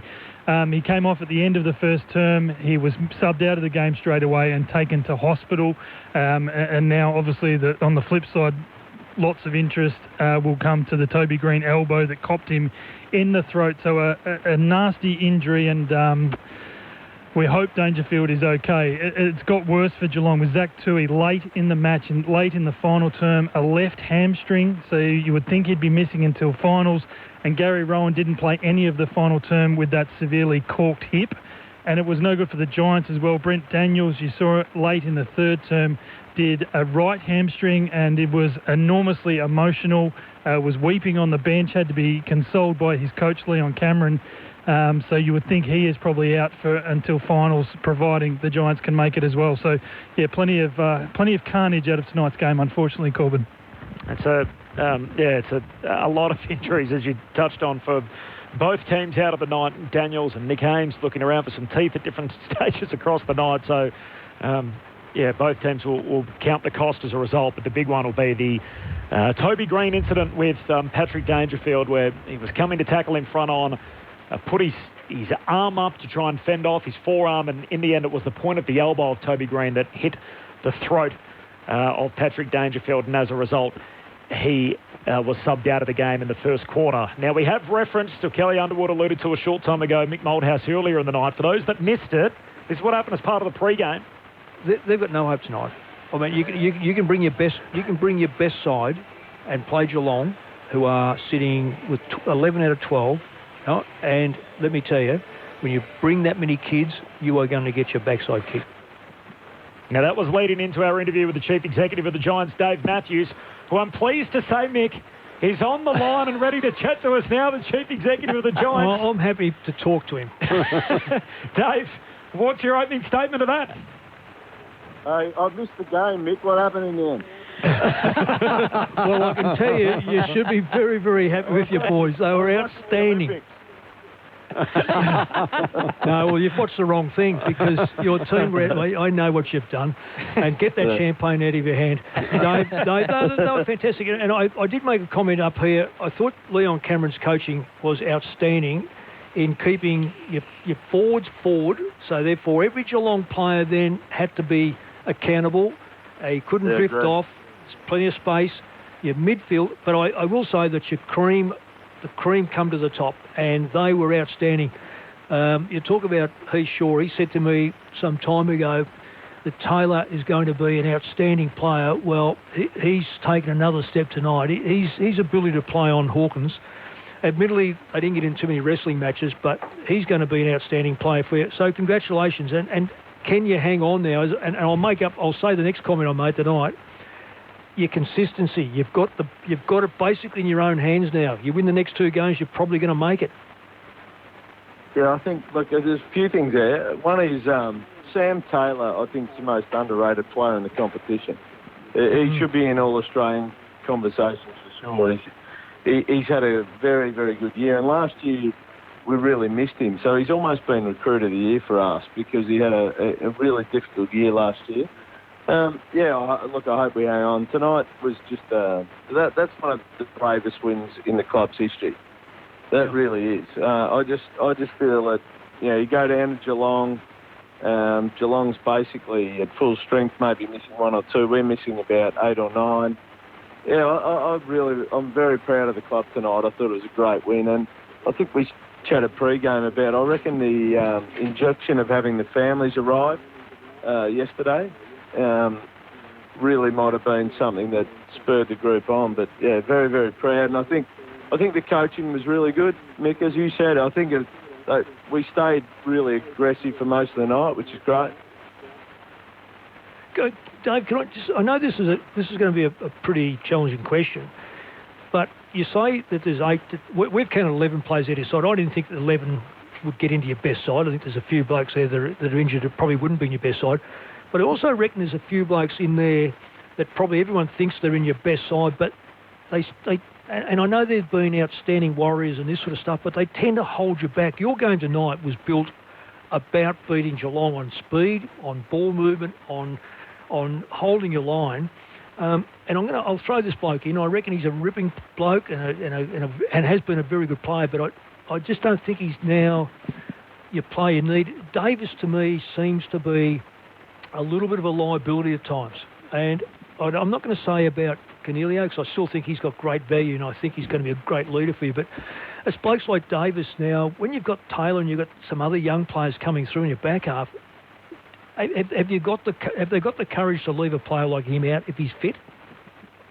I still think his best is very good. So, I mean, tonight's not a night to talk about, I guess the careers of players who not play. I think it's more a night to celebrate the sort of bravery of the group who went in. Phil Davis has had some injury issues, but we know at his best. For instance, he's got an incredible record against Franklin head to head. So we know the player he is, and we know the quality of the player that he can be when he's back in and he's fit. So I've got no issue with any of that. I just think tonight, undermanned with a group of players that were. Let's face it, Mick, as you said yourself, I mean, most of the footy world completely wrote us off tonight. And I thought... Where do you rate it, Dave? Is it up there as number 1? I mean, what would it compare to as the best win that you've ever had? So some of our best wins ever, Kelly, have been big games in finals, like, we beat the Swans in that final first time around. But in terms of being undermanned, this is as good as it gets. This is as brave as I've ever seen us. This is an amazing win. And you started 0-3 as well, and you've been on the road for 7 weeks. So you think maybe seeing the family and the kids for the first time might have just given that injection? Because we're talking about players like Callum Brown, James Peatling, Jake Steen, players we've never heard of before. It's incredible. Well, I think tonight is a night where it's easy for people to forgive us if we did crumble. People would have thought, okay, 8 weeks on the road, so many players out, Geelong at home. So that's what I reckon is the most admirable part of the whole thing, that people would have thought, and they would have thought the script will just go Geelong's way, and it didn't. It's fantastic win. Yep, David, sensational. Appreciate you jumping on both pre and post game with us. Enjoy the night. Thank you. Dave Matthews, the Chief Executive of the Giants. Inside the winners' rooms, Tim Taranto joins us. He was sensational again tonight. I feel like we need to put you on a retainer, Tim. You're with us just about every week on Grandstand AFL. Congratulations on the victory tonight. Thanks, boy. Thanks for having me. Yeah, one of the best wins I've been a part of. Unreal. Now, I heard the guys shortly after the song just chanting USA, USA. Can you tell us what that was all about, a little bit of motivation for the boys during the week? I don't even know what that was about, to be honest. I joined in, I have no idea what it's about. Sorry for that. Well, that's very different than the message we're getting from the rooms downstairs. Did you guys watch some sort of the USA underdogs and what they did to the Russian team as motivation during the week, or some of the boys were trying to take a lead from that?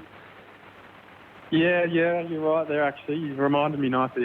We watched a little doco on the hockey team in the Olympics coming up against Russia. When they were mad underdogs, a few young kids, and they took it right up to them and won the gold medal. So we kind of went with that spirit tonight. I think it's probably the most undermanned and up against the walls we've ever been. So it's definitely one of the best wins we've ever had. Where does it rank for you in terms of the best wins that you've been involved with in your short career so far? Oh, it's probably not on the level of a finals game, obviously, but in terms of regular season games, that's probably the best, to be honest. Like the chances of us winning that game were that slim. I think just from here and the media and the young players we had so many players that barely played 5 games, and to beat the sort of cream of the crop at Geelong is ridiculous. So stoked. Tim, well done. Fantastic performance as a team and yourself as well. Throughout the game, we were so impressed with yourself, Callum Ward, Lockie Whitfield, Toby Green, the very best players in this group. When you've got such a young group, you need those best players standing up. Did Leo and Cameron talk to you guys specifically and say, these young guys need you now? They really need you to have big games? Yeah, I think he did, but also that we needed them. The injection of speed and youth and just energy it was unmatched tonight. So to have that youth come in and just freaking hit the contest as hard as they could and just leave nothing out there was unbelievable to see. So love the effort from the young fellas. It was incredible. And there seemed to be a big focus on being brave and bold, not only with the way that you're prepared to set up and keep your forwards at home, but the way you used the footy. Was that a big theme of the week, to really take Geelong on? Yeah, of course. We're not going to win the game if we play safe against them. They've got plenty of experienced heads, and if we just kick to them all day, they would have probably smoked us. So we tried a little different attack, bit of counter-attack stuff, and it paid off tonight. So Leon Cameron deserves all the credit, I reckon. It was a really good tactic from Leon. Well, you're fantastic tonight yourself, mate. Could you give us a little bit of a rundown on a couple of those kids? Some of the ones that you've thought they've only just come into the side this year. Give us a little bit of their, their, not so much their habits, but how you think they can go and play. Look, we hardly know these kids, and all of a sudden they step up and they play their role tonight. They do everything that you guys want them to do, and they keep Geelong busy. So, do you want to go through a few of the names? Yeah, well, Xavier O'Halloran out in the wing just, gives us that speed and then just plays his role to a T. James Peatling in his second game just offers that bit of zip off the half-back line. Brent Daniels in the midfield getting in there with his speed is just, something that we haven't really had much before. So great to see him. Sean Brown in his first game. He's the most athletic bloke I've ever met, and, he showed it glimpses tonight from young fella from Ireland. So there's plenty of others I could go through, but some of these kids barely played any footy, and to come in and win that game was just special. Yeah, we went through, or Corbin went through the numbers that you've had. How many kids are under the age of 21? I think it was. Corbin, you said compared to Geelong had 2, they had 13 or something. So the future's bright. Can you just go through the year itself? You promise so much like this game here, and then for some reason you can't keep that consistency. Is it to do with changing the side because of injuries, or is it because of, or what is it because of? Because I thought Leon coached brilliantly tonight. Your structure was fantastic. All the lines had a say on why you won. The back line was good. The forward line was competent. Your midfield certainly did a job on Geelong at times. Is there any reason why you fall away? We're trying to answer that question too. But as you said, I think the youth tonight helped us win. A different sort of energy. It's been 2 months on the road. I haven't, been in 7 rooms in 7 weeks. It's been a tough life, to be honest. But we had the families come out of quarantine yesterday night, so everyone got to see their family, their kids, which was definitely helpful. I think everyone's been missing their families, of course. So that definitely was a part of it tonight, I reckon. And what was your situation? Who come down for you? No, I'm just single, mate. So I was just happy to see the other boys get to see their kids and seeing all the families come in. It was special last night. It was really, really special, and everyone's up and about with that. Yeah, that's fantastic. It was so well done. I'm just so wrapped for you guys because, that's an incredible moment. We sometimes forget how long you've been on the road and where you've been. So, we don't take that into consideration often enough, and that is disruptive in it as well. So well done. Fantastic. Hey, Tim, was it the 34:30 ESPN doco of Miracles and Men? Was that, the US hockey team in like the 80s or something, I think it was? Yes, and I've read the blurb, the story of one of... Yeah, we just watched a snippet of it last night, and we kind of tried to retell that story today. And I know it wasn't a gold medal or anything, but in terms of experience and whatnot, us first them, I think it's pretty spot on. So it's a good find by Leon. Well, it says the story of one of the greatest upsets in sport history that has been told. So what you did was created one of the greatest AFL upsets for 2021, and it was a pleasure to be here and watch it. We'll remember it for a very long time. Thanks very much. Tim Taranto, one of our favourites in the Giants' rooms, a victory for GWS by 19 points. Considerable underdogs coming in. A heap of guys out. So this injury list: Lloyd, Hopper, Reid, Tom Green, Phil Davis, Hogan, Mumford, Kelly, Cornelio, Bobby Hill, Buckley, and that doesn't include the likes of Finlayson, Flynn, Kennedy, Bruce. So there's a bunch of other guys. If you sort of you land somewhere around that 8 to 10 mark. Well, you of their best 22. If they can get Mumford in next week, and maybe Kelly. I don't know where Cornelio is, and no, he's done for the year. He's done for the year again. Yeah, that's a shame. Well, I'm pretty sure with his toe injury. So they've said that they've definitely don't have a date, a return date. Well, on that's just rotten luck for one of the most delightful young blokes. Yeah, Davis was a concussion, and Hopper was a nasty concussion. Well, Hopper's he could make a big difference. Kelly on the outside could make a difference. I don't like him in the middle because he's probably lacks that bit of physicality, which when you've got those blokes already in there doing their job. And Phil Davis. Now, the reason why I said about Phil Davis, he's quite often injured. He plays. Yes, okay. He's done Franklin over a couple of years ago, whenever it was, but he still plays off. When I see Taylor play tonight, and even the young bloke that went back onto Henry and Redigalia, he was fantastic. I'm just trying to think who he was, but he was fantastic. That means that one of those blokes, Taylor, won't go, but Davis comes in. Does he play the same role? That's where I'm coming from, Lingy. You nailed it when you said they all played a role tonight to win the game, and sometimes that gets disrupted by senior players coming back. Mick, I'm interested in, just quickly, as a coach of the Geelong team, how would you handle this? Do you rip them to shreds about playing easy footy early, really let them have it, or do you trust that they're a mature, strong group and they'll be so bitter and hard on themselves that they'll find their own motivation to make up for it? Do you go hard on them, or do you let them have their own space to stew and really get angry at themselves? Well, you've only got... Geelong have got 2 weeks, like everyone else, got 2 weeks left. The alarm bells should have been ringing last week. North Melbourne are an improved football side. They're not a great football side. They made enough errors for Geelong to capitalise and win the game. So there's alarm bells. What we saw today was 77 tackles to 71, so that was Geelong's favour. What we saw was 154 contested footballs to 136 against. So they were out, not muscled, but they were out fought, if you like, by GWS. Not by a considerable amount. 20 they were out hunted around the footy, yes, though. They certainly were. So the questions I asked, if things turn sour, Rowan's one of the first to put the flag up. Now, he's had a wonderful year because he's had Cameron. Cameron will come into the side and probably come in next week. And he'll take the place of perhaps Dangerfield if Dangerfield's not right to play. Close, there'll be question marks. Redigalia looks fantastic, can go up and take those big marks, doesn't do enough. I thought he's a ruckman, though. He is a ruckman. He is a ruckman. He's Stanley a ruckman.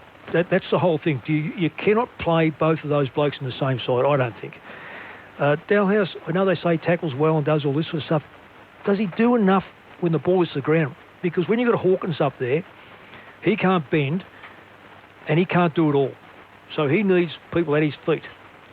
Clark gave the ball up too many times tonight and didn't finish off when he could have.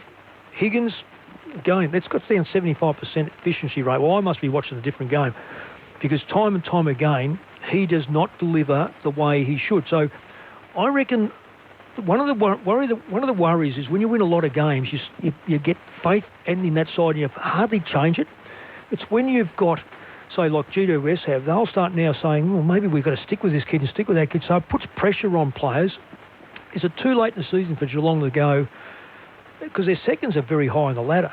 So do we look at the seconds and go, which ones are the best, and see if we can get them up for the next couple of weeks and put a bit of pressure back on these players who, you know, it sounds great winning 11 games in a row or whatever it was, or 10 of the 11 games, but how have we won them and how have we gone today? So I would be almost suggesting, you asked the question, I'd be almost suggesting that, boys, I'm going to make a change next week and you're going to pay the penalty for your performance. That team looks different with Henderson, Atkins, Jeremy Cameron and Mitch Duncan. And Smith. And Isaac Smith, of course. Smith's the one. I don't know how far Duncan is away. Duncan's part of that. He's probably first final. Right. Smith was missed more than any other player tonight because his ability to run from back pocket to forward pocket and have the shots on goal and be the release player, they missed him dreadfully tonight. Full time, the Giants by 19 points with a boatload of players out off a 5-day break. And as a result, they're in the 8 tonight. They throw down the gauntlet to all the chasing pack. While Geelong, they were equal top coming into the weekend, second by percentage. They have a chance to fall down the table. They could fall as low as third if Melbourne and the Western Bulldogs both win this weekend. The votes in the ABC Footballer of the Year. Quick honourable mention to Isaac Cumming, to Callan Ward, who was unbelievable, and to Lockie Whitfield, who I couldn't squeeze in. That's how good a performance it was as a team. But that leaves one vote to the man who kicked 4 goals and just the one who gets the fire starter, Toby Green. Brilliant. 2 votes to Sam Taylor. Outstanding, unbelievable game. 12 marks, 8 intercept marks on one of the best key forwards in the game. And the man we just spoke to gets the 3 votes, 34 disposals, 13 contested, 6 clearances, 9 tackles, 5 score involvements, and 2 goals himself. What a stat line and what an influence. Tim Taranto gets the 3. So 3 for Taranto, 2 for Taylor, 1 for Toby Green in the ABC Footballer of the Year. Back to wrap up shortly, but first let's get an update from Tokyo Ned Hall across everything to do with the Olympics. Ned. Just had the end of the women's 1,500 metres. A really brave run from Lyndon Hall. She set a personal best, but it was a brutal race. The great Netherlands distance runner, Sifan Hassan, tried to run everybody out of the race. At the end, though, she couldn't shake off 2 athletes. Faith Kipyegon, the Kenyan, set an Olympic record, overtook her on the final lap to retain her Olympic medal, and Laura Muir of Great Britain came in second, with Hassan taking bronze. But Lyndon Hall, great run, just ducked under 4 minutes, 3:59.01 for her, and Jessica Hull finished in 11th place there. Meanwhile, the javelin final is taking place, and Kelsey Lee Barber is sitting in bronze medal position at the moment after 5 of their 6 throws. Only 8 athletes left of the original 12, and all Australians are still throwing there. Kelsey Lee Barber in 3rd, Catherine Mitchell in 6th, and Mackenzie Little is in 8th place at the moment with another round still to go. And just before I go back to you, Alison Felix got the bronze medal in the women's 400 metres, her 10th Olympic medal. She joins very, very elite company there. Paavo Nurmo, the Finnish distance athlete, and Carl Lewis, the only 2 other athletes ever to reach that mark of 10 Olympic athletics medals. Corby. Thanks, Ned. So that's the latest from the games, a 19-point win for GWS tonight. That was a fascinating result. We don't often see Geelong lose here, just 7 times in their last 55 games. Phenomenal. What a game. What a performance. Geelong will be bitterly disappointed with theirs, but the GWS Giants, they deserve all the accolades after that. They were superb. Lingy, I know we haven't got much time. By playing through the last 3 games here, I don't know if that's a great preparation for playing on maybe the MCG or wherever the finals might be played. True. The footy tomorrow, it starts with Carlton and Gold Coast, so just after 1:30, that's Australian Eastern Time. Then it's Richmond and North, the showdown tomorrow night. And the Pride game, St Kilda and Sydney, the other game tomorrow night at Docklands. Thanks to Mick Malthouse, thanks to Cameron Ling, to Tim Hodges. Thanks to you, Cal. Thank you, Corby. He doesn't get many wrong, Mick, does he? I mean, No. you know, Coach 700 plus, so we're allowed to niggle him Every a little now- bit. yeah. Just a little bit. If he gets one wrong, we need to take the opportunity. It was good because fun. He gets them right more often than not. Good Thanks- fun to be here. Thanks to Stu Baker, to Adam back in the studio as well. So that'll do us. Friday night footy in Geelong. A giant killing performance from GWS, a 19-point win over the Cats to start round 21. Just 26 games left in the regular season. After the news.